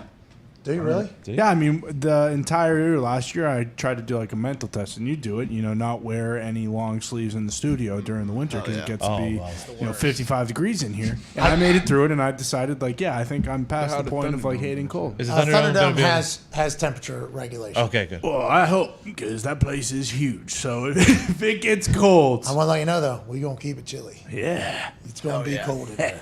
You and Letterman. I run hot. Letterman, I want to watch the show. It was chilly in there. He'd like to keep it super chilly, I guess, for the crowd. He don't want the crowd to get all hot and tired. Smart. I don't want to sound like a selfish prick. I just keep it cold because I run real fucking hot. yeah. Plus, I mean, there'll be a gym if Yeah, I you're was getting gonna say, too you cold. have Go to. hop in the hot shower. Or boom, go run fucking set of suicides on the court. Oh, yeah, There we go. shots up. Oh yeah. bingo. Better get your shots up. You're gonna have to. Don't worry about it. Hey, we can run a full, Yeah, It's perfect full too. Awesome. bro. and one mixtape. But the amount of cameras we have in there, with the amount of service, we can run like games and like broadcast it in there pretty easily. Who you? Getting to see like how and what we're going to be able to do, it's like holy fuck. There's a golf simulator in there that's that it. has like fucking 3 cameras in it and on it at the same. I mean, it's just like we paid a lot of money. Would have been a lot more if it's in New York or LA. Of course. But this place is going to be fucking sick, I think. Honestly, we should run it. We should have a 3-on-3 tournament that we broadcast and put up a prize Like for. a league, maybe. I'll I rap. think I don't want to run a league. I think Can I just rap? one day. we Yeah. fucking- Oh, okay. So we don't have to do the I was full. thinking like 4 teams in the office league round robin. Oh, you're talking about us playing? Yeah. No. Oh, okay, good. That's what I was worried I was about. not talking about us playing. Oh, No, bummer. we're not. Yeah. That's going to get pretty competitive. I assume we want to. Yeah. We put up a big prize on it. I don't know if you're ever going to get to the shape in which it'll matter. I'm thinking about it right now, and I'm going to. D-Butt is going to assign Devin Funches to his team. Yeah, seriously. And he's going to have somebody else. What do you on mean the his squad. team? I'm the bench guy on D-Butt's team. I'm the handshake guy on that team. Oh, you're the locker room? Yeah, I'm a locker room Sure, guy. I'm too. just a guy at the end of the bench. I'll keep the vibes high. Well, Morale high. you getting some minutes. You getting some run. Sure, when we're up 50. You can work with that. I think we should really start brainstorming about all the shit. Defensive specialist. OCW might, he'll be smacking the floor. OCW might make a return in that whole thing. Ooh. The wrestling rink in the middle there. Oh God. Be like fucking Mania. Let's go. OCW's Office Championship Wrestling, maybe the best product we have ever put together. By far. In our entire existence. Anyone has put together. Maybe. Yeah. The hallway walking in. For the ramp. Smoke in there. Is that where So much Jesus smoke. was fighting the Easter Bunny? Yeah. Jesus saved, actually, our champion. Yeah. Who's fighting against the devil. The in devil. Easter. Okay, that's what it was. Yeah. That Straight to hell was- match. We almost went to hell. Yeah. All our souls. All of us, yeah. We're on the line. It's not funny. Eternal damnation, D-Butt. Yeah. All because Nick thought he was so funny and Yeah. sent a DM to the devil. Got it. I try to watch that about once every 3 months or so. We're about coming up on that time. It's been a while. That's one of the only things, we filmed all of them in one night.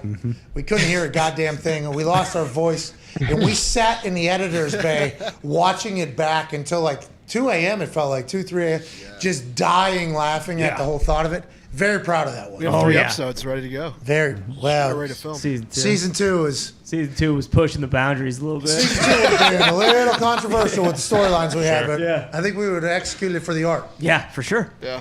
Let's go to the fence. Should probably get those guys wrestling again. Yeah. I mean, Mama's dinner table match. Yeah, might be my personal favorite. Yeah, I think so. Yeah, a test tube baby who had no mom or dad. No dad. No mom or dad was fighting against our champion for our champion's mom for Mother's Day. Who was in the crowd? And Great storyline. yeah, every week we had. We did. I mean, Bill Ding. We'd be remiss if we didn't mention Bill William Ding, the Wall. William Ding. Bill Ding, the Wall. Yeah, his nickname was the Wall. Greatest heel. Full name William Ding. Yeah. Construction fit. Yeah. And he was a fucking worker, technician in I was the gonna ring. say, like yeah. a young Dean Malenko. He lost though. He knew what he was doing. did. Well, I mean, that's because the champion was a true champion. Champion. Oh, wow. Those are the days. Me and Ty just yelling into a microphone. Screaming. For 4 straight hours. Yeah. Crowd in Couldn't hear studio. what each other were saying the entire time. Not a word. Crowd brought it though. Yeah. Every show. I People almost that watch died. the people that watch our shows are the best. Yeah. Pretty cool too. So people recognize me from a lot of different things when I'm out and about. I assume for you guys, so I don't want to act like this is just my own personal experience. The people that know me from this show, always the coolest in public. Always like, hey Pat, what's up, man? Love the show or whatever. And then they just like keep it moving. You know what I mean?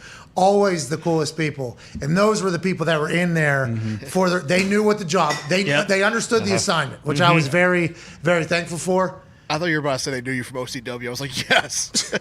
That too. Only our people who are true people know OCW. Last phone call here in the 5 Energy phone line before we get the fuck out of here and have a Thursday. Hammer down will be in about 10, 15 minutes. Let's go to Damon in Georgia. Damon, what's going on? Targaryen. What's going on, fellas? How we doing? Keep it moving. Perfect. Yo, D-Butt and AJ, I know y'all been on some great defensive squads, but have either of y'all had a game where you made the opposing fans physically get sick? I know Joey B's 5 turnovers had some woman rain and puke down on some poor kid in a neck brace who couldn't even turn his head to see why he was getting soaked. All right, Damon, great question. And that leads to this video that we found on the internet last night. A woman in Cincinnati who couldn't Get up, walk away, go somewhere else, lady. She don't care. And the kid in front of her, the poor people around her. You gotta scram when that happens. The person in front of her had a neck brace on, a legit one, solid, probably a neck brace. The person sitting next to the broken neck person, though, who saw it though and didn't do anything, maybe the heel of this video, not the woman who's puking. Obviously, heel, bad person. Can't just be puking on people without even covering it up or attempting to do it. She was making sure she wasn't getting it on her shirt. And she didn't want to make a scene, I don't think. She seemed to be trying to be as casual as possible. And in turn, she's puked on somebody in a neck brace. It's brought back memories of your party. Oh, yeah, Darius was doing this at the end of next day. She said, "I'm fine" after the first one. And now I'm fine. Swallow. Hey, I'm good. I'm good. That's all I needed. Get it down. Get it out. I didn't get it on my shirt. Oh, I got it on my shirt. There's more coming out. Why are you sitting down still? Because I think she just wants to keep it cool. Yeah. Go puke up in the concourse. Yeah, but then you get kicked out. Yeah. This lady's puked before in a stadium. Yeah. She knows if you act like there's nothing wrong, there's nothing wrong. Even if you're projectile vomiting onto somebody with a broken fucking neck, dude. Nobody around her is like even aware of. Except for the person Except for the recording. dude, with the camera, or dude or lady with they the can camera. smell it. I don't know. It looks like she's just spitting out ice cold beer. Right. That's straight White Claw. I've seen that before. Yeah. That's just White Claw foam coming back up. I don't That want poor to. kid's never going again. I do couldn't not watch the know. game anyway. I do not know. Yeah, there's people standing in front of him. Yeah. Kid was screwed. It's a damn shame. We have hey, Godspeed on. Godspeed. Quite a bit of punishment. Broken neck and puked on. I don't know. You tell me what rock bottom is. Yeah, That feels like devastating loss. And the right Bengals there. lose. Yeah. Oh, that's too bad. Not a great Sunday. Jeez, we hope everything works out.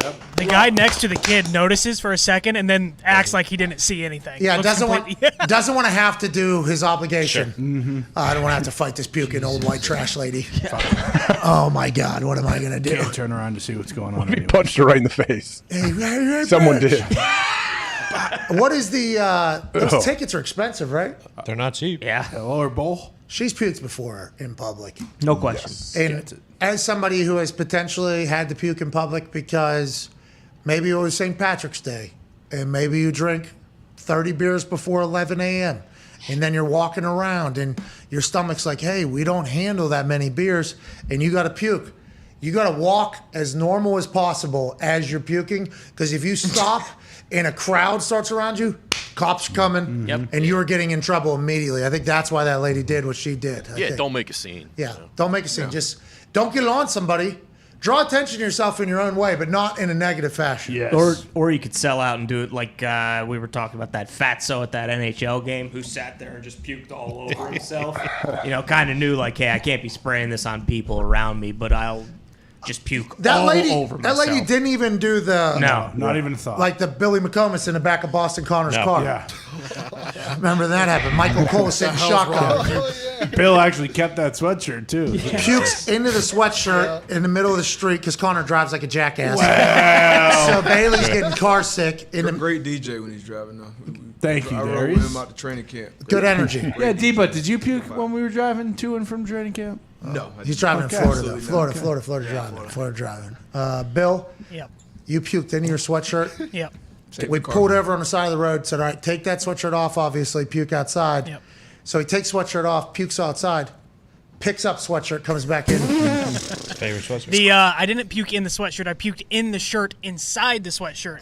Ditched okay. the Colts shirt. Saw a guy walking the streets probably wearing that exact same All right. shirt the other day. All right, Bill.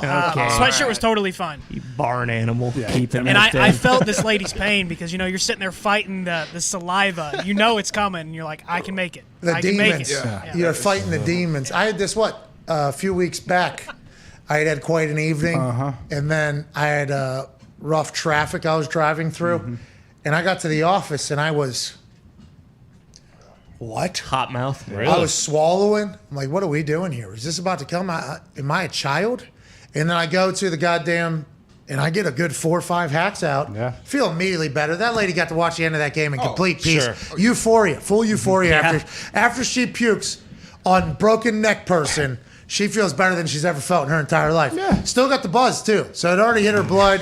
Yep. So she relieved herself, probably was able to put more down. Yeah. All things good for her, terrible for everybody else around her. Yeah, absolutely. And then, in her head, like we were saying, that she's probably thinking, like, well, this kid's not even watching the game. He can't, guess what? The ball's on the 20-yard line right now. We're sitting at the 50. He can't fucking see what's going on anyway. She was looking out for him. Exactly. Yeah. Throwing up helps. Teaches lessons. Bill said he would never eat 27 sliders in a suite again. And so that's Bill kind of did a try to take win-win. advantage of the food that was already paid for. Yeah. Bill's Smart. move, by the way. Yeah. That is kind of Bill's MO. Bill's move. The real bummer is he had like 7 or 8 tucked in his sweatshirt pocket, and he had to leave those out with the shirt. With So- the shirt, yeah, because that was inside. The puke got mixed with the sliders. Yeah. We love Bill. Bill, you're awesome. Love you, Bill. I will never forget Michael Cole going, the fuck is going on? So mad. Sitting shotgun. The Jets just got killed. Just got absolutely killed. He's a big Jets fan. He's just, what the fuck is going on? And then he's seen it. He's been there, done that with everything. He looks out his window and Bill is taking his clothes off in the middle of downtown Indianapolis. Blah, and Mike Will's like, what is this? What is going? Is this a normal fucking Thursday around So here? disgusting. So disgusting. It was awesome. Didn't you guys say he was lapping the nacho cheese out of the bowl like a dog? Yeah. It was good nacho cheese. It was. Hey, Bill, how good was that nacho and sliders that night? It was great, but you just made me relive. I mean, I grew up with Michael Cole my entire childhood, and the one time I finally meet him, this is how I present myself. And this is how he will remember you. Exactly. He won't forget you. Hey, you remember Bill Cole? He goes, Bill. And I'm like, puke downtown Indy guy? Oh, yeah. How is he? He's a YouTube guy, right? Or something like that? I'm like, yeah. He goes, that was one of the most epic nights of all time. Yeah, this is live from the car as Bill McComas is, I'm in the trunk. Okay, so there's Bill, middle of downtown. Michael Cole sitting shotgun, yelling out the window at him. And Connor knows that he's the reason for all of this, making as many excuses as possible. I wasn't. Hey, you weren't puking. Foxy wasn't puking. Bill was the only one that puked, and we know that is because he ate about 2 pounds of food, and that's it. You did hit your head a couple times in the back, in the trunk, though. Not his fault. Potholes of Indy. Yeah. Bill, it's kind of despicable you made Pat sit in the trunk, really, when I think about it now. No. I'm the one that said put me back there. A lot more space than 3 wide in that thing. Yeah, you got puked on. The trunk is the play. In hindsight, yeah, probably the right move. Thank you. I'm okay with going in the trunk. I'm not going to wear a seatbelt. You should. You should wear a seatbelt. Okay? I think you should. A lot of studies have said that it helps you, it saves you. Now, in my personal experience, I know somebody that was a family, family member, who died because melted fire, couldn't get it off. Shit. Yeah, so that happened to me as a kid. So that maybe has shaped my viewing on the entire seatbelt thing. But if I'm not going to wear it anyways, I'm going to fucking trunk. God, I get full leg space, sit back every once in a while. Sure. It's very dangerous, and if you have any potholes or a psychopath driver, you're going to hit your head off of that thing. Yeah. Or if you get rear-ended. Well, see, I don't even think about that. That's shit I do. Fuck that. Yeah. I'll go 3 wide. Were you hump or are you on window? I got a window. Hump, though, you maybe have more leg space because you can steal it early because people feel bad for you. First one in there, you can kind of stake your claim a little bit. And the window people feel bad because you're sitting on the hump. Sure. So you can almost take advantage of the vulnerability there and just kind of fucking go. Hump gets leg over, right? And then the outer guys get leg under. Whoa. What? So everyone has equal leg room. I don't think I've ever crossed legs. No. Never. So your legs sitting on top of them? I don't think I've ever. No. I don't think I've ever You done gotta that. cross Never legs. heard of It that. saves everybody. Sounds like a good answer. Feels like a nightmare for whoever has their leg underneath the other person. Or big legs. Yeah, either way. That's the cost of getting the window seat. Or anyone but Zito. Zito, nobody's getting in the car and saying Zeet's on the hump anyways. Zeet's got shotgun. Zeet's got shotgun. Yeah. He's earned it. Let him go. All right, we're out of here. Hammer Dahn is in 10 to 15 minutes. Congrats all the winners that were announced today. Make sure you open your Cash App and find your winnings here in the next week, I'd assume. It does take a little bit to get all the money through because of how many winners we have. It will make its way there. CFO Phil, Cash App, and Bruce are making their way. Merch winners from Sunday's merch contest on Twitter and on Instagram have been announced. The cash winners have been announced. And the people that predicted the accurate score of the Dolphins and Patriots game on Sunday. We'll continue to do more giveaways. We have a big one coming tomorrow night. We'll have big merch giveaway on my Twitter account and on Instagram. I believe Connor's piecing that one together. So let's go ahead. Hey, Connor, let's go put a good big bang. We got them together. Still a few more bets that need to be released, but we'll have it ready for tomorrow. So there'll be a massive merch giveaway and cash giveaway tomorrow to celebrate Thursday Night Football's new era on Amazon Prime, and also to promote the hell out of what FanDuel's got. They got so many bets, so many ways to win. If you're in a state that doesn't have it, we feel bad, so we do these giveaways so you can participate and showcase how big your fucking brain is.